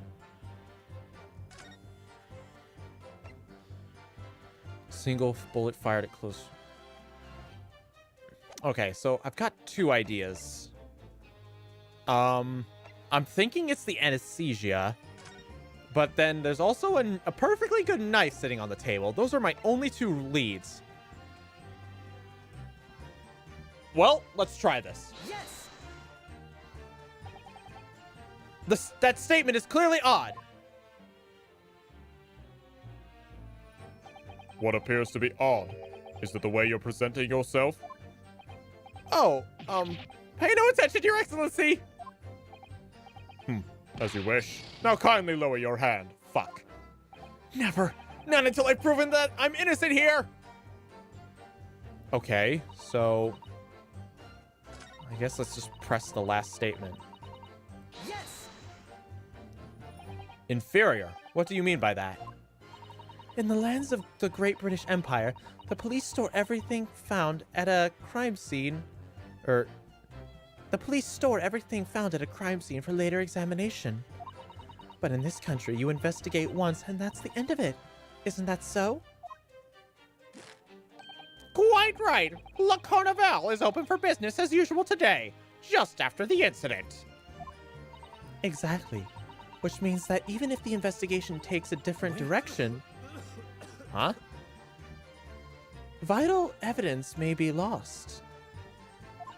It doesn't occur to your native, it doesn't even occur to your native detectives to try to preserve the crime scene. I'm trying to be as tactful about this as I can, you understand?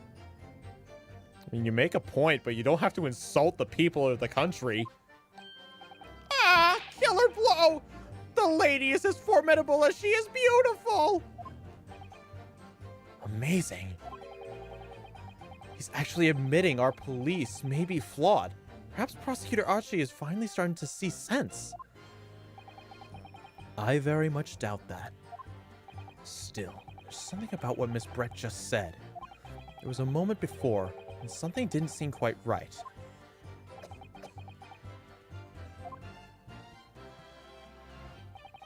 What do you think, Ryunosuke? I think it's going terribly. No matter how much I press her, I'm not turning up any new information. Yes, as I suspected, she's a tough witness. We need to find a way to break her testimony, or the cross-examination will be over. But that would mean I have to find a way. There must be some clue somewhere to help us find a chink in her armor. Kazuma. What, Ryunosuke? There is one thing I noticed. Something that's been bothering me. Bothering you? You mean about Miss Brett? Actually, no. About the person standing next to her. Inspector Hosanaga. The detective? Yes, he seemed to react a little strangely to Miss Brett's last statement. I was wondering if it might be significant. If it might present an opening, maybe. Alright, I have an idea. Try pressing her on that last statement one more time. If you think so, but this time instead of targeting the woman herself. Let's see what we can get out of the detective. Alright then. I wonder what Kazuma's thinking. I'll find out soon enough, I suppose.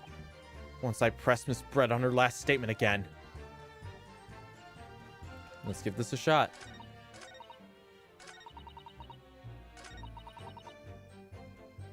Yes. Inferior. What do you mean by that? In the lands of the Great British Empire, the store... Yeah, okay, we've read all this.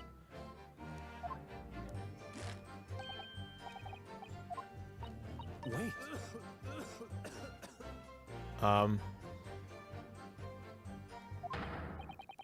Yes! There it is again! The detective's reaction is just the same as before. Why? Up until now, the detective has been in the stand with Miss Brett as her inspector. But things are very different now. For this testimony, the detective is just listening to what the Englishwoman has to say. This could be a golden opportunity. What do you mean? When people are actually testifying, they're usually very careful not to let anything slip. However, when they're listening to someone else speak, you'll find they often let their guard down. You're right. Look at him. He's lost in his own thoughts. It's time to pursue the man and his train of thought. Sorry? Pursue? I'll explain how to do it now, Ryunosuke. It all has to do with the witness marker. What marker? At the moment, we're focused on Miss Brett, who's the person actually making the current statement. By moving the marker left and right with, the D-pad, you can turn your attention to the other people in the stand. When you're looking at the other witnesses, you'll be able to pursue them with A. If you can catch the person just at the right time, you might uncover some new information to pursue. If you notice a strange atmosphere amongst the people on the stand, take a good look around. Alright then. So I should move the marker across with left and right, and focus on the detective. Then pursue him with A. See what's on his mind. Here we go. Wait. It's... Okay, now it's working. Pursue. Excuse me. Yeah! What's the meaning of this?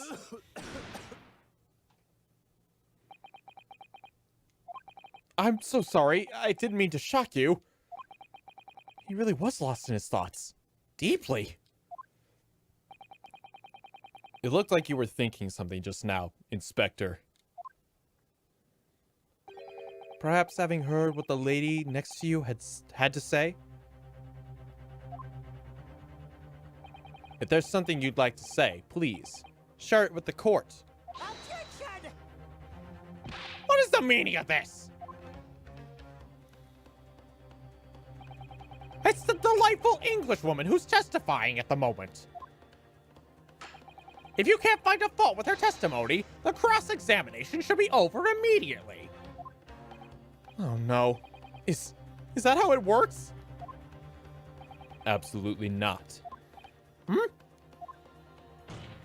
The detective is in the stand, which makes him a valid witness. Yes, not to mention the fact that he's intimately involved in this case. Inspector Hosanaga, Yes.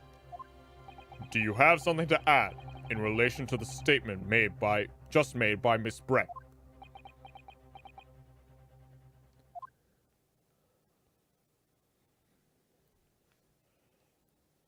Well, yes, if you don't mind. I would like to speak.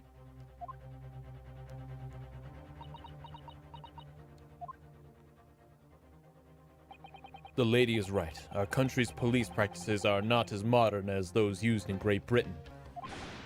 Which is why I, Satoru Hasanaga, always strive to make every investigation I'm involved in flawless. What do you really mean by that? I'll tell you what I mean. I won't have evidence lacking on my watch.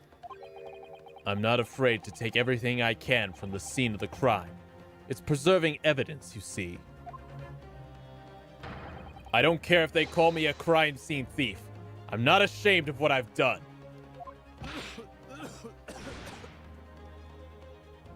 A crime scene thief?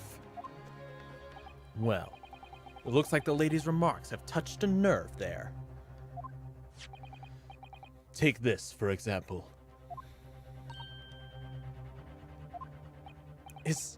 Is that? This is the bottle of carbonated water that I took to the victim's table on the day in question. And yes, it's lost all its fizz, having been opened 3 days ago now. But it was carbonated water. I don't care what anyone says. Yes, there's some left in the bottle. I can see it. One day our police force will be among the best in the world. The time is coming. I guarantee it. Stay alive until then, dude. I can't say I condone the witness's actions, but I do understand the sentiment. The court will accept the glass bottle of water as evidence. The carbonated water that Miss Brett shared that day, on the day of the murder, was on the victim's table. Miss Brett. She poisoned it! That's why her glass was still full! She poisoned that bottle! Can you confirm this is indeed the bottle from which you drank on the day of the victim's death? Yes, it was that bottle. What was that about? She seemed to avert her eyes when she answered the judge's question. Very well. Counsel, you may presume the cross-examination. And the inspector will kindly control his fervor.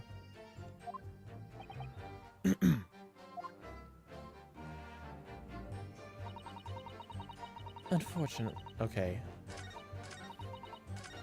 If there's some other way a man's life can be taken without leaving a trace, please do show me. Gladly, madam. Yes!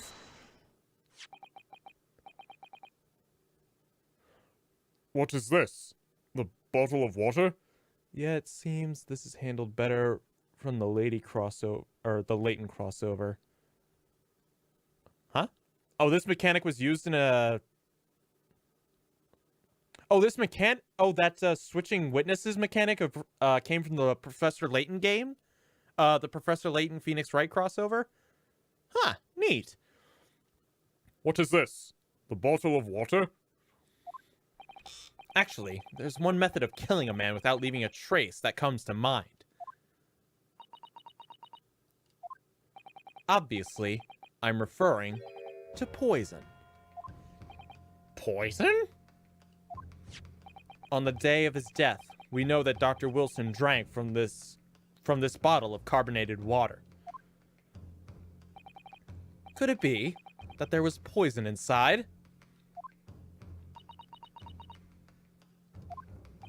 Could it be that the professor actually died after taking a sip from his glass?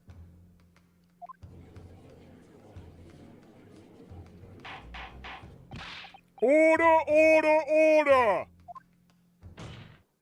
And on that day, who was sitting at the same table as the professor and able to slip the poison into his drink? The only person who could have possibly done it. Giselle Brett, it was you! Objection! This is outrageous! To suggest such a thing without a scrap of evidence! You little rookie imbecile! Have you even considered have you even considered the delicate situation our country finds itself in now? Have you forgotten that we only just signed an accordance of friendship with the British Empire? And? Have you even the vaguest inkling that your rash accusations could jeopardize the entire treaty? You're trying to get me locked up for murder. I don't care. Objection! This is not a political arena. This is a trial to determine one individual's guilt with respect to one crime. What? The fact that this woman is British makes no difference. We are here to determine the truth. Ahem. If I may. I will silence you forever for... Oh? It is you who should be silent. Of course. Dear lady! Where did that come from? She just snapped.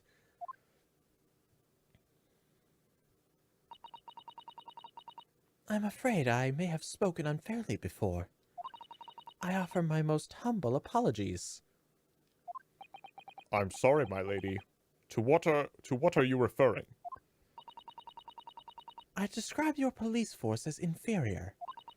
But no matter how inferior they may be, you still investigated this particular point thoroughly, I believe.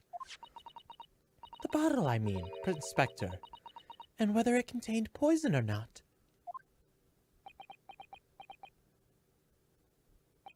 Of course. You did? Have you forgotten what my guiding principle is already? I strive for a flawless investigation every time. I don't believe it. Naturally, we tested the inside of the bottle and its contents. And what did you find, Inspector? I ordered tests for every toxin that's available in this country at present time. We could find no trace of poison of any description in the bottle of carbonated water, Your Excellency. Frick! What? Are you sure? The tests were meticulously carried out by the chief coroner himself. No! No! She must have slipped it into just his glass. I'm very grateful to all you Japanese. You successfully established my complete innocence in this horrid affair. Thank you. But of course, dear lady! The pleasure was all ours! I was so sure. This can't be right! Everything falls into place if he was poisoned! Thank you, counsel. I think that cross-examination has clarified everything. As the prosecution have asserted, A shot to the chest from this gun is the only conceivable cause of death. Furthermore, the accused, who by his own admission was holding this weapon, is the only possible culprit. I'm done for. The court wishes to apologize for the great inconvenience this has caused you, Miss Brett. Oh no. I'm just glad the matter is resolved. Before proceeding, I must ask the counsel for the defense. Do you have any further new evidence to present? Do you have any further new evidence to present the court, or to present the court at this point? Kazuma? I'm sorry, Ryunosuke. I have nothing more. Well, if you'll excuse me now, I really must be leaving.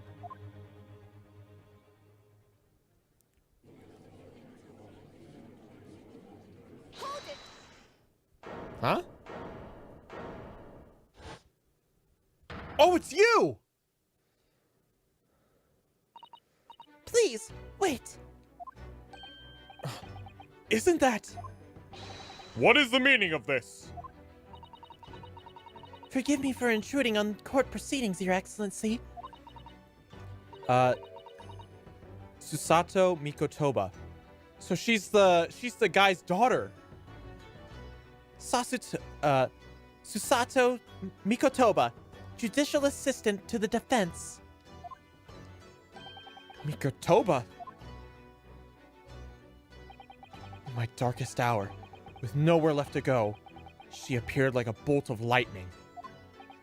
And in her hand, she carried a small package wrapped in a furoshiki cloth.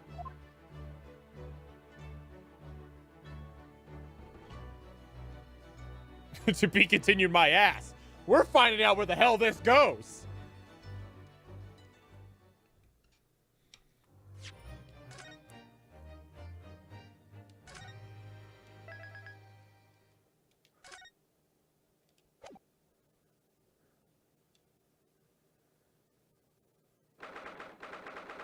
November, 1:14 p.m. Supreme Court of Judicature, Courtroom 2. Did I forget how to say that? I hope not.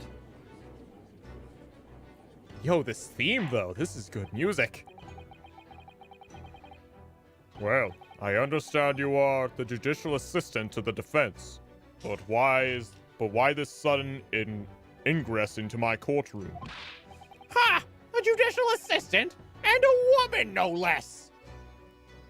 Oh, okay. Yeah, you haven't been simping over one for the past 3 hours?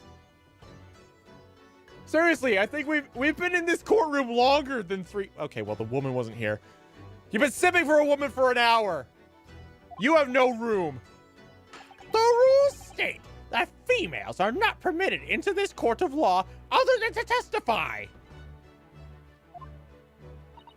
Yes, I fully understand. I only asked for 5 minutes of time. I have some vital evidence that I must hand over to the defense. Ha! You're too late, little girl. This trial has already been concluded. Shut the fuck up! 5 minutes. I will not allow a moment more. But, Your Excellency! I am most grateful.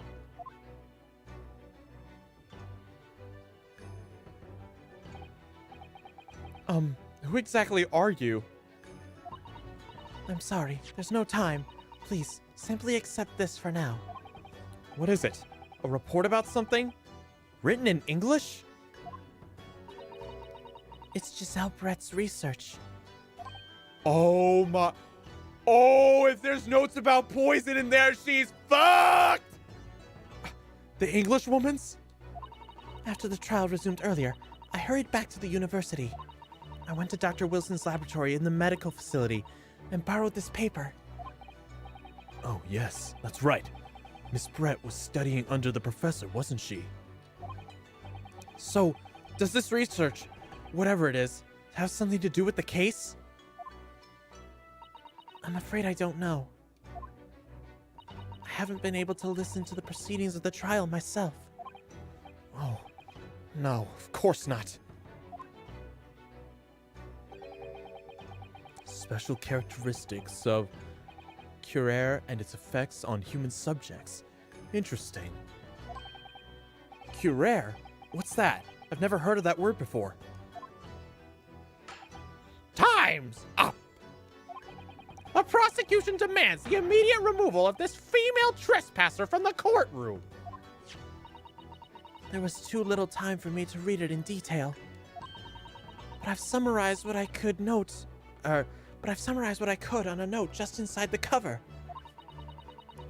If you think it could be valuable, please cast your eye over it. This is wonderful. Thank you. Giselle's report has been entered. A report detailing an unknown poison that Miss Brett has been researching during her time at Yume University. Goodbye then, and good luck.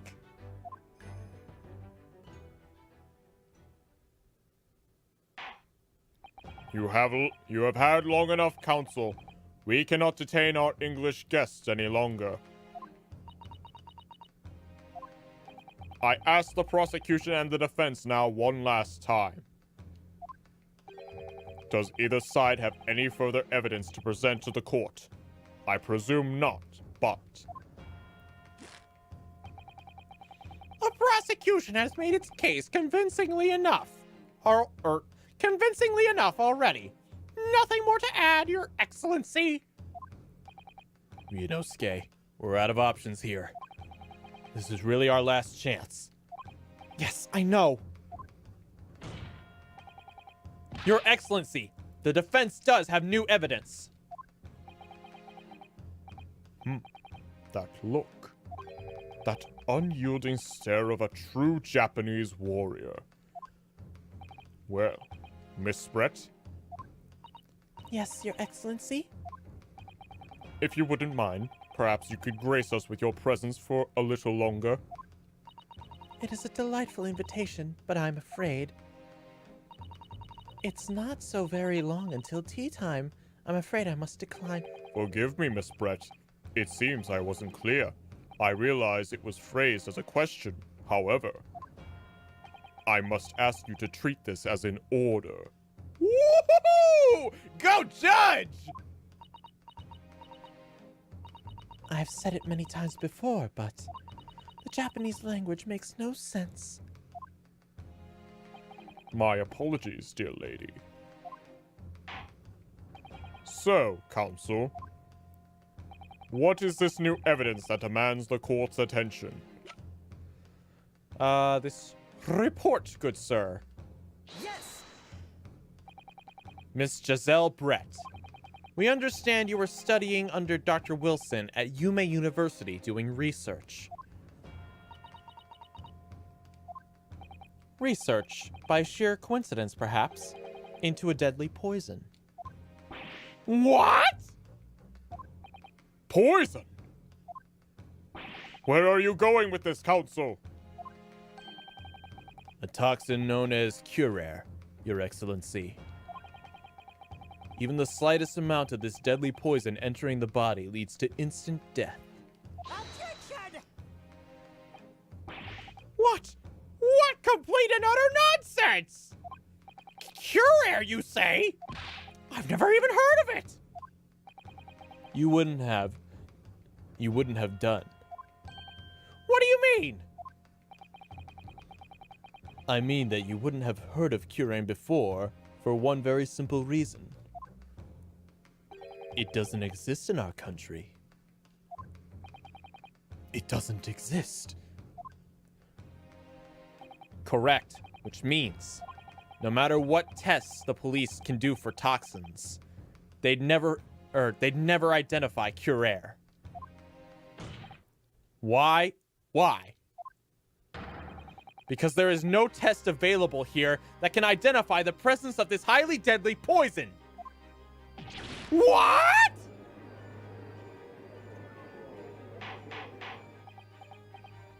Order, order, order!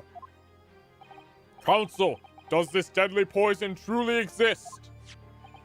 According to the report, authored by the visiting research student from England, curane has been long used by the tribespeople of South America as a poison to lace their arrows. It's pretty smart, actually. It seems that it's reasonably well known among European doctors and scientists. To lace their arrows? The report states that it's produced from the extract of a tree that grows deep in the Amazonian jungles.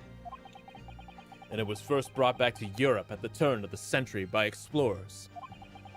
Claims that animals shot by arrows laced with curane suffered instant death. Doesn't that about sum it up, Miss Brett?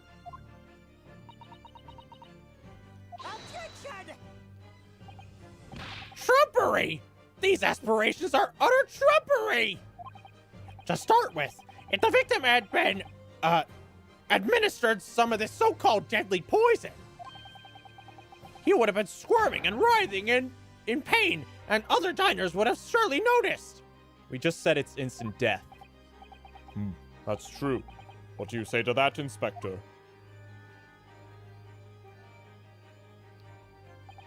Obviously, I would have noticed a disturbance like that.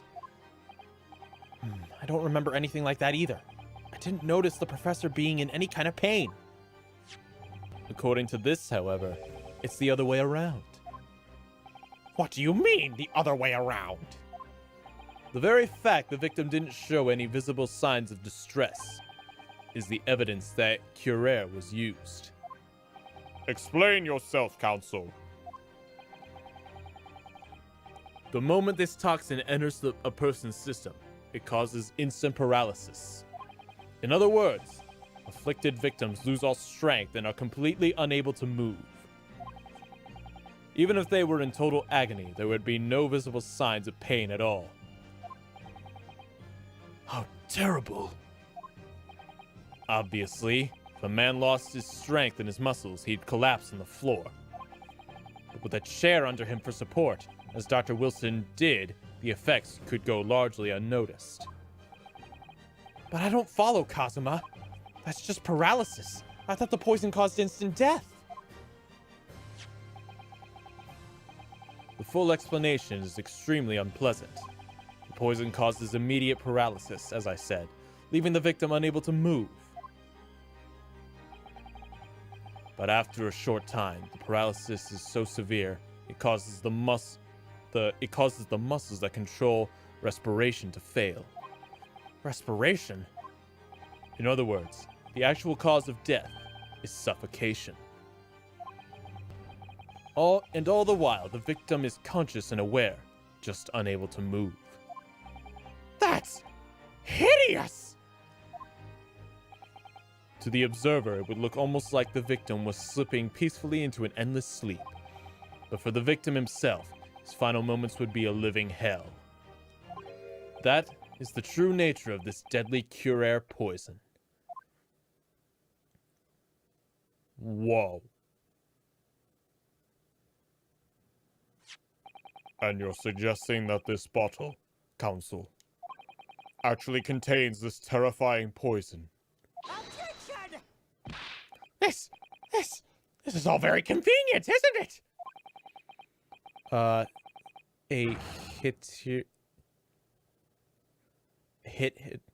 hetero?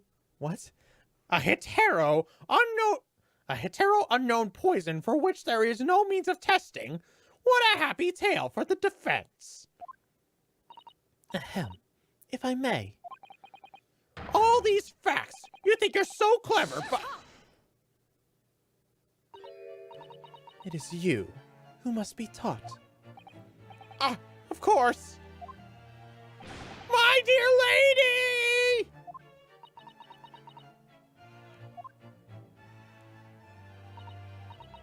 So, this is how you Japanese behave, is it? What? You steal another's honest hard work and then announce the result as if you discovered them. I'm appalled. What a loathsome act. Well, Miss Brett, The feeling is mutual. Whatever do you mean? Capitalizing on the unfortunate circumstances of an innocent man to frame him for a heinous crime. That really is a loathsome act.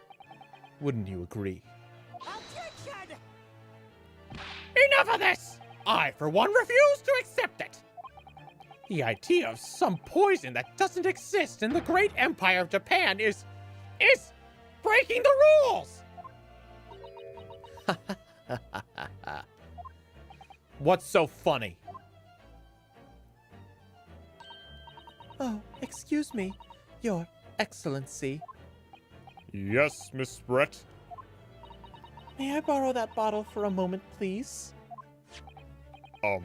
Well, yes, I don't see, why not?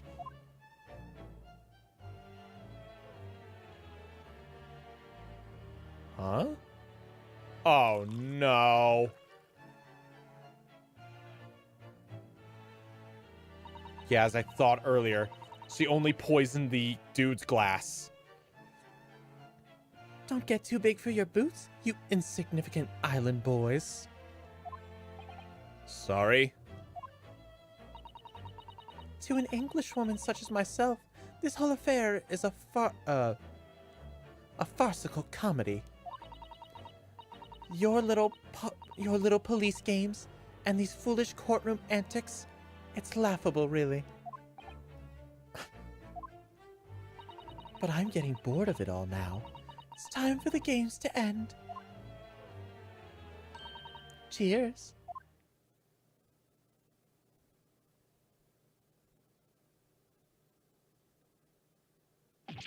Wait! What are you doing?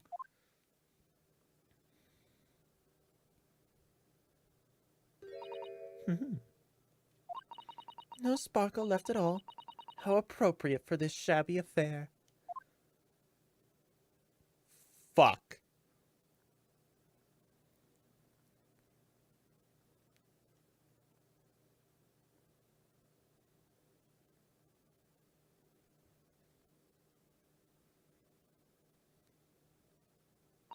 Goodness.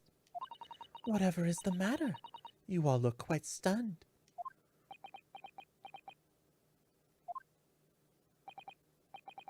So, no cure.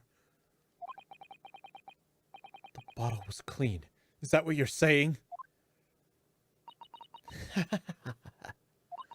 You look quite incrudious, little boy. But of course, that's the simple truth. Thank you for presenting the findings of my research so concisely here, in this grand venue. Most kind. Thank you, waiter. Now then, Your Excellency. Yes, Miss Brett. I should like to be excused now, please. I think I've given more than enough time for the furtherance of friendship between our countries. Yes, dear lady. We are most, gratified with all the assistance you have given us.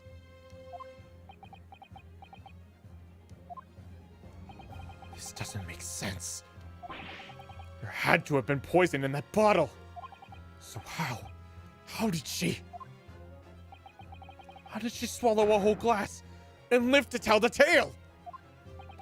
I don't understand it. Well, I suppose if nothing else, this little Far Eastern charade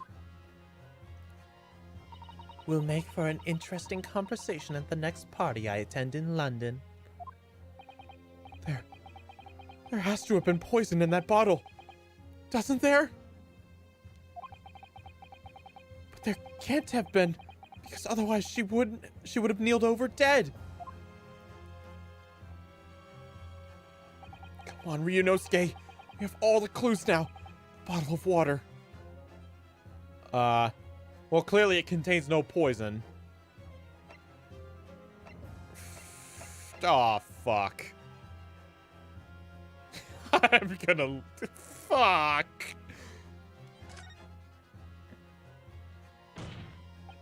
culprit did put curane poison into Dr. Wilson's carbonated water. The defense refuses to change its position. You serious? Objection!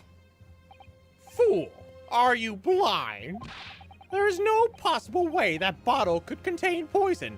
I mean, we just saw Miss Brett drinking the water from it. That's right. Which rather complicates your argument, I think. And I believe that complication can be explained. How exactly? Wait, I don't suppose... Let me check something real fast. I don't suppose I can read this. Synopsis. A poison made from the bark of a certain tree in the jungle of South America. The hunters of the region used it since ancient times to incapacitate their prey. Effects. Instant paralysis from the entire body, subsequent death, even in minute. That's minute doses. Route of entry. The above mentioned effects occur when the poison enters the body through a wound, such as that inflicted by a blow. Wait. So does that mean it has to be inflicted through a wound in the body? You can't. If you drink it, it doesn't do anything. Due to its ability to render the human body paralytic, it is believed that the toxin could have applications as anesthetic.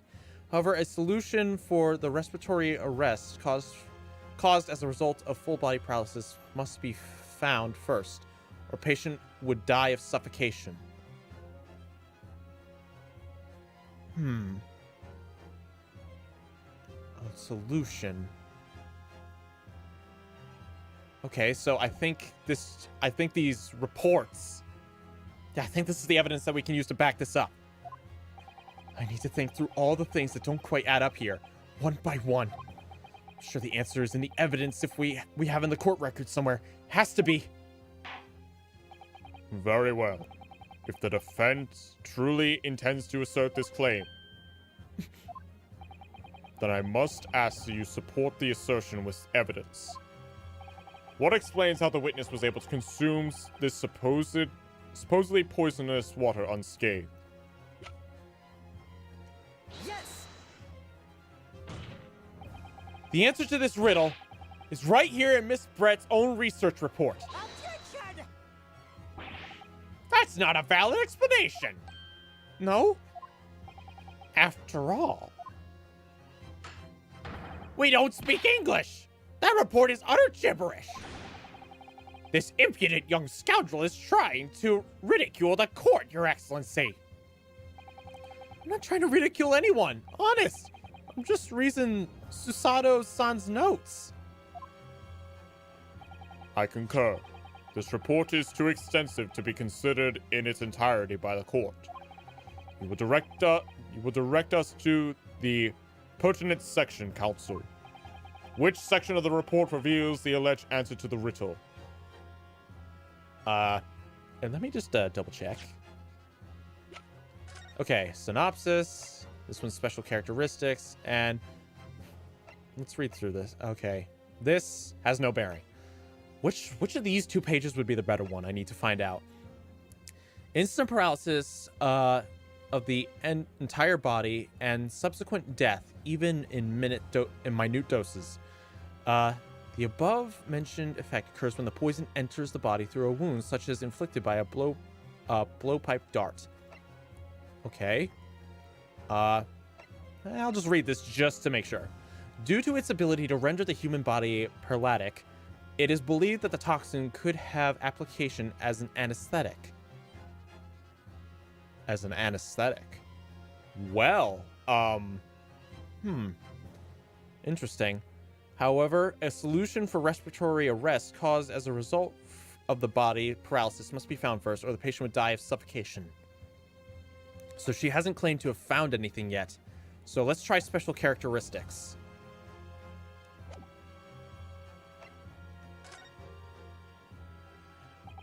We've been hearing a lot about this curane poison. And and it's left me curious about something. Oh? Counsel? Well, it sounds as though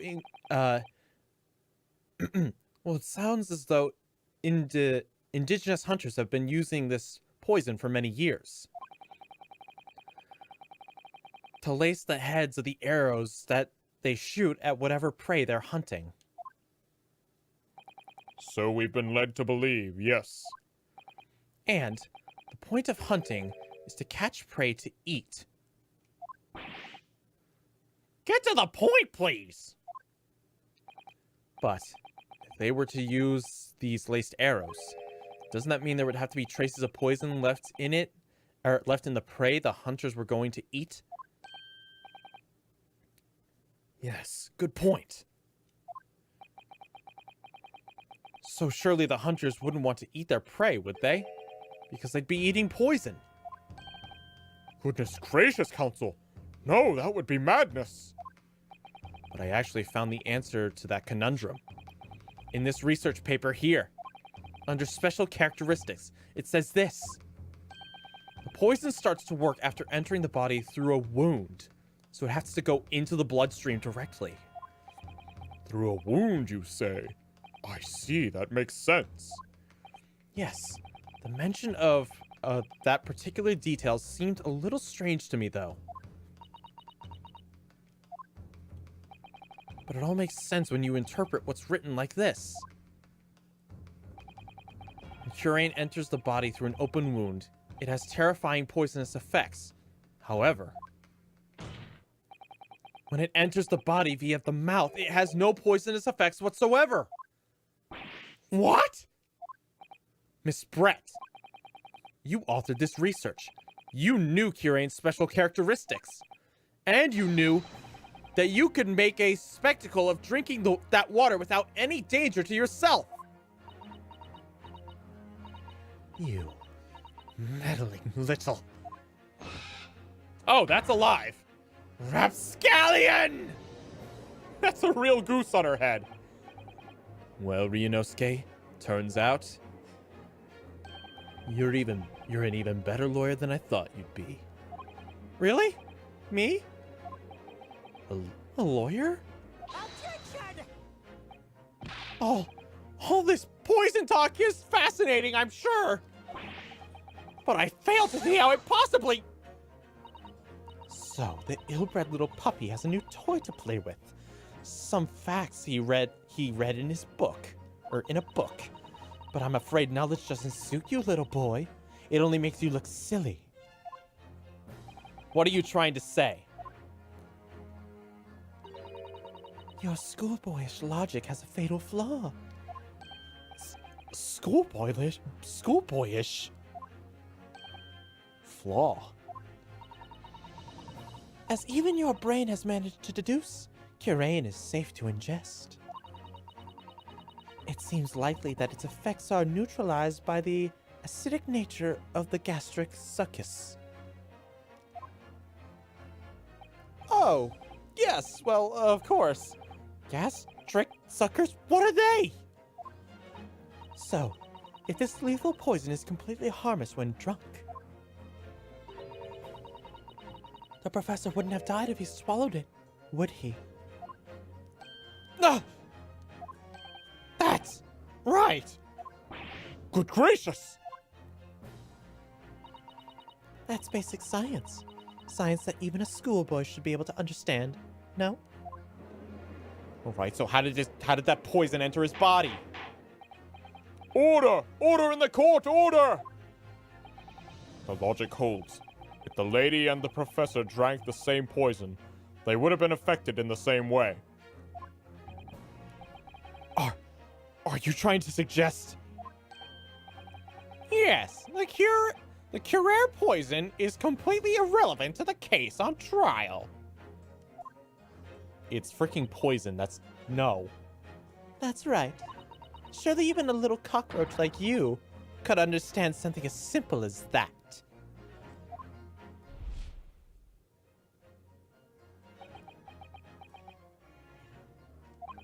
What is this? Welling up inside me. I've I've never felt like this before. It's a sort of conviction to break down all the discrepancies. It's so intense, almost rage-like. And more than anything else, it's an animalistic desire to take down my prey. Objection.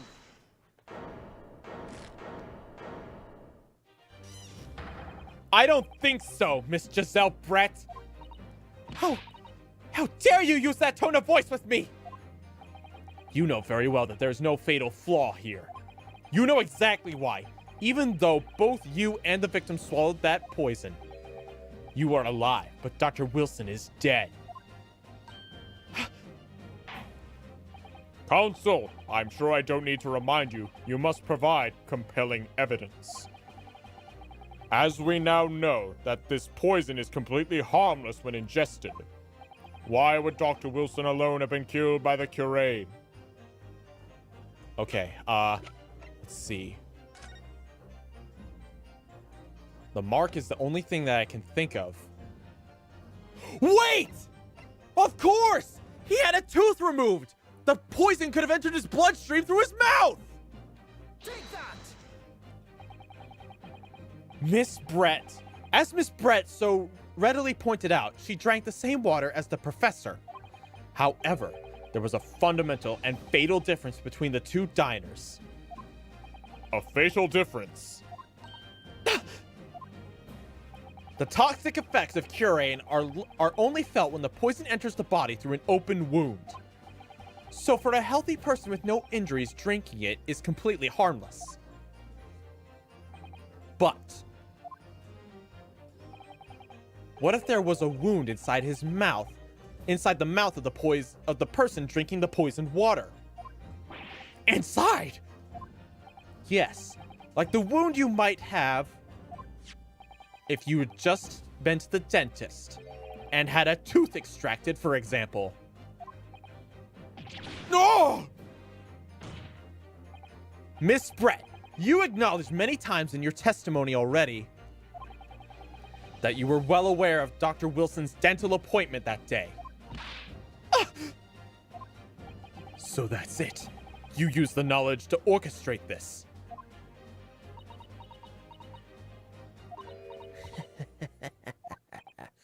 Is she laughing? I don't like to repeat myself, but honestly, I can't resist.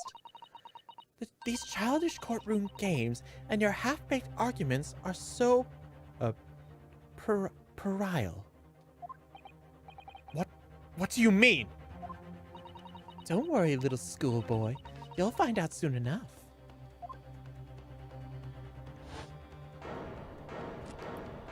Huh? You see, when you leave vital evidence lying around, you never know what might happen to it. No! I mean, it could just slip. What? Oh, fuck. Oh dear, how careless of me. I'm afraid some crucial evidence may have just been tragically destroyed. No! What the? What is it? What just happened? It's the English woman. She just smashed the bottle. And in the Supreme Court. What a terrible blunder. Officer, what are you waiting for? Collect up as much of the water from the broken bottle as possible at once. You're wasting your time. This delightful carpet under my feet was a gift from the British Empire. I assure you it will soak up the water beautifully. You may have neither the technology nor the presence of mind to recover it.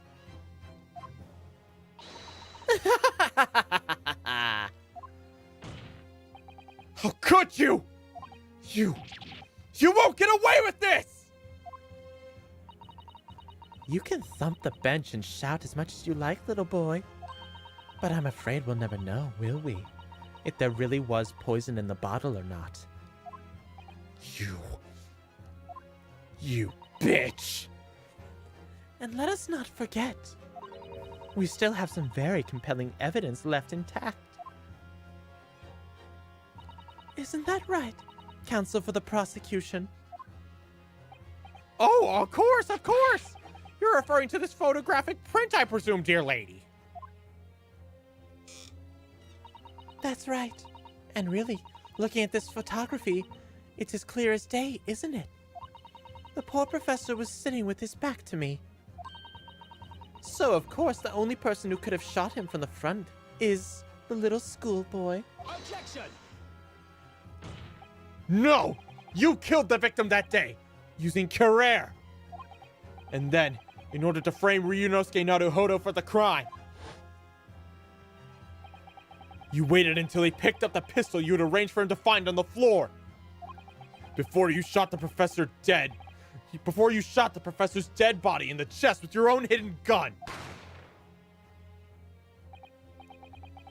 Then, in the confusion that followed, all you had to do was turn the dead professor in his chair around. See? You had every opportunity to commit this crime.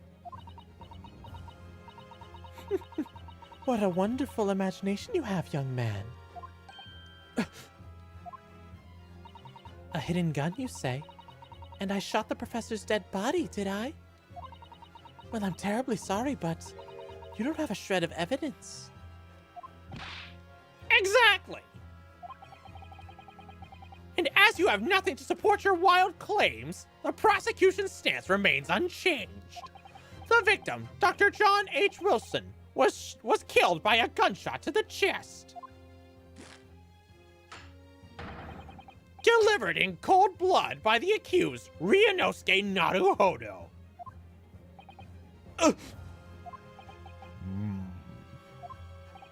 This is unbelievable! How can this be happening? We had her, but now, is she really going to get away with it? The way she destroyed evidence was obscene!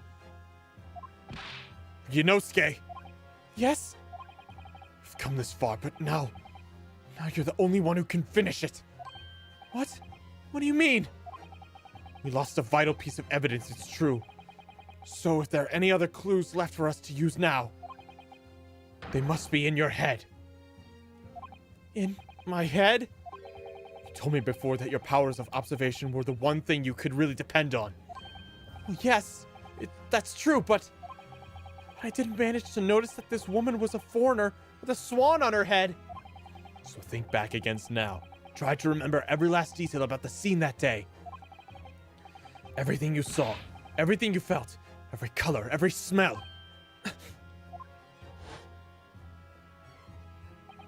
What I saw, what I felt. Every color. What the?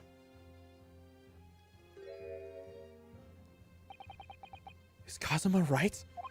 Somewhere in the vibrant memory of this same scene in my head, could there be another clue to expose the identity of Dr. Watson's killer? Well, that's clearly blood right there, so there's a clue. Actually, Kazuma, I think I might have something. Thinking back over everything I saw, I think I might have uncovered another clue. You always have something up your sleeve, don't you, Ryunosuke? Come on, then. Let's wipe that smug smile off that English woman's face with some evidence. All right. I can't wait. It's been niggling? Is that really niggling me for what? I'm sorry, what? Am I pronouncing that right? I hope. It's been niggling me for a while that something feels amiss in my memory of that day. Whatever it is could be the key to arriving the truth. Whatever it is could be the key to arriving at the truth about all this. It's in here somewhere. It has to be the clue that shows who Dr. Wilson's real killer must be. This blood. Right here. Take that! Inspector Hosagana, answer me this! Yes, what is it? He's still miles away. Probably thinking about that bottle being smashed. As you've said a number of times now, you strive for perfection in your investigations, don't you? Absolutely. I wonder, therefore, if perhaps you took anything else from the crime scene. Like, for instance, the plate of the steak that you took the victim's to the victim's table that day. Objection! Wait a minute! Where are you? Where are you going with this, little boy? It's just a memory that's been troubling me. What memory? I saw the scene shown in this photograph print with my own eyes that day. And I saw on the wooden base of the plate that the steak was served on was a spattering of blood. What? Oh, really? And what of it? Obviously, that must have happened when you shot the professor. No, that can't be the case. Take a good look at the photograph. And the relative poison. Take a good look at the photograph and the relative position of everything there. The plate of steak is almost directly behind the victim. What? What? If I'm supposed to have shot Dr. Wilson in the chest from the front, there's no way that blood from the victim could have ended up directly behind him. Ah! Yes. For blood to have made it onto the plate, it implies the plate was between the victim and the shooter. Which means the shooter must have been sitting opposite the professor as you were. Giselle Brett. I beg your pardon? Objection! This is beyond ridiculous! Fabricated nonsense! Is the court seriously expected to believe something the accused has apparently just remembered seeing? Hold it!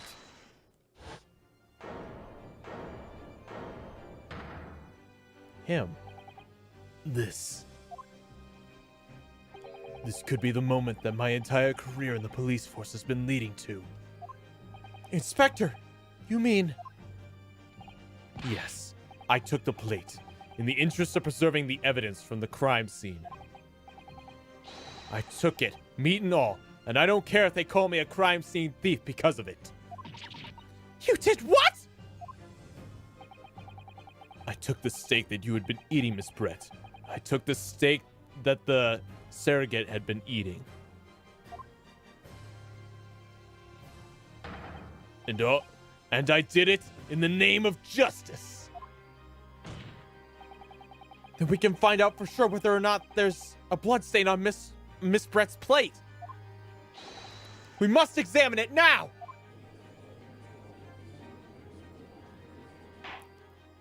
Inspector, the court wishes to examine the plate from the victim's table immediately. Yes, sir.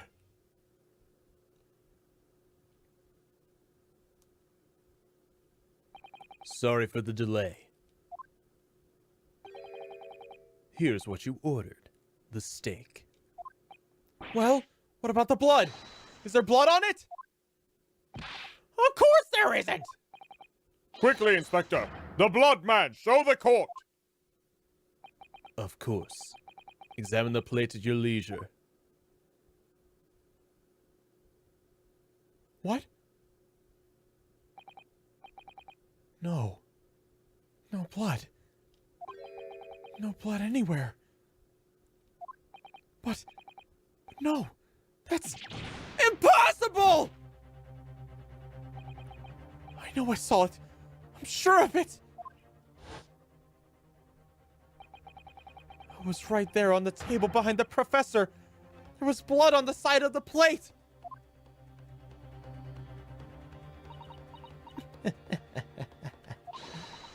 What an unbecoming expression, little boy. You see? This is why I always say you can't trust what the Japanese tell you. Ugh! I couldn't agree more. In the case of this disgrace to the Empire. Simp. I believe we may finally have reached a conclusion in this trial. Excuse me. Need water. Alright.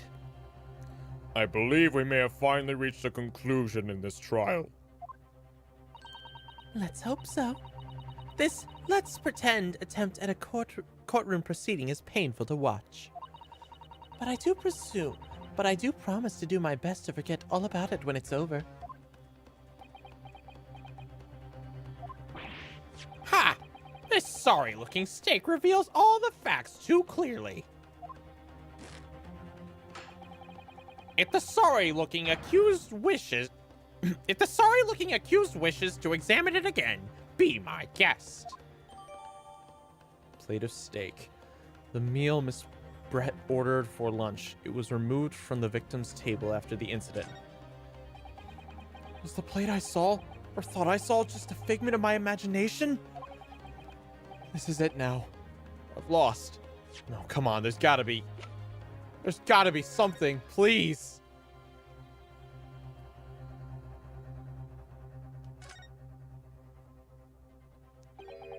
This emblem on the side of the plate. Is it a cat? What the fuck? It's a cow, obviously. Most likely because the restaurant's signature dish is beef steak. It seems a lot different. A lot of different restaurants have their own unique tableware. So this is the symbol of Le Carnaval, is it? Anything. The steak? What? The fuck? Huh? What in the world is this? I think. A Kaban coin? It's a Kaban coin. And the hallmark from the Hoei era, I believe. No, I don't mean what is it? I mean, what's it doing there? So, could this... What? The old dude said he lost this coin. Wait, did you say it was a Hoei Koban? Yes, apart from the meat juices, it looks to be in good condition. I imagine it's very valuable. This isn't the first time today there's been talk of a Hoei Koban. I've heard of pearls before swine, but I've never heard of a billion before billion and billion. I don't fucking know. And I don't even know, and I don't think you ever will again. It's extraordinary, though. This means... Can I extract that? I certainly never expected to find a precious coin underneath this thick cut of meat. And it's from the Hoei era, too. That would make it really quite valuable. It's well marinated in juices as well. Look. What? Are you thinking of eating it? Oh, no. But the next time I order a steak in an expensive restaurant, one thing's for sure. My heart's going to be racing as I lift up the meat and peer underneath for a prize. I think you might be at the wrong end of the stick about this, Ryunosuke. Kabane coin under the steak. There's only one logical explanation. Okay. Well, that just changed something. Ryunosuke. It's not over yet. Not until the final gavel. Huh? Never stop believing in yourself. Keep looking forward, no matter what. Believe in myself. Really? Maybe I should at least examine the evidence for myself. As the evidence requested by the defense has not shown to be problematic in any way, I presume any further examination of the evidence in this trial would be unnecessary. Does the defense have any objection? That bloodstain was going to clinch the trial for me. Can this plate of steak reveal any other clues at all? There's another clue. Your Excellency, please wait. This plate of beef is hiding another clue. Another clue that will reveal the shocking truth. Objection! The only thing that's shocking here is your unhealthy fascination with beef steak. Hey man, steak is good. Your Excellency, I think I've made myself clear, haven't I? I will not be able to turn a blind eye to any more unnecessary, procrastinations in this trial. I'm sorry, Miss Brett, but we must ensure a thorough examination of the evidence. I will not give a ruling until I am completely satisfied that all reasonable doubt has been dispelled. I see. As a newly affirmed ally of my country, that's still your position, is it? Thank you, Your Excellency. Counsel for the defense, you will now clearly show the court what you are alluding to. Hello, Bullocks. Hello, Bello Bros. You guys got here just in time for a crazy scene. Where precisely on this plate of beef is this new clue to be found? Right under here. Got it! Huh? No, Counsel, I'm afraid that won't do. That was ambiguous at best. When you ask to identify a detail, you must do— What the fuck? The answer's right here in front of me. I'm sure of it. So there's only one thing to do. Can I not freaking update it in the court record? Right here. Come on.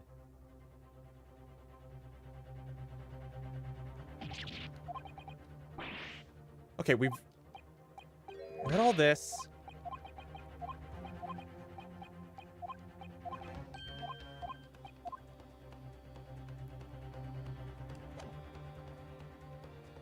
Okay. You examine it. I didn't see. Hold on.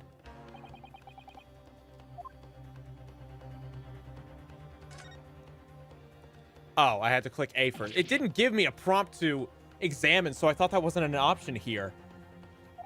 What the? What in the? Yeah, I know. Oh, I can't skip it when it's like this.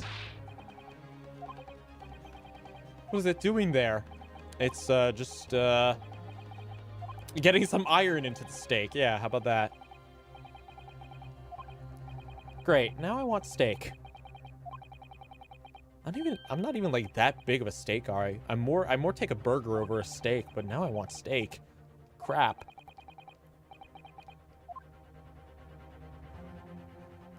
All right, now I present. Got it! Good gracious, that's— Kaban? What on earth? A Hoei era one at that. Miss Brett, this is in fact the beef steak that you ordered at the restaurant on the day in question, is it? Tell me, why is there an old coin seemingly hidden underneath the meat? She switched the steaks. Shut up! What a ridiculous question. How should I know?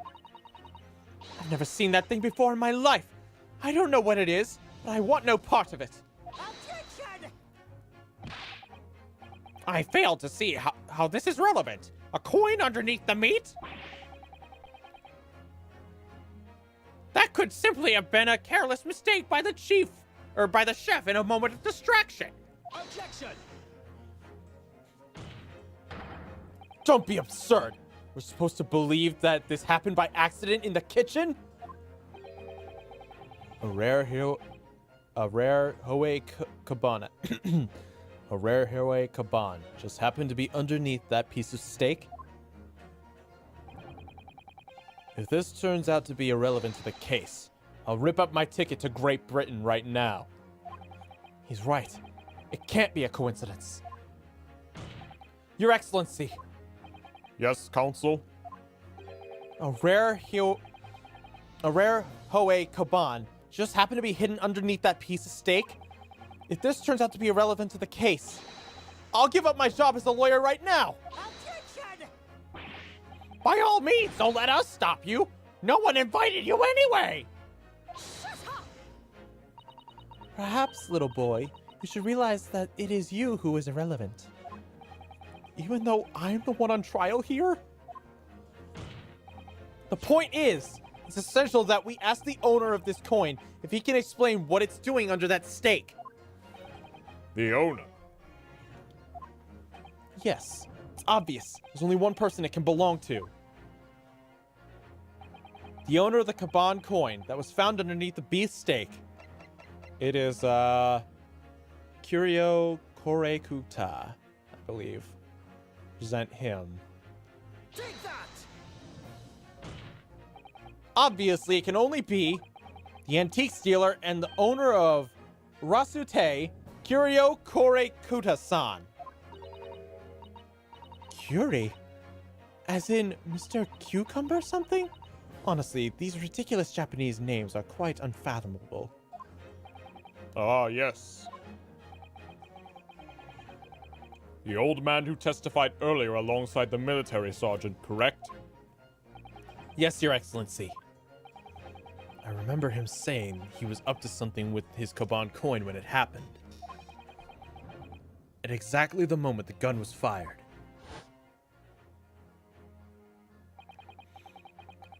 The gunshot interested me not. I was far too busy on the floor. Too busy on the floor? Sorry, what were you doing? Hunting for treasure. Indeed, the Hewa Ere Kaban, my prized coin.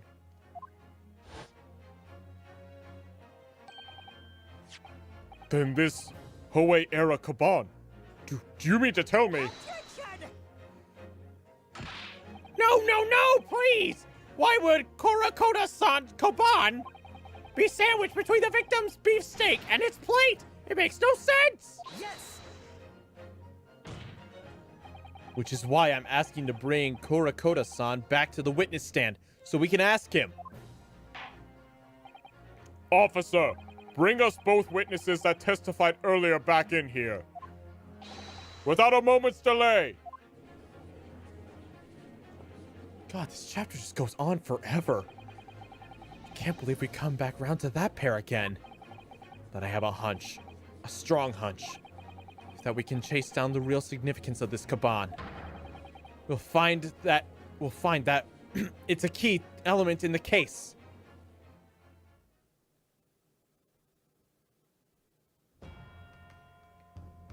Now we have 4 of them on the stand?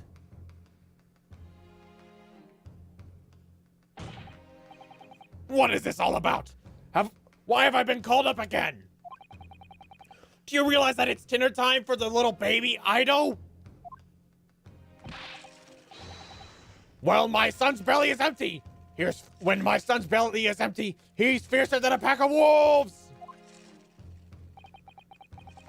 Exploited by the police we were, like miserable dogs forced to bear false witness. And when cast in front of this courtroom myself, I became a ruined man in a trance, a worthless and withered antique. Nothing more I have to say. The sun set on this Rasute shop owner's existence. Be that as it may, Korekuta-san, something has come to light that requires your a clarification.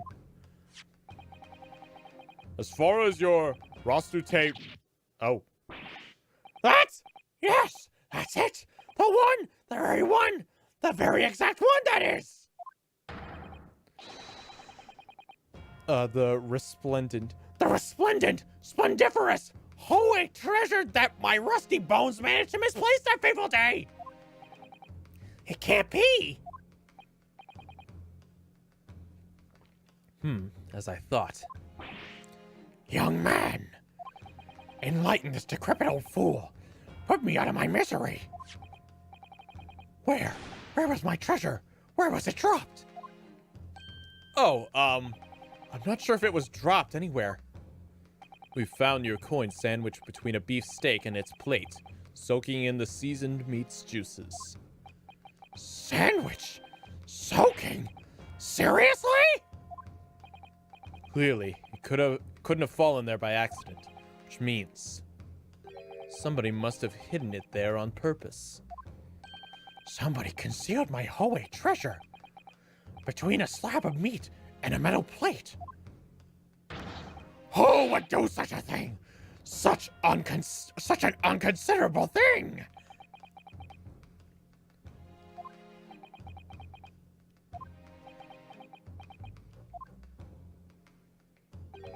Excuse me.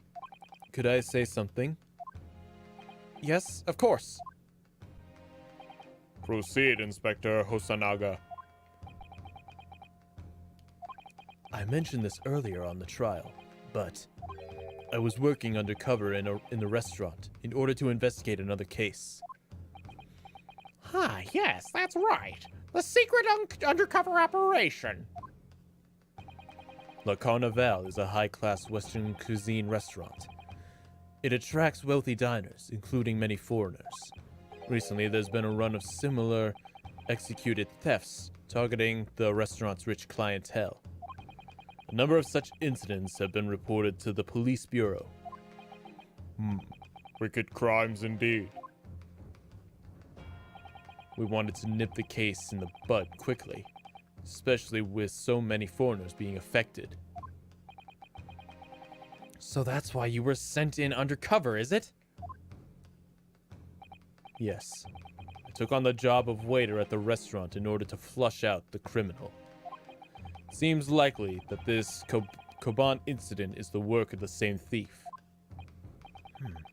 So unbeknownst to us, there was a master thief at work in the restaurant on a regular basis. The place was already the scene of several crimes, it seems. I don't know about the master thief part, but the identity of the person who stole and hid Kurakuda-san's Koban is all too clear. What? What? I think the court would like to hear the defense's view on this matter. Tell us, who is the despicable scoundrel that stole Kurakuda-san's Koban and hid it under the steak? I guess him? Probably not her. Fuck it. I'm gonna try this one. Take that! Obviously, it can only be you. Sergeant Ayase Nosa. Or Ayesa Nosa. What? How? How dare you? You monster! Monster? I stole that Koban, did I? I'm the master of La Carnival, The master thief. of La Carnival, am I?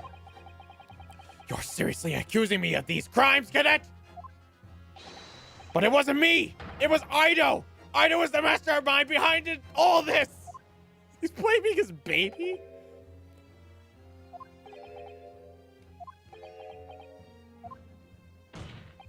You would push the blame for your crimes onto your own son?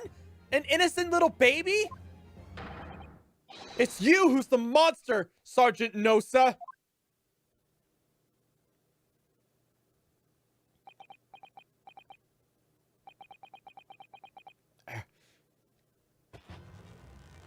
Ow.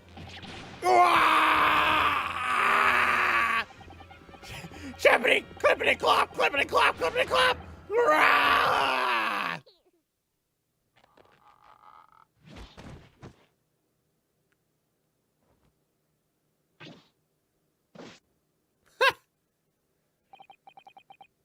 Nippon Imperial Army, Sergeant Ayesa Nosa, preparing to stand down in the Supreme Court, sir.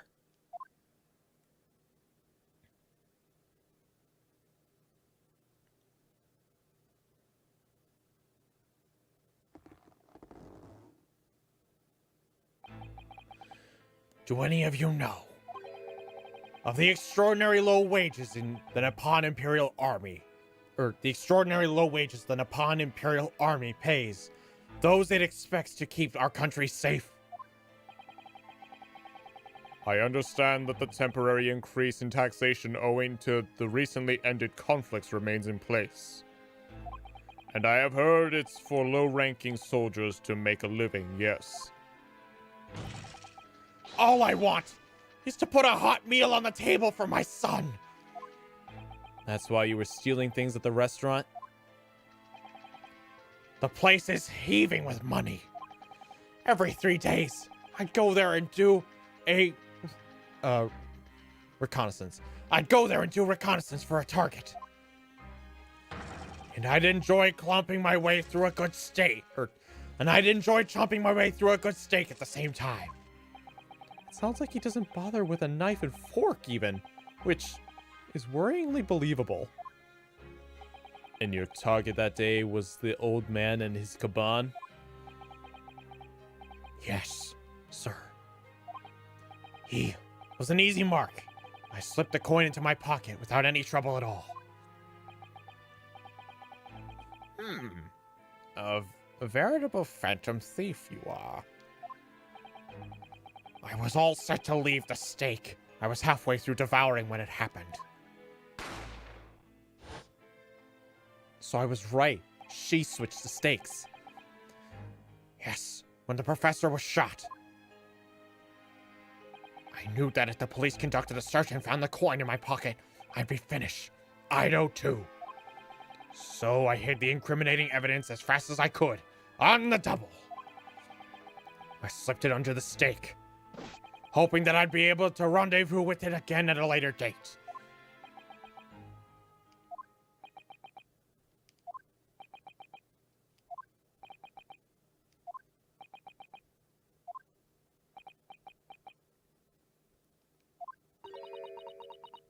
This is ridiculous. Perhaps you could carry on with this absurd prattling in your own time? Well, Miss Brett, Of course, dear lady, of course. How rude of us. I'm quite sure there's no need to detain you any longer at all. May the esteemed gentlewoman please be excused, Your Excellency. Indeed. The theft of the caban was clearly perpetrated by this baby-saddled sergeant. It would certainly appear to be unrelated to Dr. Wilson's murder. Of course it is. Hiding a coin under a lump of meat, the sheer nonsense of such an idea astounds me. Nonsense, is it? Well, As for picking up your steak and biting into it without using a fork and knife, it's beyond nonsense. It's pure madness. Very well. Now that all questions concerning this witness's testimony have been answered, I see no further justification for detaining her. Miss Brett, you are free to leave. Thank you, Your Excellency. Good luck, everyone. And good day.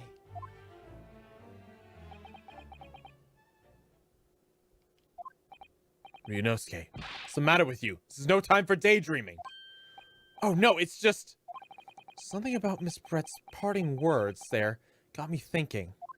I can't quite work out what exactly, but something she said jarred with me. I feel like there was a contradiction in there somewhere. Something didn't quite add up. If that's the case, don't just stand there and make your voice heard.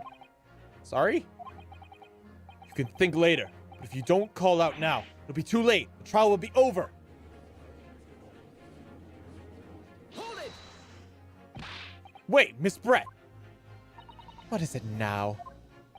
I'm afraid, just one last time, there's something I'd like to ask you. I'd like you to explain the contradiction in your parting words from just a few moments ago. What are you talking about? What contradiction? Objection! What new student nonsense is this? Well, what parting words are you talking about, Ryunosuke? Hiding a coin under a lump of meat? The sheer nonsense of such an idea astounds me. And as for picking up your steak and biting into it without using a knife and fork, it's beyond nonsense. Pure madness. Yes, I'm right. What she said there exposed an undeniable contradiction.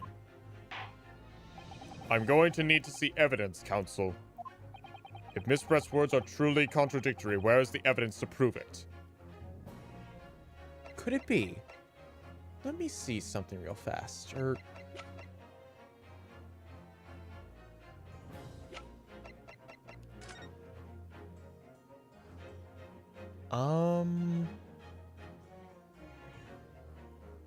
Okay, there's the knife and fork.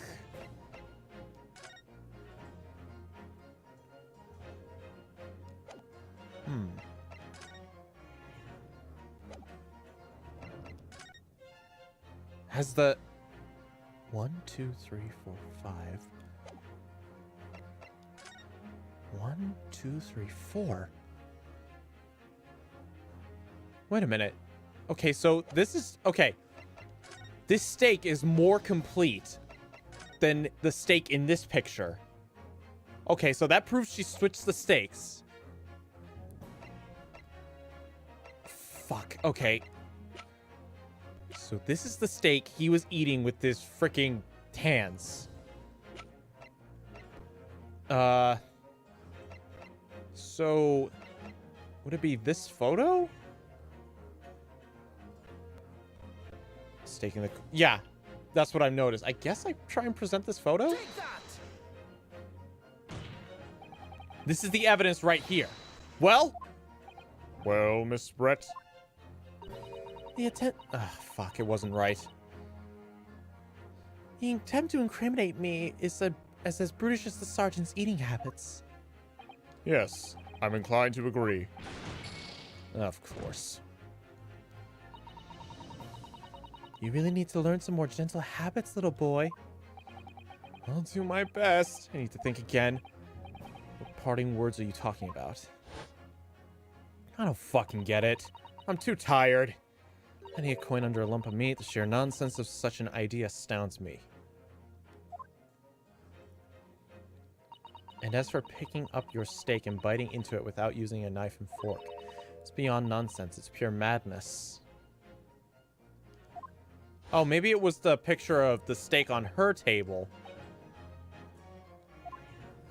I can try.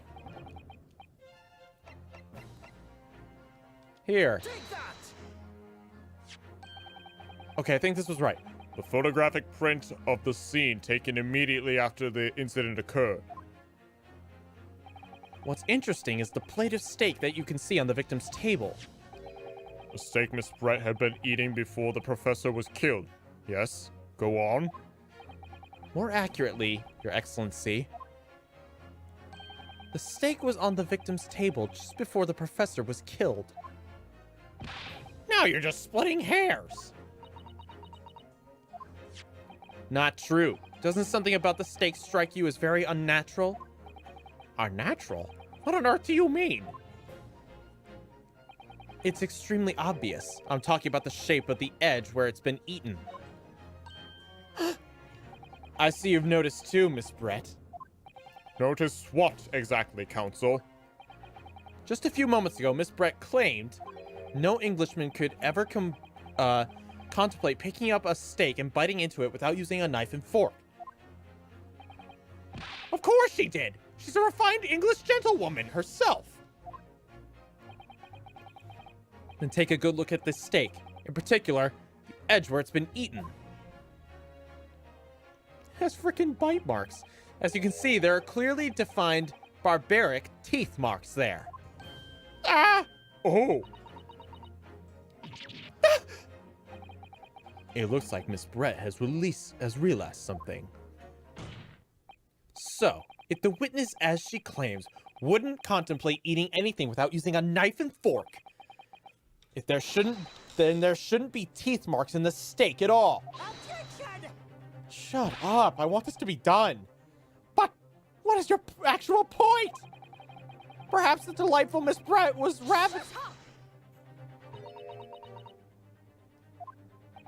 Whatever you say, dear lady. As I said, I really must be leaving now. Afternoon tea with the Minister of Justice cannot possibly wait any longer. Of course. This will all be over in the blink of an eye. Rest assured, I'm about to put this rookie in his place. I've heard enough. You irritating little spectacled samurai relic. Of course. Dear lady! What's the matter, Miss Brett? Have we ruffled your feathers? Clearly the witness knows what this means. She's realized the catastrophic implications these teeth marks in the stake have for her. Ryunosuke, do you know where you're going with this? Yes. Now at last, it all comes together. Mysterious teeth marks in the steak that had allegedly been eaten with cutlery. The reason why the bloodstain I know I saw somehow seems to have disappeared. And most importantly, the evidence that proves once and for all who shot Dr. Wilson that day. I accept that these teeth marks in the steak are a little unnatural, as you put it, Counsel. But what exactly are you suggesting that tells us? Everything, Your Excellency. Everything? Yes, I believe that these barbaric teeth marks in the steak here amount to conclusive evidence in this case. Evidence that will prove beyond any doubt who shot Dr. Wilson. Conclusive evidence? How many times have I heard that today? You wouldn't know the meaning of the phrase. Typical Japanese empty threats. How can you be so sure? Oh, it's quite simple. If you really had such conclusive evidence, you would have presented it to the court a long time ago. Actually, the evidence I'm talking about hasn't been brought before the court yet. Hasn't been? What? But just because it hasn't been shown yet, doesn't mean that the evidence does not exist. Objection! This is absurd! The trial has run several hours already! And you say there's evidence yet to be brought forward? It can't be! I don't believe you! I don't believe you have it! Objection! I don't, but there's someone who does. Someone in this very courtroom. And if that person is willing to submit the piece of evidence I'm referring to, it will solve every remaining mystery about this case. Very well. I have a feeling this will be my last request of the defense in this trial. Who possesses the conclusive evidence that will reveal the truth about this whole affair? It's gotta be him. Nobody else I can think of, so let's try you. Take that! The answer is obvious. It's Inspector Hosonaga. What? I have it? Yes. You think I've been withholding conclusive evidence? That's ridiculous. No, I'm not saying that. Everyone's attention has been focused on this stake with the teeth marks. Yes. Now, earlier this afternoon, Sergeant Nosa told the court the following. I'd enjoy chomping my way through a good steak, as well as admitting to stealing the Kurakuda-san's coin. He told us that he slipped it under the steak. You watch it, cadet! I'm a superior officer! Sergeant Nosa, could you please confirm something for me? Was the steak that you put under the coin, in fact, your own steak? Attention! Affirmative, of course! I might be a soldier of the Imperial Nippon Army, but still. I'm not brave enough to ask a foreign gentle lady if she'd mind me manhandling her meal to hide something in it. In other words, the steak that the detective submitted as evidence earlier was in fact Sergeant Nosa's meal. Objection! That makes no sense! The plate was taken from the victim's table! Objection. Yet the gentlewoman doesn't take bites out of her steak, nor did she have any opportunity to steal a coin. Of course I didn't steal it. To even suggest such a thing would be an affront to the entire British Empire. Well then, how do you explain this paradox? Exactly! Surely you're not going to suggest. The sergeant switched the two steaks over!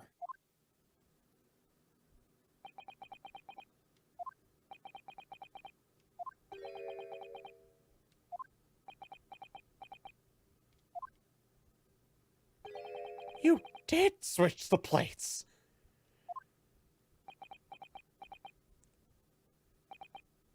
Well, after it happened,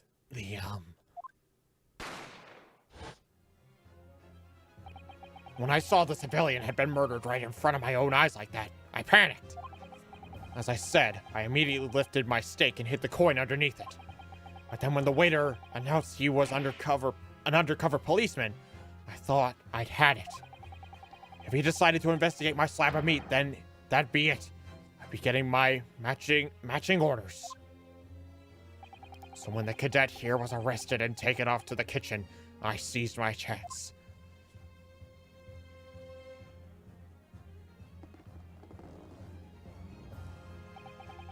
With military precision and timing, I switched my steak with the one on the foreign lady's table. What? You can't have. I never saw you do such a thing. It was called Operation Lightning Bolt. There was no time for strategic planning. It was do or die, I tell you, so yes, I did what had to be done. Unbelievable! However, fear not, Prosecutor San. What now? I swear on the brass buttons of my uniform. That's all I did, sir. All you did? That's plenty, Sergeant! Yes. So if Sergeant Nosa switched the plates over, it means he took Miss Brett's steak and the plate it was on back to his own table. Yes, that follows. Inspector Hasagana. Yes. Earlier in this trial, you told the court this. You said that you had not only taken Miss Brett's steak after the incident, but also the sergeant's. To preserve the evidence, you had taken both. Ah! That's correct. Then please present it to the court now. The plate that was actually on the victim's table at the precise moment he was shot. Shut up. What can that possibly tell us now? I mean, a cold slab of tough meat? It can't have the slightest bearing on the case. Objection. No. You're not wriggling your way out of it this time, lady.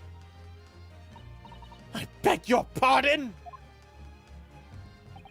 Surely you're not that forgetful. Surely you remember the reason why the steak pan promised to prove such a problem for you. You're the ones who decided it was a problem, not me. The reason the defense asked to see the plate was to confirm something the defendant remembers seeing. Thinks he remembers. I'm quite sure of what I saw, Miss Brett. On the side of the plate that was on the table directly behind Mr. Wilson, there was a clear spattering of blood from the gunshot wound to the victim's chest. I believe the defendant's memory serves him well. And now we have the evidence to prove it. The plate you were eating from, Miss Brett. Let us not prolong this any further. Inspector, you will show the evidence to the court. Present the beefsteak plate that was originally on the victim's table for the time of the incident. Or at the time.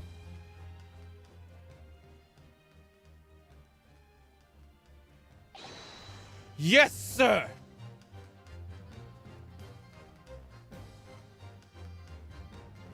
Sorry for keeping you. blood! Here is the other steak and its plate. Please, feel free to examine it.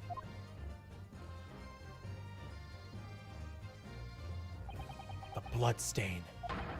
It's clearly visible. Look! Yes!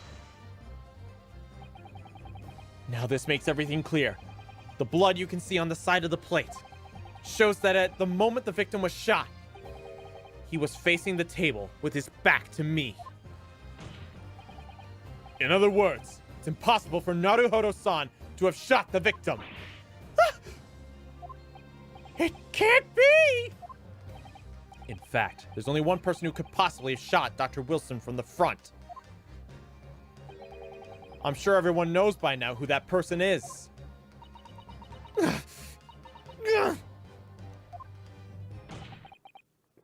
That's right, Miss Giselle Brett.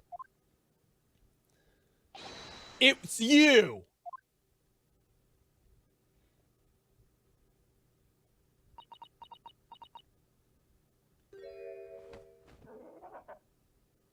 Uh-oh.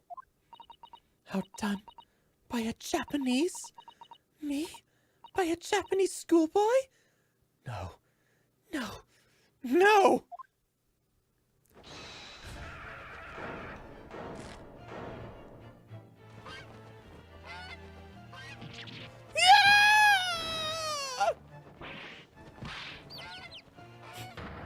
The goose is now just popping out a bunch of chicks.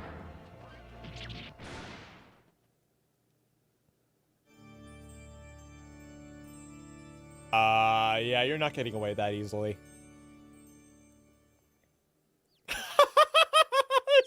There's little baby chicks everywhere.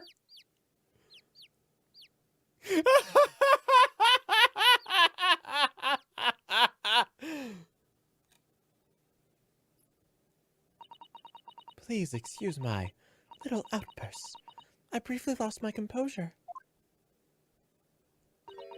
Most unbecoming behavior for an English gentlewoman. Forgive me. Well, Miss Brett, I think it's time you told the court what actually happened that day. The truth this time. Gladly, Your Excellency.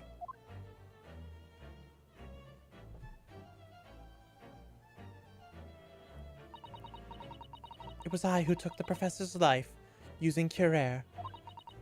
As you surmise, I chose that particular day for one important reason. The professor had a dental appointment for the extraction of one of his teeth in the morning. So you planned to kill the professor, knowing that no trace of poison would be found in his water. Because Kurain is unheard of here in Japan. Yes. Of course, I never intended to remain at the restaurant for as long as I did. I only needed to see the professor take one tiny sip of his water, and it would be all over. I would place the steak I had ordered in front of him to make it appear as though he had been dining alone. And leave immediately, however. Before any of that happened, there was an unexpected visitor at the professor's table. That would be me, I suppose. Yes, you. Who else? Such a trifling matter, but the fact that you decided to come over to greet the professor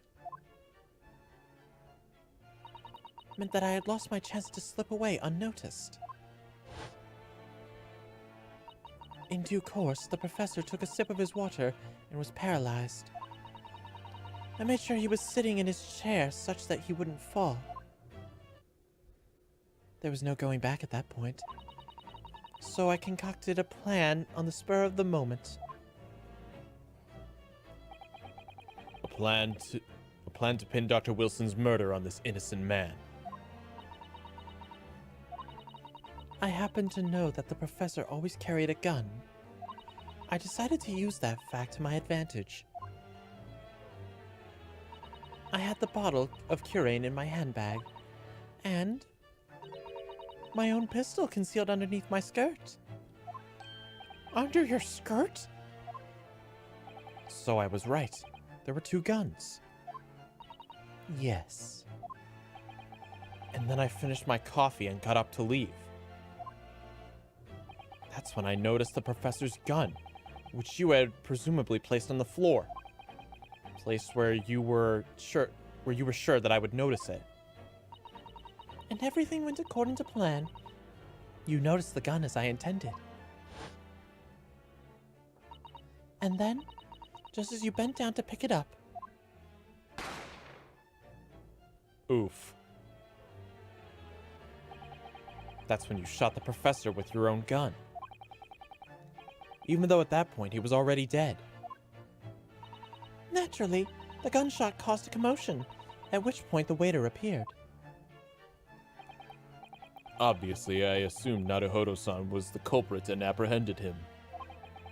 I took him to the pantry that adjoins the kitchen and locked him inside. That's when I took the opportunity to turn the professor and his chair around. Because, of course, you needed to make it look like the defendant had shot Dr. Wilson from where he picked up the gun.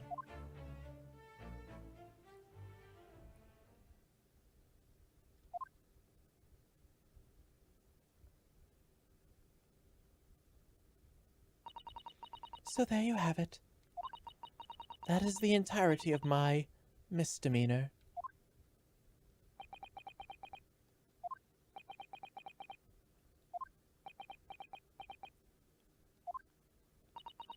Your Excellency, Yes? I wonder. Might I speak with you in private later?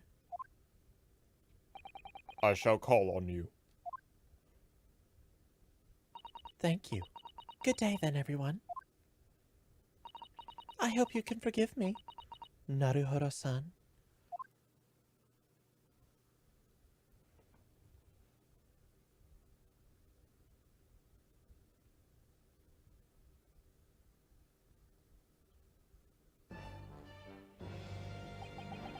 It would seem this trial has finally run its course.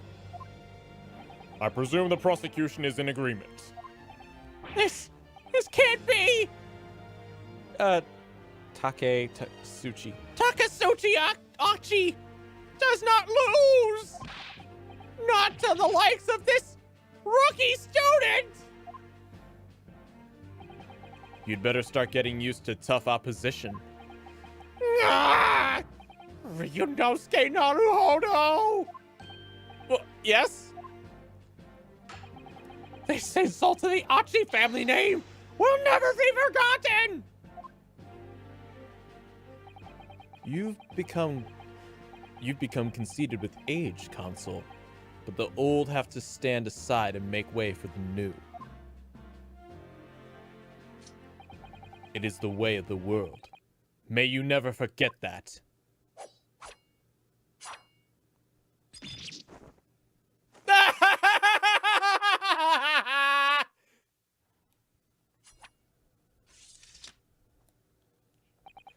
A thousand millennia may pass and still, the Achi clan will never measure up to the Naruhodo clan. This trial in the Supreme Court of Japan, well, will, I believe, go down in history as the start of a new chapter in our country's judicial system.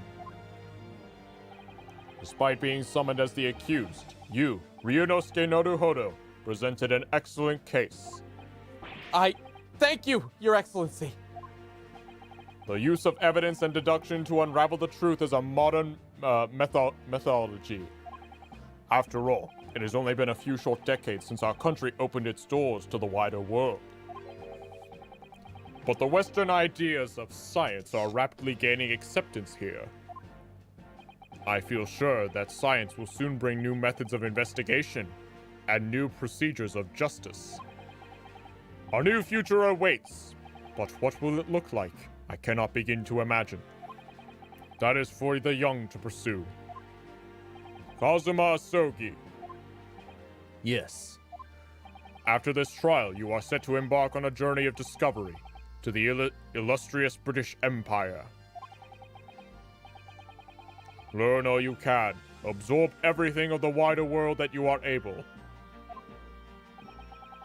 And do not forget to fulfill the mission imposed upon you. Mission?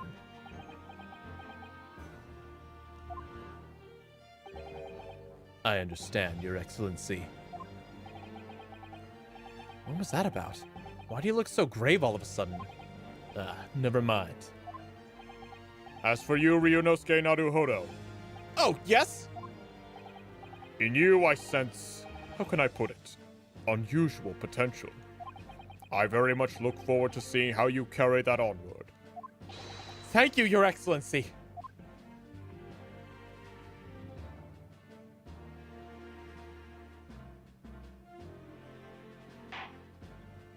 It is time to deliver the final verdict.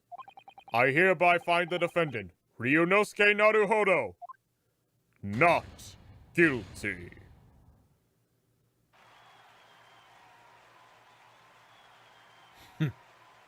Yeah.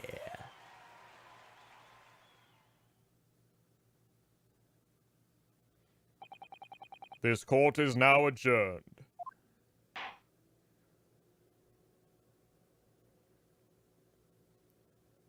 All right, one last scene to get through.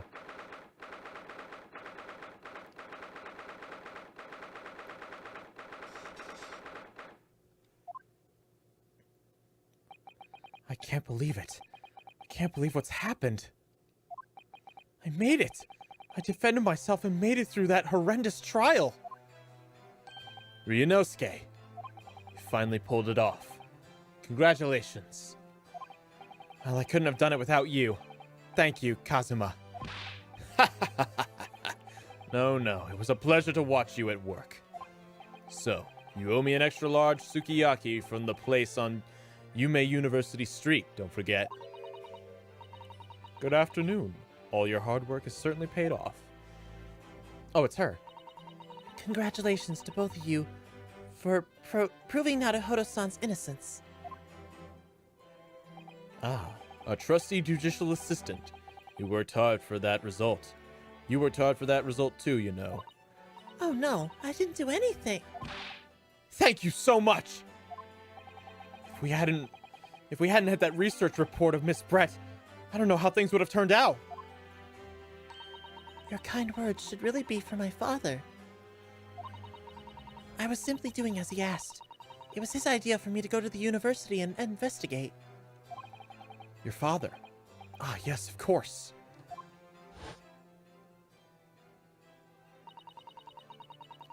Forgive me for intruding on the court's proceedings, Your Excellency. Sasato Mikotoba, Judicial Assistant to the defense. Speaking of Mikotoba. There you are. I believe congratulations are in order.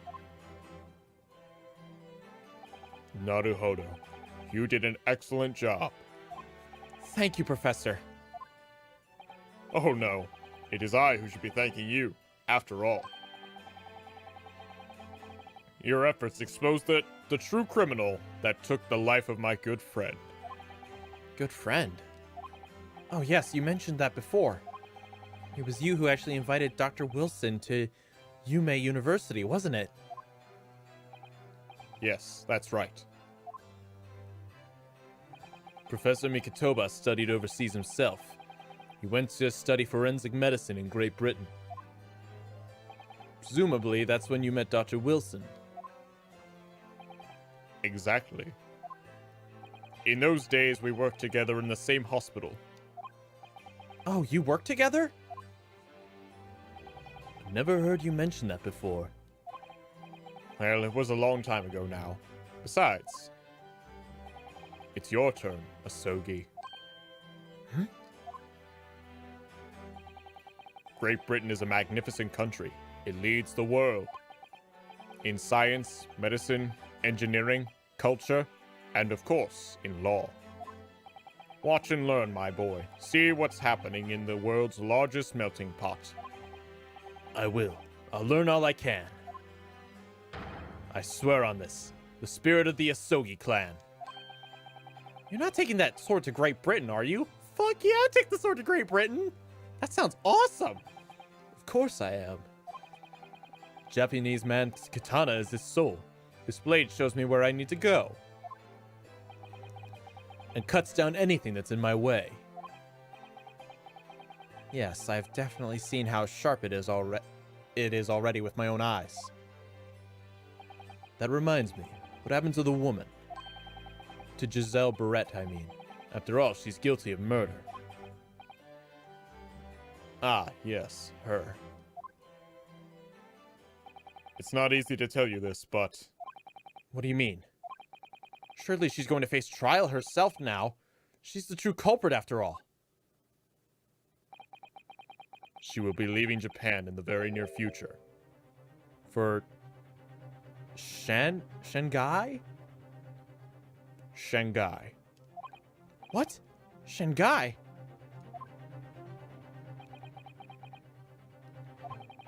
Giselle Barrett will not appear in court again in this country. I'm certain of that. What? Why not? It is a matter of consular jurisdiction.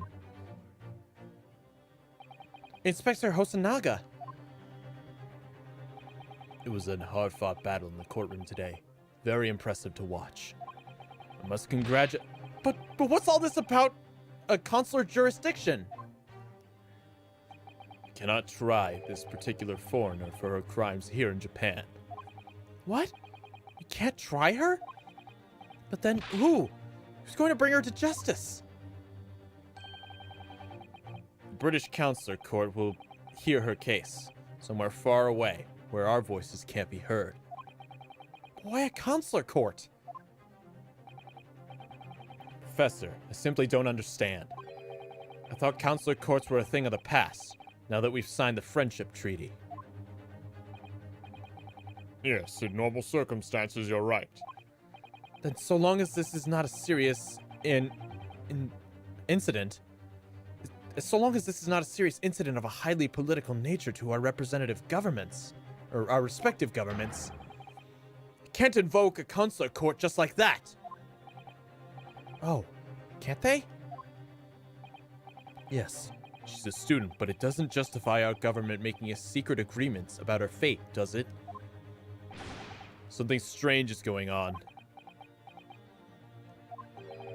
So Miss Brandt can't be held accountable for her actions here in Japan. I'm afraid that's for the young student. Today's trial was nothing more than a game all along. There was never any danger of comeuppance for her. I don't believe it. The British government's Foreign Affairs Ministry has demanded that we hand over custody of Miss Brett. They're obviously taking this case of a foreign student committing murder very seriously. Are they, though? But it's all going to change from now on. We can make it change. This is a time of great turmoil. This new era hurdled by the start of the 20th century. One day, I have no doubt, that all women will receive the judgment she deserves. That woman will receive the judgment she deserves. Yes, change is coming, and we're the ones driving it. Well, I think that's enough seriousness for now. This evening calls for a celebratory drink. But Professor... You're right. There's no time for gloomy faces. We should be celebrating Ryunosuke's not guilty verdict. Let's start having some fun. In that case, might I suggest Le Carnaval? As the head waiter, I should be delighted to provide you with ample food and drink. You're a detective, Hosanaga-san, aren't you? Let's not worry about details for now. To La Carnaval! Will you accompany us, Professor? Of course. Le Carnaval's food is second to none. I shall go attend to the paperwork for Naruhodo-san's release. Oh, yes, thank you.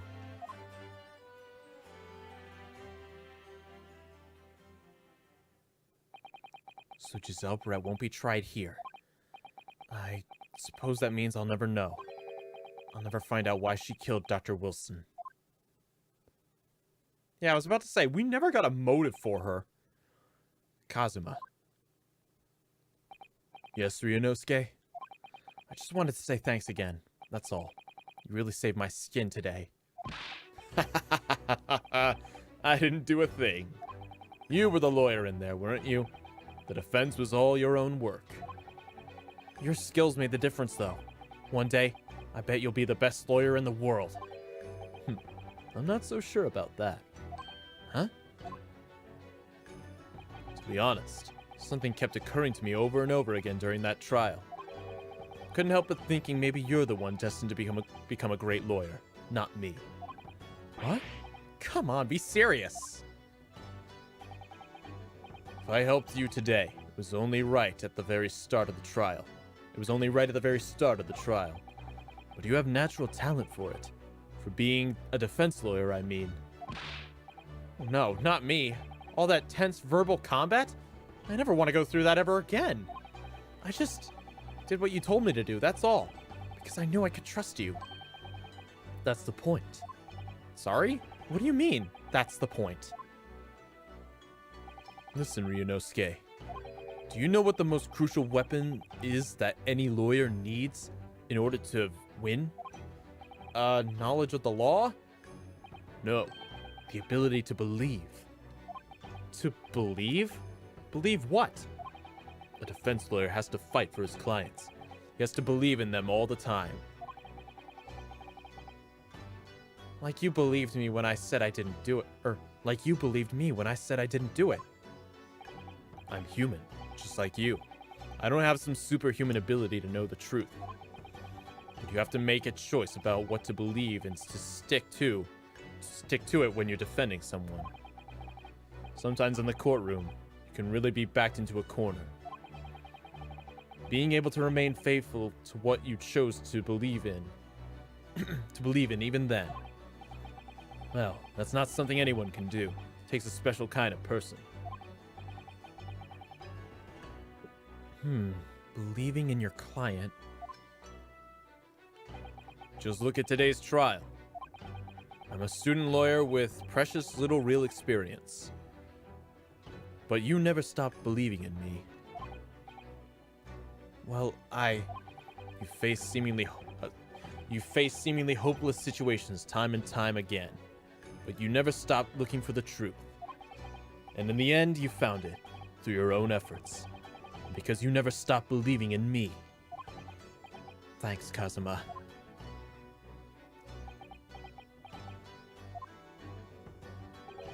There's something I want to ask you, actually, Ryunosuke. Well, it's a favor, really. Something very important to me. it sounds serious. What is... Ah, you're still here, are you?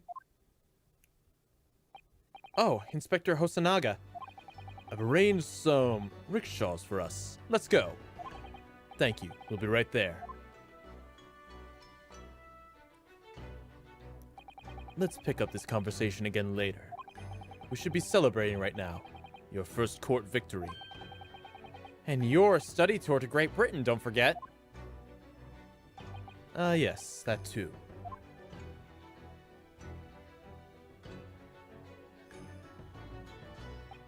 So my very first trial came to an end. Kazuma. Professor Mikotoba. Sasuto-san, who acted as my assistant. Inspector Hosonaga, who didn't really play much of a part, but still. It was because of the help and support of all these people that I managed to get through that trial. But more importantly, Kazuma hadn't yet managed to ask his favor of me. Little did I realize just how much it would change my life. Oh yeah? Well, we're gonna have to find out about that next time, because I have been streaming for 6.5 hours. Yes, save my progress. I'm fucking done. Oh, I need to go to bed. All right, guys. Well, hope you enjoyed joining me on this little adventure. We are not going to do a 6.5-hour stream next time. I assure you of that. So, next time it'll be probably a more normal length stream. Maybe 4 hours. Yeah, 4. That sounds fine.